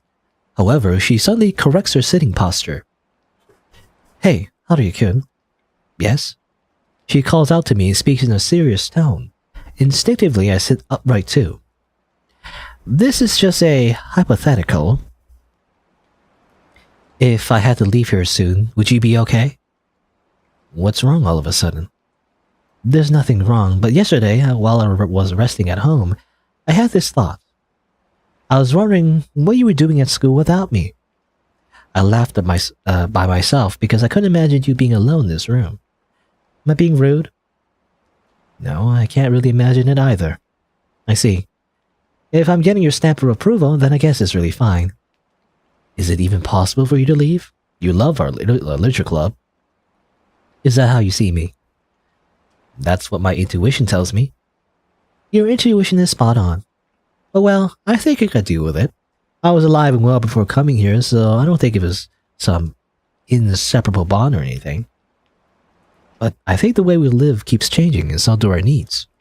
For example, cigarettes and alcohol for adults. They didn't know the taste of it as children, yet many can't let go of them when they grow up. Is that the same for a club? She sighs. She gets up from her chair and leans against the window. With her back toward me, she continues talking. I have to graduate. Isn't graduation still some time away? That's right. Well, I'm getting a little sentimental, you see. Yesterday, I lost my perfect attendance at both club and in school. I'm a little down. She looks back at me with a troubled smile. She said my intuition's good. If so, then surely this is a roundabout way of saying goodbye. It's just my guess, but she must have realized the situation she's in after being attacked by the Rain Ayakashi. Then after thinking it through for a day, she showed up to the club again after coming to a decision. She also most likely believes I know nothing. But she's wrong about that, as I have somehow been involved in it. I don't know everything, but at least I do know what the Rain Ayakashi told me. Senpai. Yes? I have to answer her question. If you were to leave soon, would I be okay? That's what you asked. Oh, yes. Can you give me a reply? I can tell. At first glance, she looks like usual, but I can tell there's a hint of anxiety on her face. If you were gone, Senpai, I will save the game. Okay, we have an actual choice. Again, the way it's set up is kind of weird, though. I wish the whole Rain Ayakashi thing just, like, it didn't happen, to be honest, or like the way we learn about the whole supernatural stuff was more subtle than literally a giant shark just telling us everything, because that's like, I feel like that's like a sin, for like storytelling, just to have some random character go like, hey, by the way, this is how the plot works, I'm going to explain everything to the characters so that we can have some kind of like contrived narrative involving the relationships of the characters, it's like, feels weird. Anyway, but it seems like we have a choice now. So, basically she's asking, do we want her around? Like, is it okay to let her go back to her supposedly original world and then live on? Or do we say they're actually very attached to her and probably that will lead to some consequences? I don't know. I don't know. I guess we'll just say we'll live on. Yeah, whatever. We're just gonna friend zone her, I guess, or like, Ayakashi zone her. I don't know. I'll somehow manage. I don't know if I'll live a good life, but at least survive. While occasionally remembering you. Remembering. Yes, not forgetting. Even if you were gone, I'm sure I'll be able to live on thanks to you. I'll never forget you. So don't worry, I'll be fine. You won't forget? She mutters quietly, then she laughs, troubled. I see. Haruya-kun is strong. Strong? Yes, strong. She lowers her face slightly and seems to be thinking about something. Before long, she looks up again. Are you free tomorrow after school?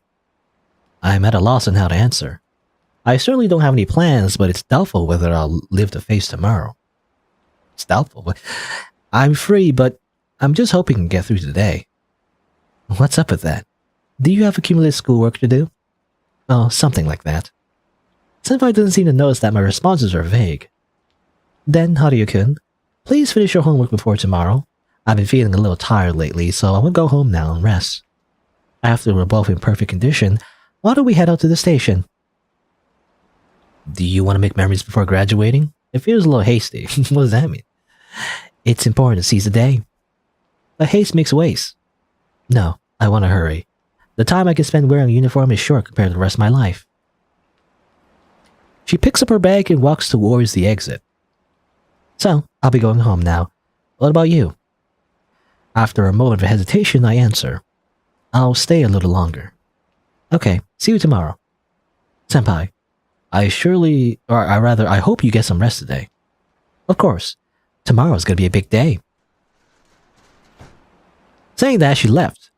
I take a deep breath and exhaled slowly. If my breath had a color, it would be a horribly cloudy and dark one.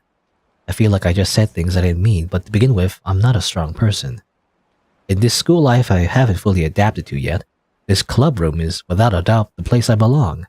And Senpai is my main conversation partner. The reason why I go out of my way to visit the club room every day is the expectation that she'll be there. If I lose someone who means this much to me, will I really be able to bear it? I'm not sure, but I believe I had no choice but to answer that I can do it. Otherwise, she won't be able to graduate. She probably has no choice but to go back to where she came from. And when the time comes, I must not be the reason she can't take that step.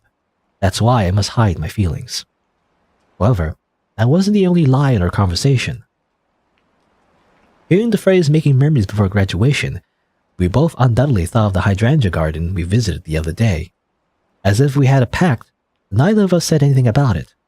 It's a memory that created a rift in our relationship, so we wanted to bury it in silence. That way, from the time we first met until the time we parted, our time together would have no flaws. There would indeed be some shaky moments, but overall, it would take the shape of a neat, clean line. I'm sure that Senpai, who isn't aware of the Rain Ayakashi approaching me, is thinking that. For this reason, I went along with her script. I have a bad habit of looking back on conversations. I pick up my bag. This is just my guess, but after school tomorrow, she'll go out with me for a last time, and then she'll return to her original world. Tonight, that's what I'll tell the Rain Ayakashi. He came to bring her back, and now he can save the trouble of setting traps. They can reconcile. For the time being, this will settle the matter. I think I've created a nice storyline where everything falls into place. Nobody can complain about this. Yes, nobody. Okay. With the club room behind me, I remember. Is it even possible for you to leave? You love our literature club. I have to graduate. That's not an answer. Wrong. She never answered in the first place. No. Not answering is an answer in itself. My feet stop. I start walking again. I said I could live on without her. Based on my reply, we both moved accordingly. Even though I didn't freely choose the answer, it will determine my future. As if it will cause like a branch in the visual novel and, affect the outcome of the ending. I wanted to end well. To achieve that, tonight's rain is the final hurdle I must overcome.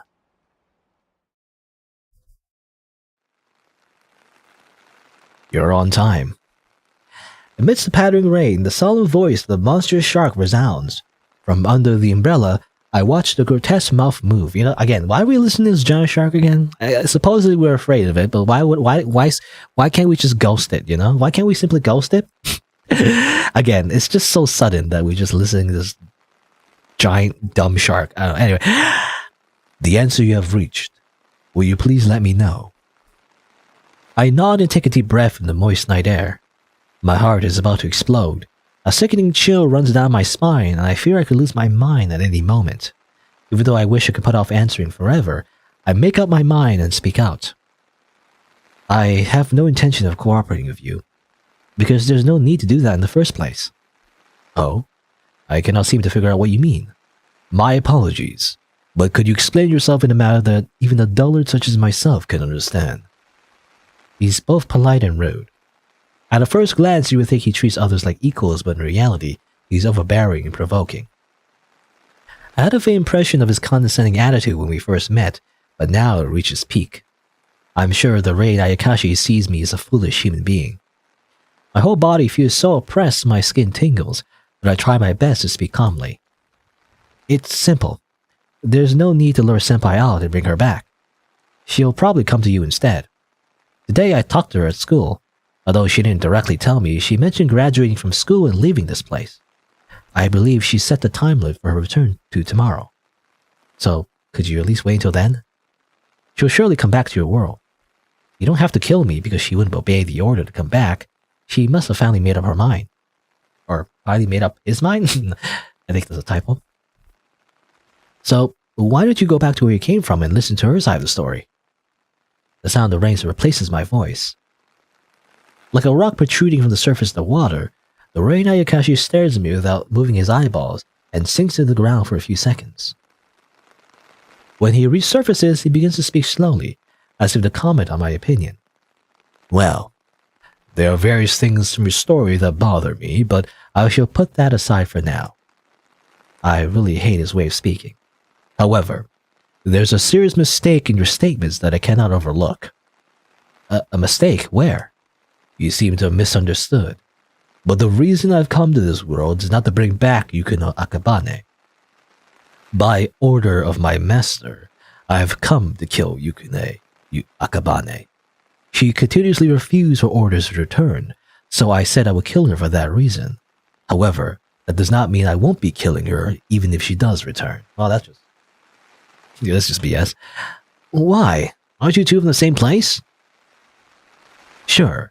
She's of my same kin, but it's precisely because she's a disgrace to our entire species that she must be killed. Revealing his true nature, the shark monster bares his teeth and becomes furious.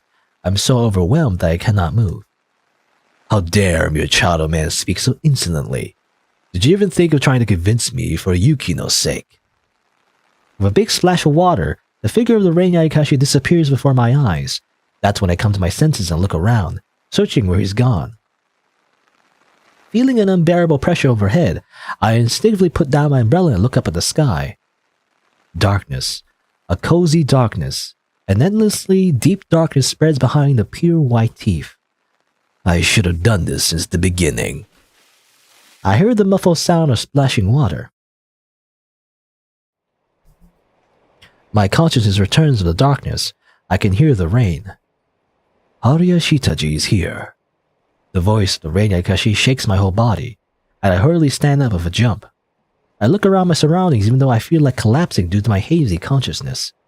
Darkness all around, I can't see the shark. It looks like you just woke up. His deep, echoing voice makes my body numb. I can feel his voice enveloping my whole body, as well as a lukewarm feeling of a wobbly and swaying ground. I am vaguely able to guess my situation. Did we get vored? I feel like we got vored. I was expecting that we got eaten and just die, but apparently we got vored. I'm inside the Rain Ayakashi's mouth. As my eyes adjust to the darkness, I notice a row of majestic teeth laying on top and bottom of my vision.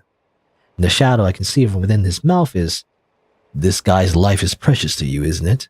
Then I'll trade it for yours. Do you understand, Yukino Akabane? Or rather, Wing Ayakashi, Kabane Shirayuka Hime, the deathly ring-winged deity." What's his names? These long names. Overly like long names. Senpai! Don't be noisy. When I even involuntarily lean forward and shout, my feet begin to tilt. The rain Ayakashi has lifted the tip of his tongue. Haruya-kun, don't you move, Shirayuki. Don't you move, Shirayuki-hime. For a moment, I feel the illusion of my body floating up at the rain Ayakashi's angry voice. I somehow manage to avoid falling into the back of his throat, and the tongue finally regains its original flatness. Hey, Fukai, do you really think that would work against me? Don't you know who I am? Of course I do. If I fight you head on, my odds of winning are slim. Okay, suddenly this turns into a shonen anime, I feel like. This is like a battle anime now. That's the direction it's going towards, I feel like. That's why I decided on this approach. Apparently, you seem to have a deep bond with this guy. Even if you take it hostage, it'll be easy for me to overwhelm you and recapture him, isn't that right? Surely it'd be really easy, but I can crush this guy in an instant it takes for you to do so. And even if I die, there's still plenty of others who will take over after me. I'm nothing more than the vanguard. My life is being exchanged now. It doesn't feel real. A story about a world I don't know about, and Senpai's stern voice that I hear for the first time, for the first time all? Strange. Senpai's stern voice that I hear for the first time, they seem like lies. Are you willing to die? I'm here to fulfill my master's mission. To do so, my life and death are trivial matters. Rather, surviving despite failing my lord's mission would be the real death. My father sure is loved by his pet fish. One can't fight against blood. Is that the reason you too are quite admired by this guy here? The rain Ayakashi opens his mouth, and thanks to that I see better the scenery outside. In the middle of the rain and darkness, I see hints of the white light of the moon. The raindrops scattered on the trees and plants reflect the moonlight. The sight of the moon and raindrops drawing the colors of flowers in the darkness is a sight to behold. It's the hydrangea garden. An open space surrounded by flowers and plants. In its center, a familiar figure stands. You're my senpai, right? Haruya-kun. In a complete change from before, her voice is terribly feeble. This seems to be the right moment for questions. Seeing a weakness in her, the rain Ayakashi decides to attack.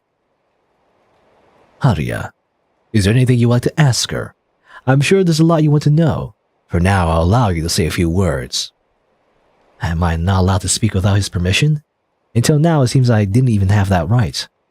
I can vaguely read his mood. The arrogance of the rain shark is something to be admired. And so is his shrewdness. Well, he probably wants this for me to denounce her. That must be the motive behind cornering her like that. As long as I can see through his calculations, I can't let myself be caught up in the rain Ayakashi's plots. The pale moonlight shines on Senpai. I can see her biting her lip and casting her eyes down. I can't hurt her. However, I don't really have a clue what to say. Sorry, Haruya-kun. She speaks up first. I'm taken aback. I thought she was waiting for me to say something. I know I should have told you first. I'm sure there are many things you want to ask me. First of all, what the raid Ayakashi said is all true.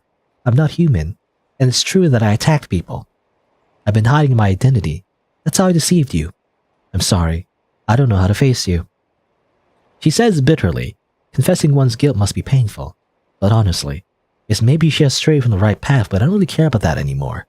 I don't want to play the role of an executioner like the raid Ayakashi hopes I will, the one who can decree a sin as a judge. But I'm just a kohai of my senpai. And now as her kohai, what I should say is... No. I was the one who deceived you. I really don't want to be away from you. I'm not a strong person. Senpai, even if you aren't that confident, right? You actually don't want to go home, right? She made up her mind to return, so I intended to give her a little push. But didn't these words of mine plunge her into the depths of darkness? Why'd you come to this world, Senpai? Why'd you enroll in our high school? Without waiting for a reply, I kept pressing for answers. With a momentary sound of rain in between, she starts talking. I was raised by my father, like some sort of pet. I was confined in a room that was spacious but empty, had no windows, was like a bug cage. I spent my time without meeting anyone. That's why I wanted to get involved with someone, so I forced myself to come here. But it was difficult. Just getting to meet people wasn't my goal. I wanted real bonds. I couldn't do it very well. Maybe it's because I'm not human after all. Deadline was approaching, so I thought I'd give up and just go home. Meeting you just before the deadline made me want to stay here a little longer.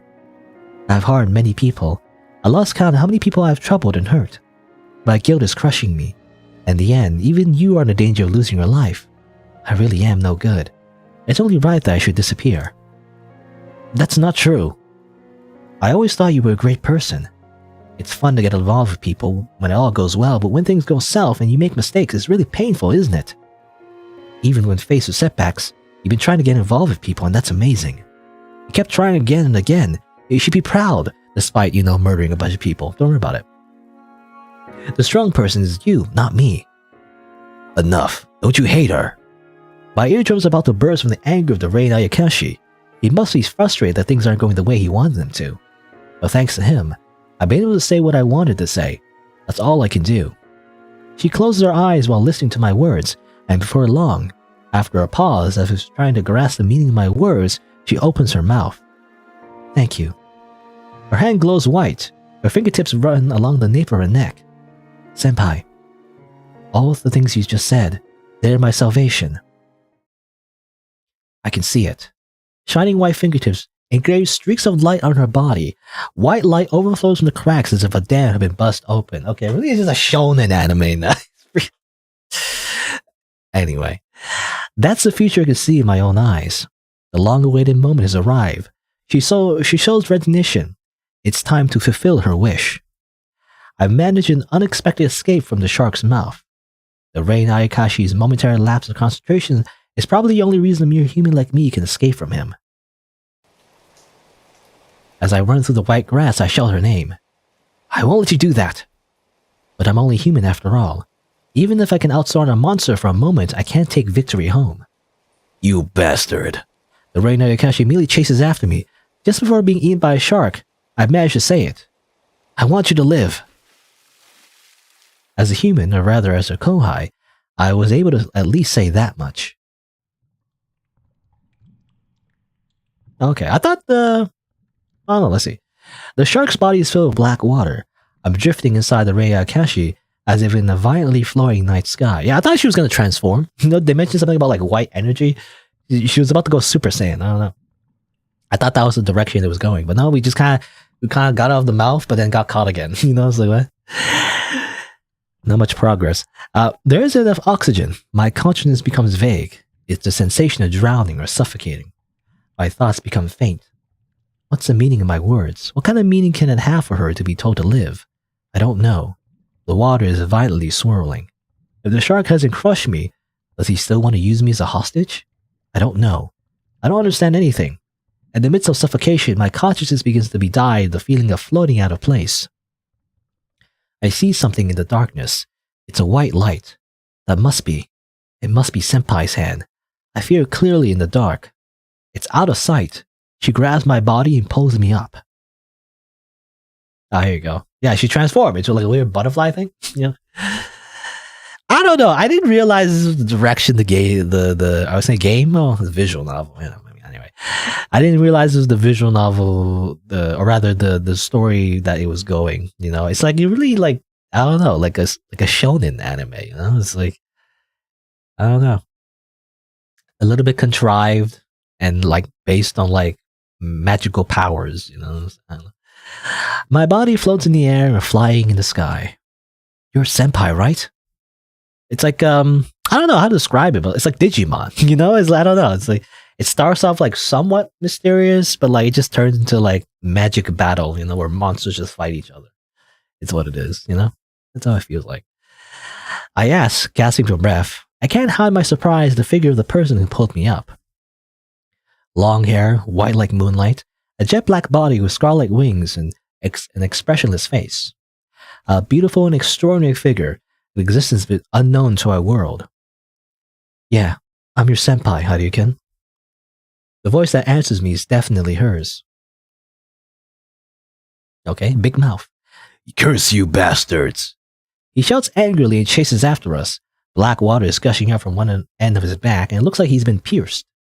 Senpai stops in the air while holding me and stretches out her hand towards the Rain Ayakashi.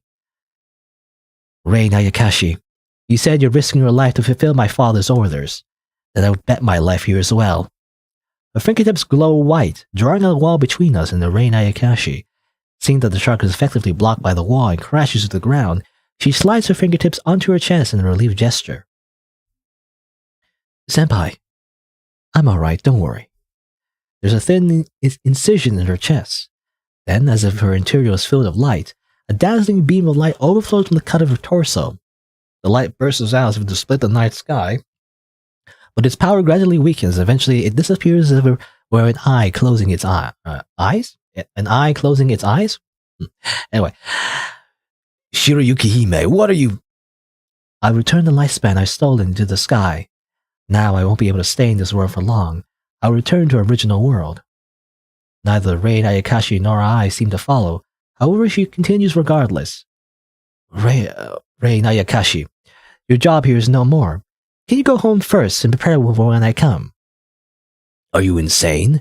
Even if you return now, you won't be spared. I originally intended to kill you, so it's probably too late now. Rest assured, I don't have time or strength left to attack people anymore. Saying so, she descends to the ground. It is so silent that the fight from a moment ago seems like a lie. The battle is over. The Rain Ayakashi is stunned, but eventually grits his teeth and mutters something. It sounds like a throwaway line, but I can't catch it. Before parting, he glares at me and says, Haruya Shitaji. Yes? I'm returning this. I can't take this filthy thing home with me. Saying that, he spits out the umbrella I was holding when we were at my home. It's thrown open and bounces on the ground. Okay. I mean, that was the original plan anyway, right? To for her to go home, even though the shark guy was he was gonna kill her anyway, but no. Leaving the umbrella as a souvenir, he sinks into the earth. Silence. I can hear the rain. Before I know it, Senpai has returned to her human form. For a while, we stand side by side. My mind isn't working properly. An empty hydrangea garden. I look down to the ground. She has her eyes raised at the distant night sky. We're drenched in the rain, both silent. When I turn around to look at her, she gently hugs me. Surprised and confused, I hug her back. Both of us are soaking wet, and that's why her warmth is transmitted to my skin. Haruya-kun. Yes? I'm so glad. Yes, me too. Yes. I'm glad, Senpai. We're doing that for a while now, then we separate and look at each other. We're soaking wet. We match. I ask her while I pick up the umbrella the Rain Ayakashi spat out. So what do we do now? Yes, what should I do? Whatever you decide, I'll be with you. Of course, because you're my kohai. This is right. That's exactly it. This amount of distance is just right for a relationship. But now, you won't be able to go home unless we leave the hydrangea garden. And that'll be a problem. I know. My drenched senpai comes under the umbrella I'm holding up and she says, let's go home together. Under a shared umbrella. Yes, let's do that. Also soaking wet, that's my reply. She changes her appearance into her Ayakashi form, lightly hugging me. Her red rings glitter in the dark. You just do that. I don't know. Red wings melt into the darkness and we take off into the sky, and after a short night flight we land. We're at our high school in front of the already closed school gate. They're about to return from this journey that seemed long even though it was fleeting. Through the dark, she looks at the school building from the school gate. I sit next to her, staring at her face. She's graduating, I realize. Sorry I made you wait. Let's go. Are you ready? Yes. She nods. We must get going. We turn our backs to the school building. I do it a little faster than Senpai, who's still lingering. And so we start our final trip back home. You know, it's funny, yeah, we had to fly all the way here just to, walk home. Okay. How was it? High school life? I have a lot of regrets, but looking back, I think it wasn't bad. Do you have a favorite event? I do. Culture and sports festivals are really good. They're lively, and just being there is a lot of fun. Can you do sports? I wonder if I can. Both my body and my senses are different from yours. Oh, that's kind of unfair. My body is a pretty short-lived one, so forgive me for that. What about you? Not really, I'm an indoor person. I was an indoor Ayakashi. Senpai, how is life in your original world? Life there isn't very good. Like being put inside a bug cage, and you said that like 3 times already. We live in a confined space and every day follows a fixed procedure. The most valuable thing for my family is to ensure the routine isn't interrupted. It'd be pointless to argue about the pros and cons of that. It simply doesn't suit me. I really am sorry for being such a lacking daughter. I don't think you have the right to meddle with your family matters, but it's not that you're lacking, it's just not fitting for you. That's why you came here. And there must be others who like this kind of curiosity and courage as well. Your words aren't too convincing. Don't get carried away, can't I? Actually, I don't really mind. As I was saying, I'm sure there are people in your world who can appreciate and accept you. Although I don't know much about that world, so I'm sorry if I said something off the mark. No, I won't. Thank you. Perhaps I came here without knowing much about my own world. I want to find a better way to live. What about you? What kind of life will you live after I leave? That, well, I can't imagine. Would I still participate in the club even if you're gone? I think I'll be bored. Honestly, it doesn't feel real. To me, it's like tomorrow you'll still show up at the club room like usual. But I won't be coming back. I won't. Right. That's why the present is the most important to me. Hey, Haruyu-kun. Yes? Why do you call me by my name? It was Kabane? No, not that one. Yukino-san. Oh wow. What's with that reaction? Nothing. It's just an amazing feeling. I wish you would call me by name sooner. It's embarrassing though, so maybe not. Or rather, Haruyu-kun, you don't have what it takes. I'm your senpai, so I can tell. You won't be able to keep it up for even half an hour. You can only hold back the embarrassment now because I'm about to leave. Oh, but I'm always very talkative. Maybe I'll become even more talkative when I call by name. Yukino-san. Yes? Please don't leave.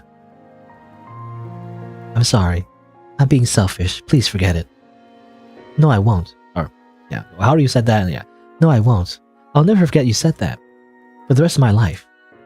Yes, for a lifetime. Hey, Haruyu-kun. Let me say one last thing. What is it? Perhaps you're a little timid when it comes to speaking out. However, I want you to know that your words can be of help to someone. I hope you won't forget about that. Thank you. I'll never forget for the rest of my life. For the rest of your life, huh? Yeah, I'm glad. Senpai. What? Can we meet again? I want to, but I can't say more than that. Is that so? Well, yes. Perhaps I'll come again on a rainy day. On a rainy day? I was under the impression that happy things like reunions happen on sunny days. Well, it's fine if it's sunny, but we're parting ways on a rainy day, so we should meet again on a rainy day too, as a continuation of today. Well, that's nice.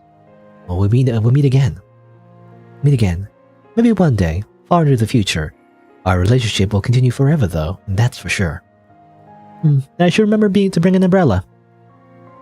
No need. It's okay if you forget your umbrella again, because I'll definitely bring one to pick you up. Alright, okay.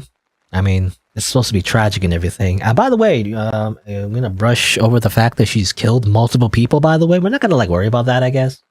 Don't worry about it. And also the fact that when she goes home, she's technically like a wanted criminal, and her dad wants her dead or something. That's what the shark guy said. I don't know. Even though the initial solution was, we were saying that she was gonna return home without a fight, but then the shark guy was like, no, actually, I want to kill her because we need to kill her. I was like, but then she says, actually, I'll just return home, and then the shark guy's like, okay, that doesn't make sense to me. I don't know. Anyway, I turn around the sound of the pouring rain. Absent. The person who should have been here, she isn't any longer. The hand who was holding the umbrella is gone. For a while, the cold rain hits me. Senpai once said that she likes walking in the rain. I can understand that feeling a little bit now. I also finally understand her a little. Just a little bit. Before long, along with the rain, I begin to walk home alone. I look up at the sky while getting wet in the rain. The night is far away. The night is so far away that I feel like I can almost touch it.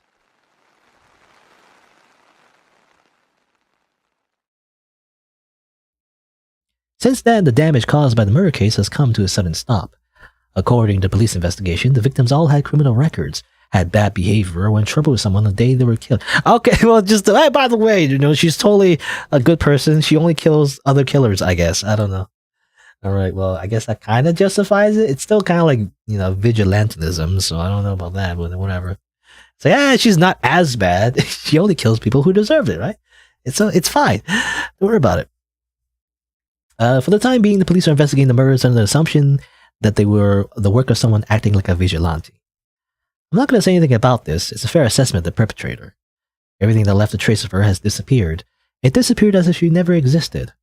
I go to the club room and she's not there. Her seat is empty. Even the assumptions and perceptions about her have been rewritten, and nobody remembers her. The photo of her I took at the hydrangea garden that day had disappeared from my smartphone. Memories are the only thing that retains any vestiges of my senpai. Everything and anything that left her traces have been lost, and even my memories are gradually washed away by the rain, becoming faint, thin, and vague. Even if I write down her name on a piece of paper so that I won't forget it, next day it'll be blank. Even written memories are lost. I'm the one who spent most of my time with senpai. There's no way I wouldn't be affected by the law of coherence. However, I was still trying to resist, but then I lost track of what I was fighting against. I forgot that I was even fighting, and the world went back to normal. With one exception. At some point, I have photos of my smartphone that I didn't remember taking. At first glance, it looks like a cheap prank, but I don't know why I would be saving such an image. I don't even remember the other person's name.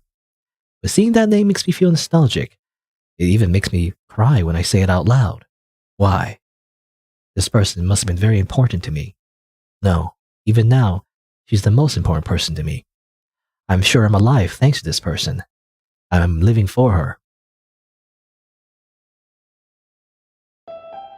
Okay, is that it? And then ending credits, I guess, I'm assuming. Okay, I mean, I guess it's meant to be like tragic and whatnot. I understand the concept, but I feel like it's muddled with the whole supernatural stuff, especially the shark guy. Why did the shark guy just suddenly appear? Also, this CG I never got. But yeah, the shark monster just showing up. I don't know. I feel like it would be like a small change, but I feel like the shark dude appearing not as a literal giant shark, like a photorealistic shark, to me that's just silly. Like maybe as like a person, it could be interesting if it just appeared like as a human form. Then maybe I would actually be more intimidated actually, because it'd be like a person, right? Like maybe like a mafia type person, I don't know. Like being threatened by a giant shark just feels so unbelievable that it's just silly. But being threatened by like a humanoid person, then at least it'll be grounded in some realism, so that it wouldn't be so crazy. I feel like that would be the biggest change I would make. And otherwise, the fact that it gave so much exposition right in the middle of the story just takes away all the mystery, I feel like, as well. I don't know. Anyway, everything's in color, by the way. With that said, please submit your work to the club magazine. Alright. With summer vacation just around the corner, the president and I are having a meeting about this year's last club magazine. Well then, that's it. President. I involuntarily call out to the president while she's about to leave the club room. Yes? I feel embarrassed to say something like this again, but since I've already stopped her, I have a little choice but to go ahead with it. President, this is the last club magazine of the year. That's right. It's just, I'm gonna miss you in the club. The president blinks. We look at each other in a strange atmosphere for a while, but then she bursts into laughter and says, "You'll be lonely, you say, even though I barely showed my face. It's not like you didn't come at all either. Besides, the two of us have been supporting this club since spring. Is it such a big deal? I don't remember spending any energy here. Doesn't that mean it was a comfortable place?" She laughs. I laugh a little too. She averts her eyes for a moment and looks hesitant. But in the end, she can't hold back and ends up laughing. "Oh, it can't be helped. I have to graduate. You'll be alone next year. Only if nobody else joins. How to say it? I wouldn't have high hopes, but I'm rooting for you. You don't think it can happen? Being negative is a bad habit of mine, and it's not easy for people to get out of their habits." She laughs embarrassedly. She then opens the door of the club room and turns around one last time. But, well, thank you. Take care. After saying that, she leaves the room. In the room where I'm alone, I open the window. The breeze and light of July enter the club room. The outside world is bright and bathed in sunlight, and the colors that fly in are vivid to the eye. The scenery seen from the window of this club room will change little by little with the passing of time and seasons. And that's the moment I suddenly come up with. Yes, that's it. Let's write about windows in the club magazine. Anything is fine, whether it's a novel or an essay about windows. So I write about windows. I don't remember what, but there's one thing that stuck to my mind. Of a day when someone opened the window I wanted to open. I can't imagine what it'd be like in that situation. Seems like an ordinary daily gesture. However, the fact that such a thing happened is strangely burned in my heart. So this is it. I should leave notice somewhere in the world that such a thing happened. That's what I feel. I'll never forget. I think that as I lean out the window. I like being like this. I take my time to look at the distant scenery outside. And the club room, the exact room I'm in right now. At first it felt cramped, but now I can say with confidence, I like this room. It's small but has a big window, and it's full of my precious things in time. Yes, I like this room.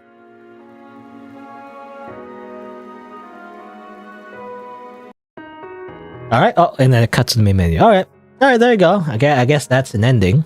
Again, I mean, I get it, the general concept, and I do like generally how the story went. You know, I kind of like how it's like a tragic kind of story, which is, you know, I actually prefer that. I don't like cheesy happy endings. I like tragic endings. So it's kind of cool, but I don't know. I do feel like two things definitely. Yeah, again, the supernatural elements are just way too on the nose. Like it almost becomes just kind of silly to me. It's like the typical cliche of like, you know, strong anime girl that can like, you know, have magic powers or whatever. Like Fate Stay Night and Shaku no Shana comes to mind. I don't know. It's just so cliche, I feel like. And it's like the main protagonist is like, I'm just a dude. I have a crush on the main girl, and that's kind of it. That's my entire personality. Lol. I don't know. That's how I feel about it a little bit. But I don't know. It's not too bad. It's just a little, I don't know, a little bit too cliche, I feel like. A little bit. Anyway, let's see here. Well, technically there's, I think, a different ending. I don't know if it's a bad ending. I mean, this was like, I think it's a good ending actually, but what happens if I say something different? You know, the only choice that we have is, I believe, here, so I guess we would do something different. Let's see. Alright, so we're back all the way here. I guess let's see what happens if we answer her question in a different way. So instead of saying, I will live on, let's say, I don't want that, even if it were to kill me. It's very direct. You know, the fact that she's leaving or whatever. Just thinking about it is painful. I don't like it. I'm sorry for making things difficult, but if you're going to disappear after graduating anyway, I might as well say it. It may be unsightly, it may be pathetic, but that's my honest answer. At least in this situation, I won't be able to say I couldn't express my real feelings. Even if I'm unskillful, I don't care. I'll say it even if clumsily. That's why I don't want that. Even if it were to kill me. If I don't speak up now, I know I'll regret it for the rest of my life. She widens her eyes. Is my answer really that surprising? There was a stunned silence for a while, whether it was due to a loss for words or confusion. After a few moments of silence, as if time had stopped, she asks me back. Even if you were to die. Even if you were to die. Do you know what you're saying? I think those words carry a lot of weight. Well, to me, this isn't something you could say just because you got carried away by the moment. But I do mean it. My life is centered around school. My daily life and my relationships are all around school. I think everyone's like that during high school. That's why club activities are the center of my school life. I come to school every day for club activities and skip class. And for me, the center of the club is Senpai. I come to the club room every day to see you. My heart shrinks. I feel like I just said something very important. Now that I put it into words, it's irreversible. It's shaking the very foundation of who I've been until now. This thought suddenly comes to my heart, and I can't continue my words. The sound of rain echoes in my ears. I've suddenly forgotten how to breathe. I can't look at her face, and instead drop my eyes at her school shoes. School shoes? Got it. I look up at her voice. She's looking straight at me with dark, deep, unfathomable eyes. Thanks, Haruya-kun. I understand how you feel. It's alright if you die, right? A note of caution, I nod. I don't know what comes next. I hate the future. The amount of time spent in high school may seem small when compared to life as a whole. However, I'm living as a high school student right now. For me, the present is everything. The club room with senpai is the center of my world. I don't care if I'm called abnormal or immature. Will I ever be able to find something in my life that I can feel I can give my all to?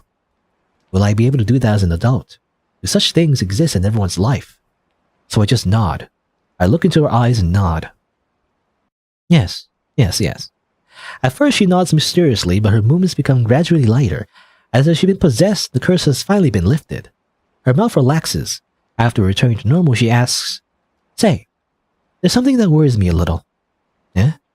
Haruya-kun, you said you don't want me to suddenly disappear, but I never mentioned disappearing. I'm just saying that I have to graduate someday too. Are you misunderstanding something, or do you think I was implying I'm transferring to another school? A smile appears on her lips. I don't know what she's thinking, but I can tell she's trying to find out how much I know. I thought you would disappear because it's raining. What's up with that? That makes no sense. Are you malfunctioning or something? Come on now. I'm just imitating your usual behavior. How rude. He must have already figured it out.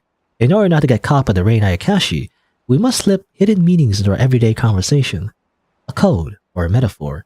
It very much feels like a literature club thing to do. It looks like it's gonna rain tonight. What a problem. You only say that because you know me well.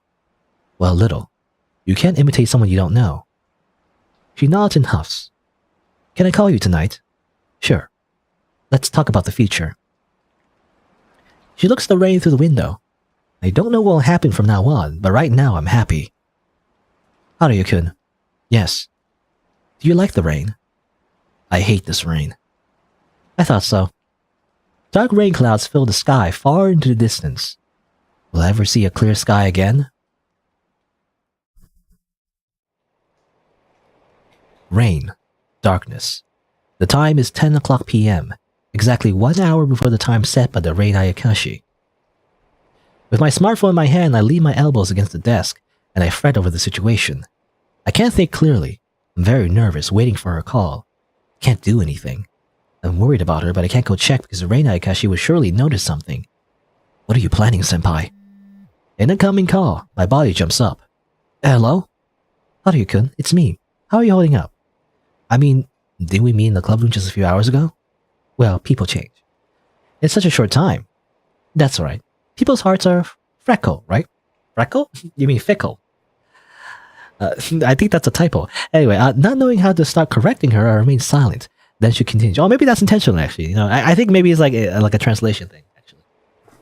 Maybe she used the wrong idiom in Japanese, and it's like the idea is that she's using the wrong idiom in English as well. Starting now, I'll show you proof. Haruya-kun, can you look at the sky? The sky? It'll be a once-in-a-lifetime sight. Don't miss it. I turn off the lights in the room just in case, and open the curtains in the window. Pitch black clouds merge with the darkness of the night, and only the sound of rain echoes in the midst of it. Are you ready? Yes, but what's going on? It's the end of everything. I'm breaking all the taboos now. Huh? Despite my confusion, the call is cut off. As if I'm staring blankly at the sky, the center of the sky begins to shine brightly. What's going on? Is she doing that? The light expands little by little. Just when I think it's about the size of the moon in the night sky, the light condenses at once and becomes a mere dot. I'm still watching the movements of the sky, then the moment begins. Is she is she activating rapture? From a point in the sky, a dazzling light spreads like a ring and runs through the whole sky. It's as if a star were exploding. At that moment, the night sky stars twinkle with glimmering stars, and a huge full moon illuminates the earth. Wait, I think I said that wrong. The night sky, I think that's a typo though. At that moment, the night sky starts to twinkle with glimmering stars, and then the huge moon. The sky clears, and the rain clouds and air are cleared. Senpai? An incoming call. I raise my voice as soon as I pick up. Did you do that? Indeed. It was quite beautiful, wasn't it? She replies carefreely while I'm overwhelmed by surprise, almost stunned. With this, even the rain Ayakashi can't chase after you. We can relax for a while. Is it okay for you to do this? It's not, but I don't care. I feel the same way you do. She feels the same. However, she and I seem to have a different kind of strength. Then, shall we meet? I'm coming to pick you up. Let's see. Your room had a window, didn't it? She keeps going as if nothing happened. I see. Is this the path that we've chosen? I take a deep breath. I need a moment to calm myself down. You're taking deep breaths. What, can't I? No, go ahead. Oh, I know. Can I take a deep breath too? Why are you asking me? There are people who get angry when I imitate it, right? I'm not like that. Please do as you wish. I hear a deep breath through the speaker. Making small talk calmed my heart a little. Maybe as my senpai, she was taking care of me. So, do you have any windows in your house? We do, like one would expect of an ordinary house. Is that so? Windows are something to be found in ordinary rooms after all. Sorry, let's get back to the topic. I'll head to your house and knock on your room window. Then I will wait in the front entrance, so please come see me when you're ready. Got it. Please close the curtains. I need to mentally prepare. I like it. We're coming closer one step at a time, giving each other time. Is that a great idea? I can hear her take a breath, then she says in a faintly trembling voice, I'll come in my true form, so don't be surprised. For some reason, those words make my heart beat fast. I also take a deep breath and reply, Yes, I'll be waiting. Then I'll be here right away. I hang up, I stand by the window and draw the curtains again. Through the gap, I can peep the night spreading far beyond the window. It spreads far and wide. The true form. Now, though we agreed, I soon hear knocking in the window. I open the curtains, but there's no one outside. Only the darkness in the evening. I take a deep breath. Feelings of tension and exhilaration build up, and the area around the pit of my stomach seems close to bursting. This is the same feeling as when I was heading to the meeting place on the day we went to the hydrangea garden. I open the door of the room and stand in front of the mirror, wondering what to do with my belongings. Do I need a wallet in this case? I'm rushing and end up leaving the room with nothing. I think it's the most appropriate. I quietly pass through the dark corridor and carefully descend the stairs. Standing in front of the entrance door, I take a deep breath. That wasn't enough, so I squat down, holding my head in my hands, and I mutter, Senpai. I'm ready. I've made up my mind. I open the front door with a trembling hand. To my surprise, brah, oh no, she's hot. Senpai. There's something unhuman standing there. Yes, it could never be human, but it's too beautiful to be called a monster. It looks like a persona. This is what it looks like to me. It's a one-of-a-kind existence that seems to have nothing similar to the beings of this world. Senpai, that's you, right? Yes, it's me. Nice to meet you. Yukino Kabane is changed to the Wing Ayakashi, Kabane Shirayukihami, the Deathly Wing Day. I don't know, it's weird. It's such a Chunibyo thing to say. Anyway, this is my real appearance and name. Her long white hair floats in the night breeze, just like the flow of a silvery river. Red butterfly-like wings spread up behind her slender jet-black body. And most of all, what catches my eye most is that she's a figure without a face. When I stare at her for a while, she smiles as if embarrassed. Wait, how can she smile if she has no face? No. I realize I've been watching too much, so I hurriedly avert my gaze. It's a little awkward, she's kind of naked, in a way. Surely I shouldn't have come, she says quietly. Do you hate having met me? That's not it, but it's true that I shouldn't have met you, nor should I have shown you this form. But now we have met and you're showing it to me. And that's a problem. Yeah, she sighs. The atmosphere of one, what's done is done. Then she looks up at the sky and murmurs. It's because the moon is so bright. Her hand reaches out and wraps around my right cheek. They say the moon drives people crazy. Like lunacy? Yeah, we're probably a little crazy, both you and I. Is it that surprising? I was told something crazy, so now I'm crazy. And even then, you still wanted to see me. I wanted to see you even more. What a weirdo. I don't want weird people calling me that. I'm not human. I don't want weird creatures calling me that. With a sigh, I put my hand on Senpai's hand. You aren't human. Words that sound like, a soliloquy leak out of my mouth. You are human, senpai. What do you think? What's with this question? Nothing special. I thought you were a normal human being, but I didn't think you were a normal person. What's the opposite of normal? Abnormal? Special. I replied by reflex. Surprised at myself, I break into a cold sweat. Although I usually take it back right away, that's not the case now.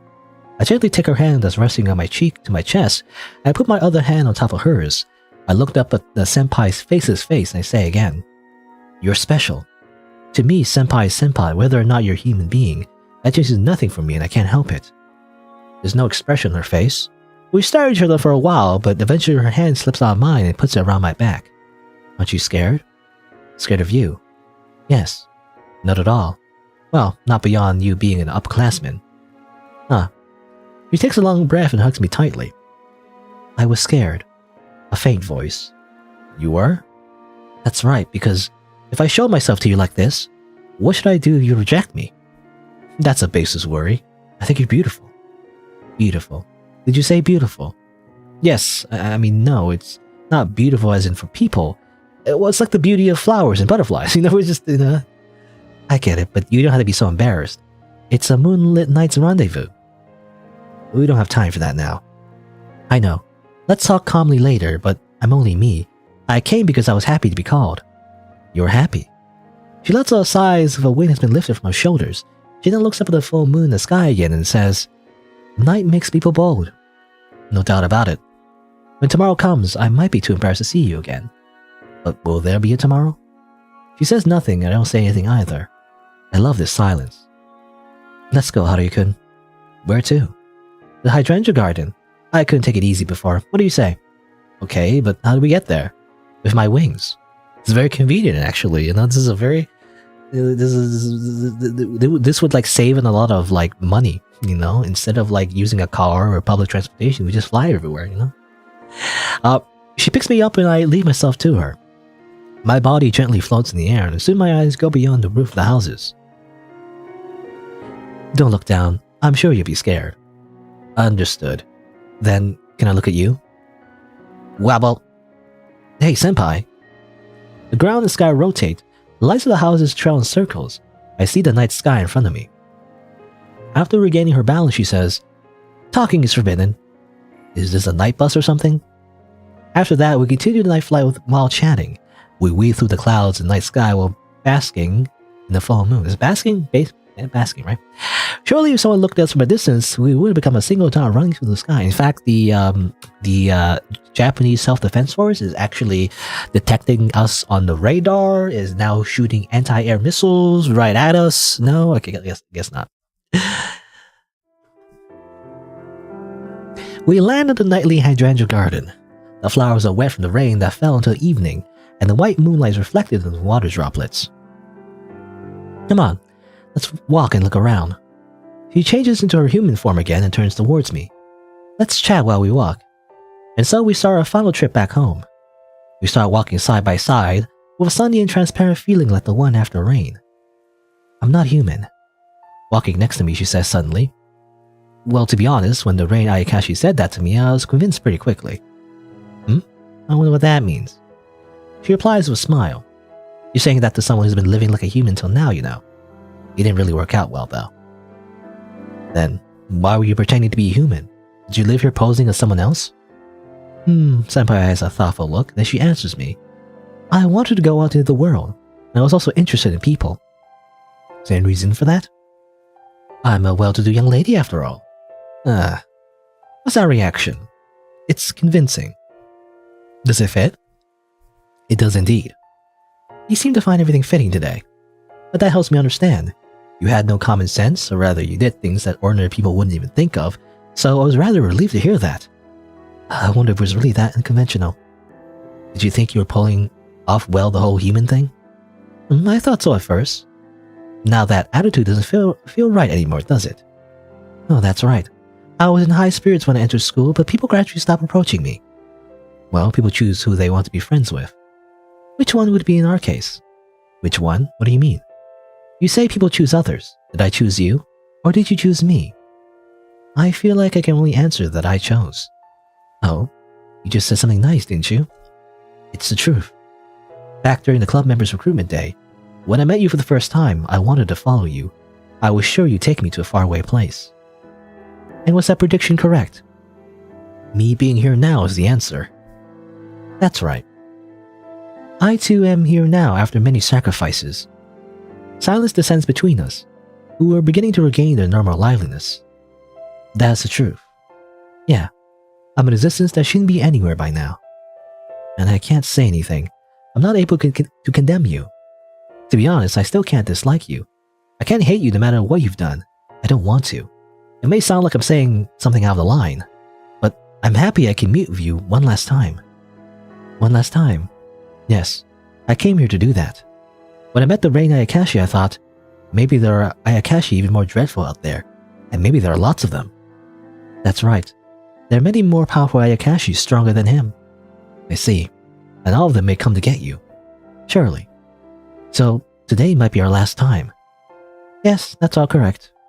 So, if we meet today and said our farewells, that'll be it. But maybe, we could be together forever. Are you suggesting we should escape? That's sort of what I was thinking. I like the sound of it. That might be nice, but... Then she raises her voice. When I turn around, she's looking up at the moon in the sky. The moon is beautiful. Just as she says, the moon floating in the pitch-black sky is pouring light but while illuminating the clouds of the dark night, it looks like a round hole in the sky. There's another world out there, and its light is leaking out onto the earth. That's the kind of hole the moon is. Why does the moonlight look so lonely? Maybe we're the ones who are lonely. Not the moonlight? We're all lonely. But we usually don't realize or hide it from anyone as we live our lives. But at night the moon shines on it, on the loneliness inside us. Haruya-kun, have you ever felt lonely? Recently, not so much, but I still get that feeling at night. I see. And you? I do feel lonely. After answering immediately, she lowers her eyes. I'm lonely and I feel as though my body is about to collapse any moment. If there's anything I can do. She outstretches her arms, wraps them around my back from the front and hugs me. I want to have you. Then I'll exchange Haruya for senpai. You said it now, no take-backs. She chuckles. Hey Haruya-kun, can you hear? Hear what? It looks like it's going to rain soon. Raindrops fall suddenly. When I look up, the rain clouds that should have cleared earlier are beginning to cover the night sky again. Then what's coming now is... Okay. He's back, the big giant silly shark guy that I can never take seriously, to be honest. But, he's apparently the antagonist. That's what I thought. Right? That's what I thought initially, that he was the antagonist. He seemed like he wasn't because he was kind of like telling us stuff, but no, he is. You bastards! I hear a crackle behind me. The deafening voice of the shark slams down from above onto the ground, the hydrangea swaying the roar of the earth. When I turn around, I'm held in Senpai's chest. Buh? Buh? I don't know what this supposed to mean. Buh. She mutters something, only one word, but I can't understand it well. The agony of death.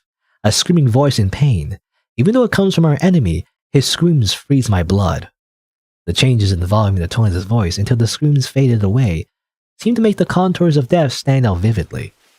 Then, a sound as if a large amount of water is being thrown on the ground. It's over. Wow, she's OP. You could just do that.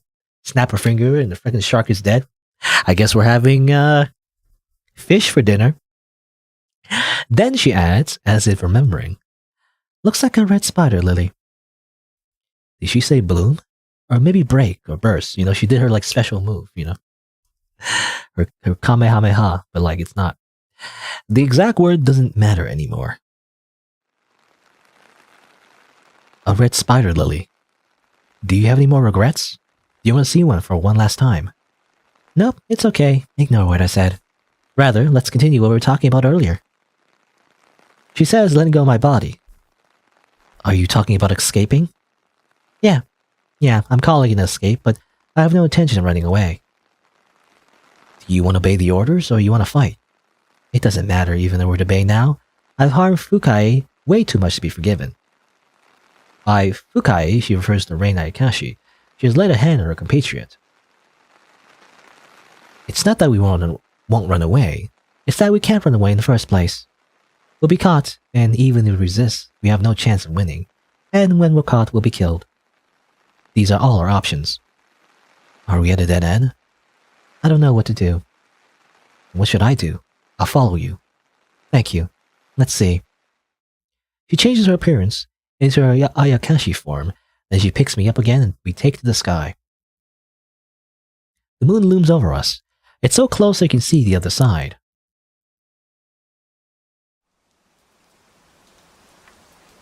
We arrive at our school. The scenery that I normally see looks completely different within the darkness of the night. When we approach the window of the club room, Senpai strokes the surface of her fingertips.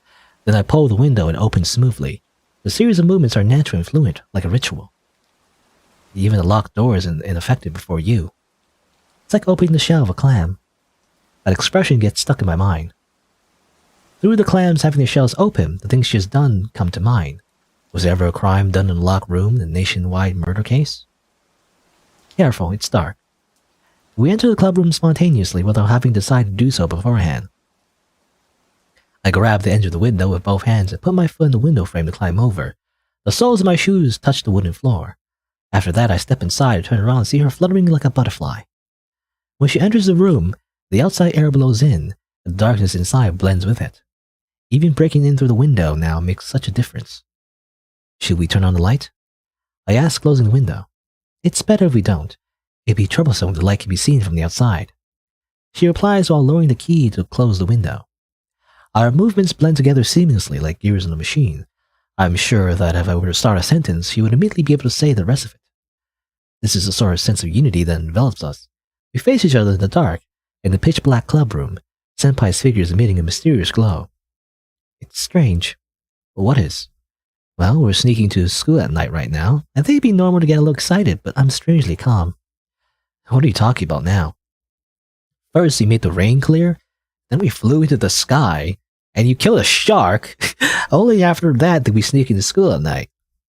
True. This has been quite the big adventure. Well, maybe we don't feel it that much because we're too used to being together in the club room like this. Might be that. This room, overflowing with our time spent together, is now connected to this moment as well. The club room is filled with darkness and the heat of the rainy season. We stare at each other in the dark. The darkness envelops us. Our bodies melt into the darkness, and the darkness stretches into us. A faint ray of moonlight seeps into the room through the window. As she grabs my hand, the light of the moon slowly disappears, buried by the cold rain clouds. She takes a step forward, and I don't move. From the front, she then pushes my body towards the wall. I retreat towards the wall without resisting. While following the direction of her strength, I end up leaning against the wall, covered from above by Senpai. This body doesn't have enough strength to hold on anymore. She brings her mouth close to my ear and whispers. The trembling of the thin air is like a caress?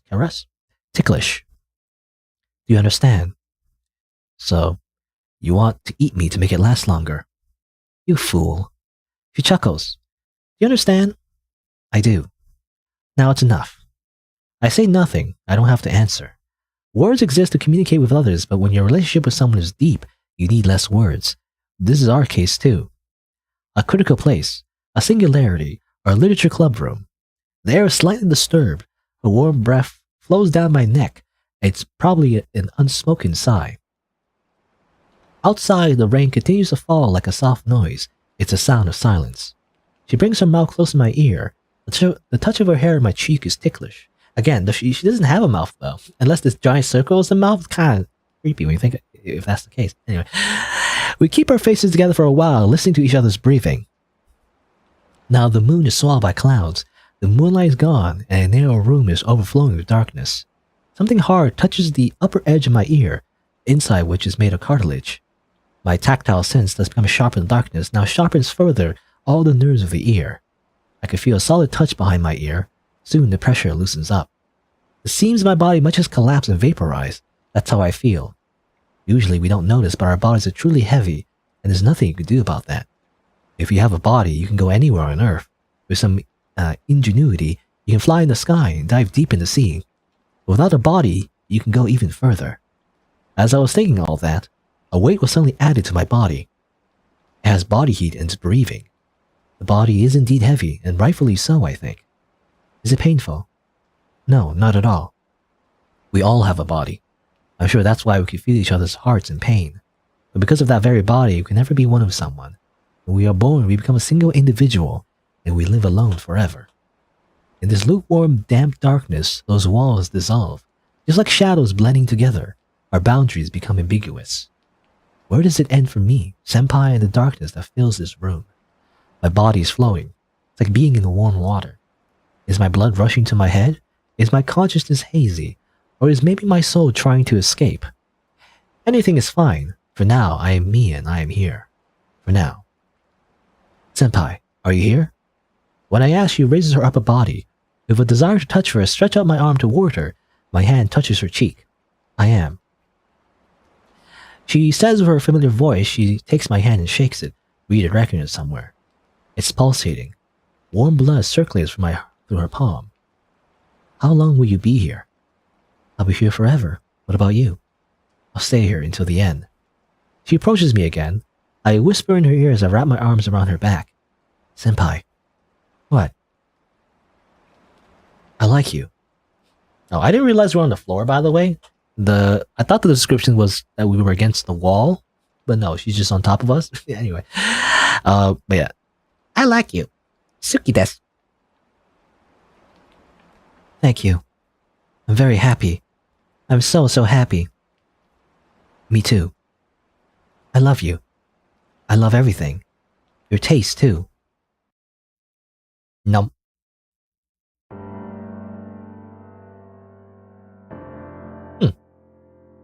Oh, it just ends there. Okay. Interesting.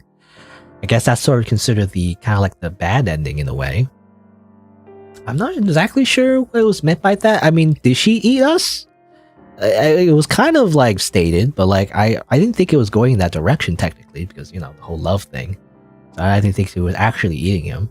It's more so that they were embracing each other one final time before, you know, more Ayakashi show up and freaking murder them, I'm assuming.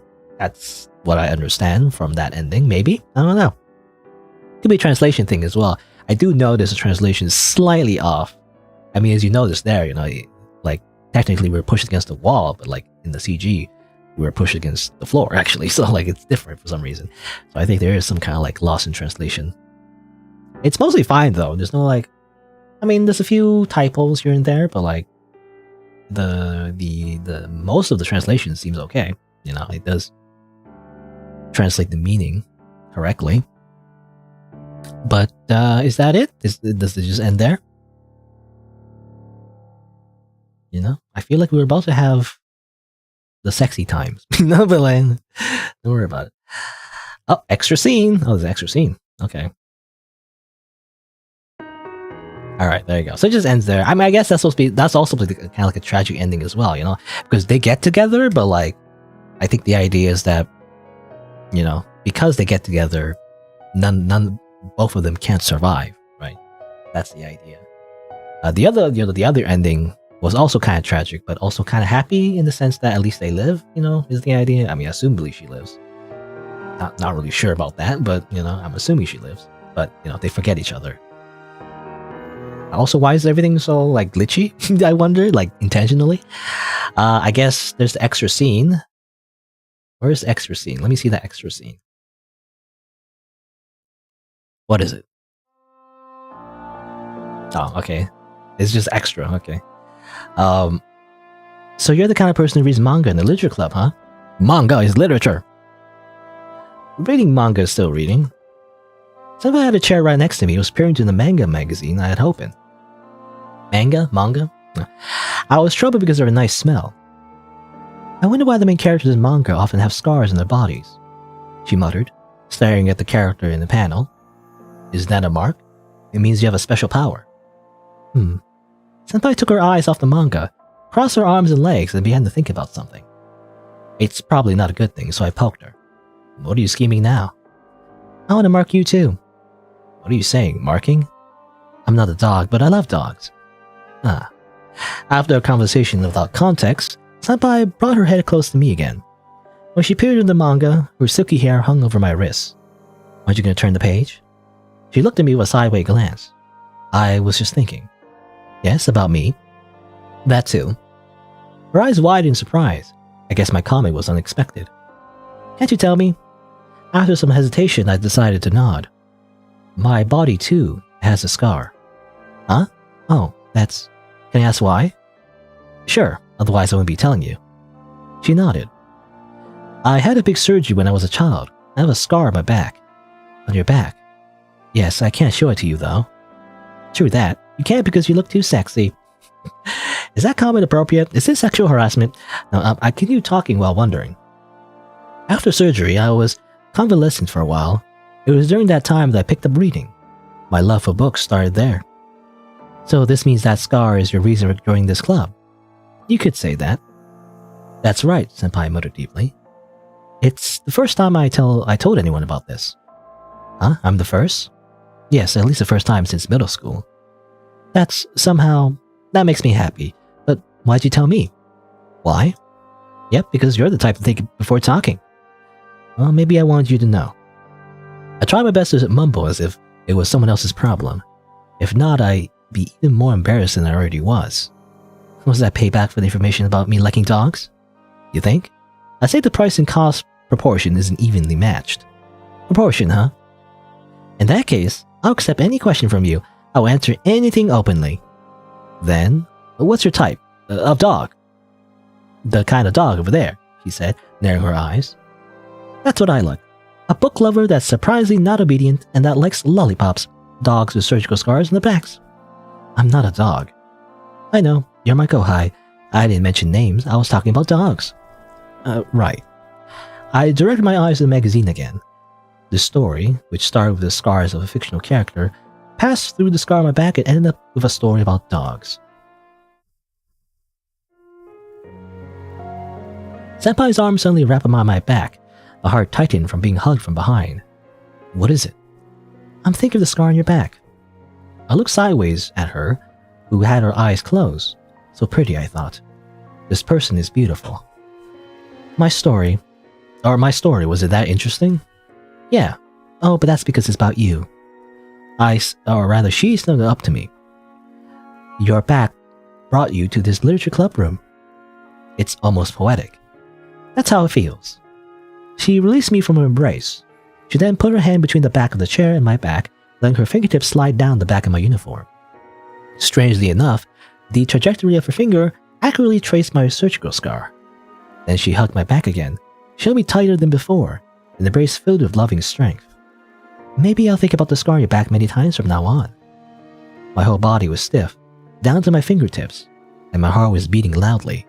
We were close to each other like never before. And the fact that I was thinking about the wound on my back, which relates to my foundation as a human being, made the deepest part of my core shake. Letting go of me, she closed her eyes and muttered as if recalling a distant memory. If a person had wings, they would probably grow on their backs. Why she suddenly say such a thing, I couldn't know. I never even thought of imagining the scar as a wing. A scar was a scar. Senpai was the first to liken it to a wing. The magazine fell on my hand. Both hands free and I touched her arm. End of May. Dull, cloudy sunlight was streaming into the room through the windows. The rainy season is coming, I thought. The rainy season with Senpai. Okay, I guess that's it. I guess that's it. It's just an extra scene, extra level like characterization, I guess. Makes it, I guess, kind of more tragic in a way, because they did have a close relationship. But yeah, that's it. It seems like. Also, no glitchy main menu anymore, it seems like. Which I say glitchy, but like, intentionally glitchy. I wonder if that's just a way to show that, you can look at the extra scene. Yeah, I guess that's it. Hello, Fishy, by the way. You kind of missed the entire, story, but again, you can watch this later if you want. But there you go. That's the entire game. So yeah, I guess let me just, summarize my thoughts about it. It's alright, the general character design looks okay, it looks like it's drawn well, for the most part. The UI is professional.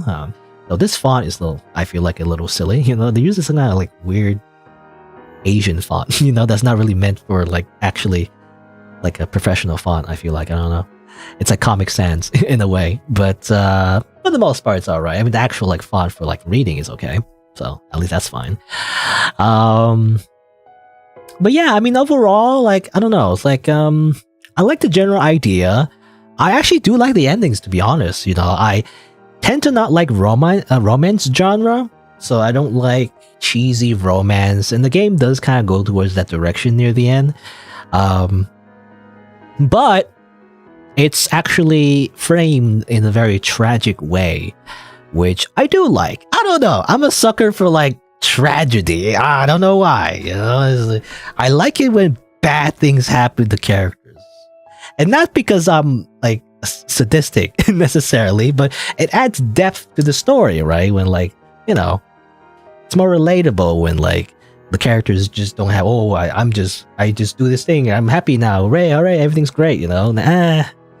I have a more pessimistic view of like the world, I feel like, and I like reading tragic stories because it feels more relatable. I don't know. Even though it's not exactly, you know, it's not like, sometimes it's not because of the exact tragedy that happens to me in real life necessarily, but a similar, you know, feeling. Or like, you know, sometimes sad things happen in life, but you know, that's okay, right? I don't like it when people just like sweep like sad or tragic things under the carpet and it's like, oh, whatever, we got over it, you know. I don't like those endings. I like this kind of ending, you know.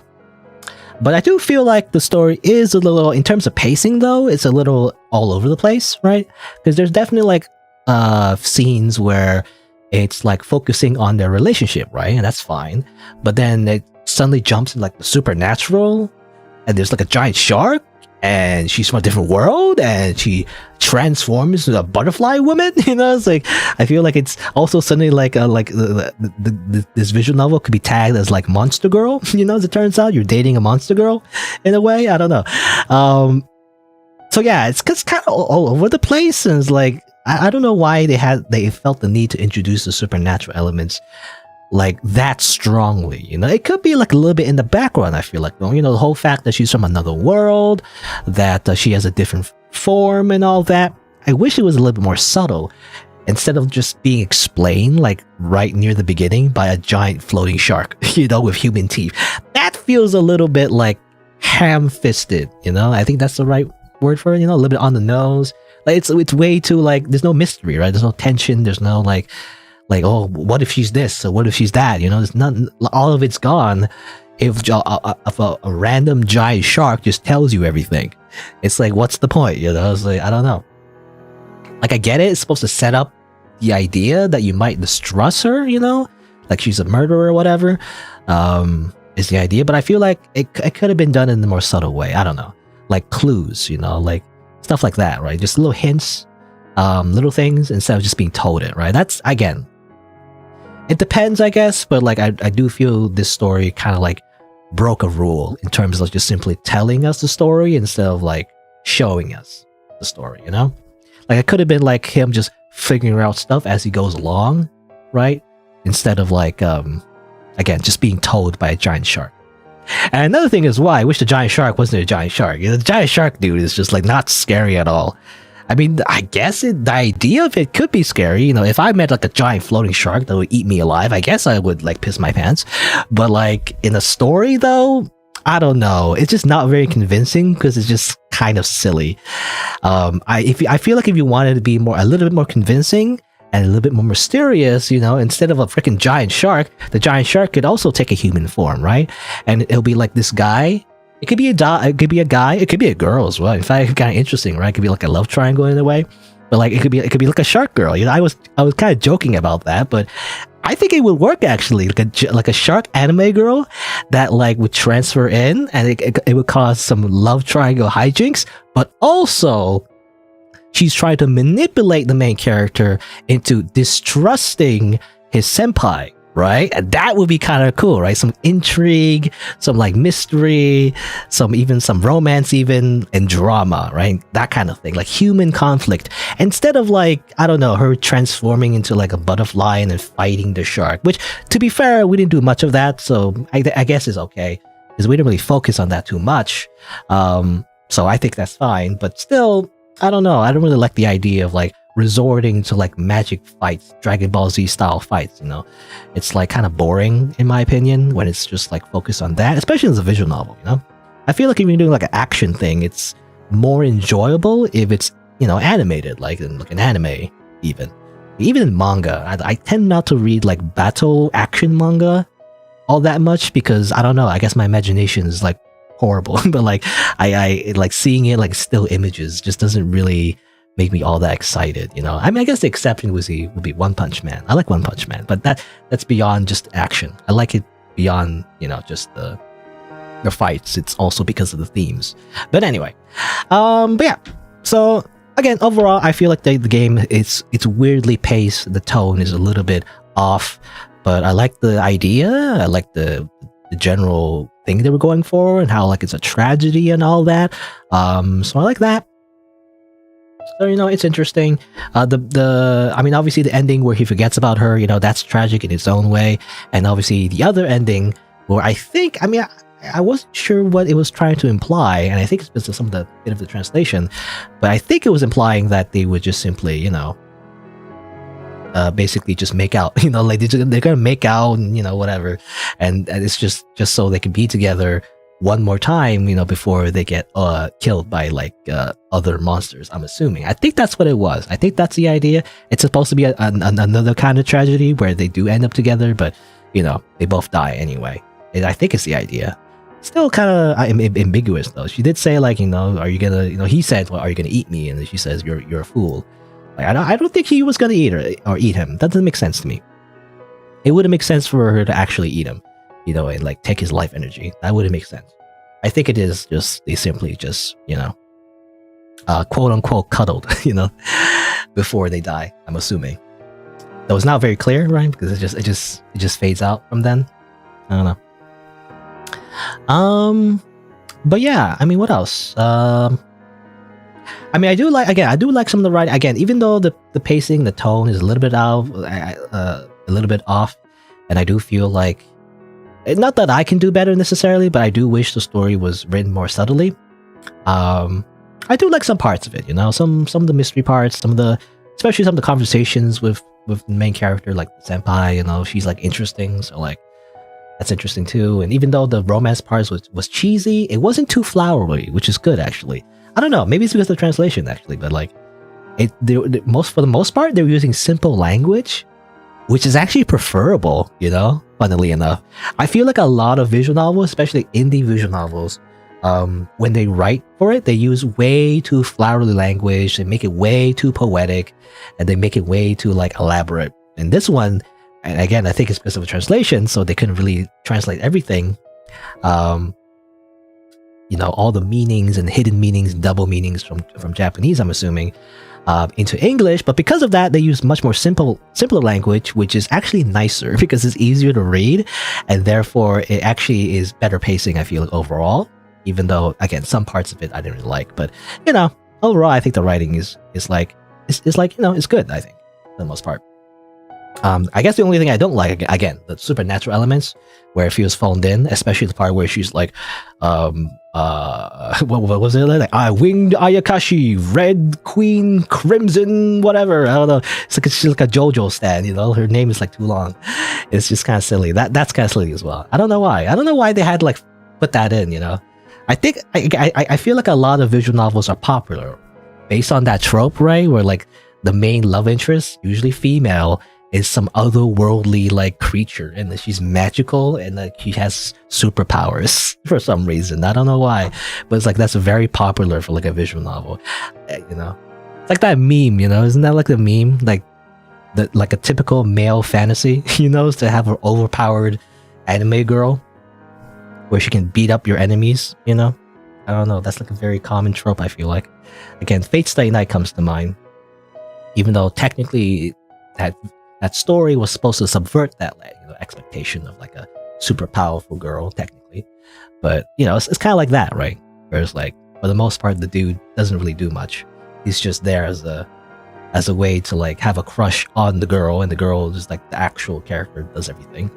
And sometimes they ruin those stories. I'm looking at you, Shakugan no Shana, which I like that anime initially, but then by the second season, it's all about how she's like thirsty, you know, for the main character, and kind of ruins it. I don't know.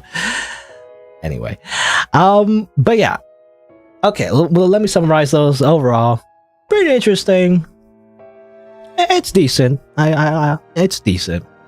You know, maybe you like it better than I do, because I definitely, it's kind of like a preference thing. Because there's some parts I don't like. Again, the supernatural parts. But maybe you like that. You know, maybe you're into that kind of thing. So maybe you like it more than I did. But I still overall liked it though. Anyway, I guess that's it for Absent in the Rain. I guess if you are, you know, want to look for more content, then don't forget to click that subscribe button. You can also find other videos on my channel.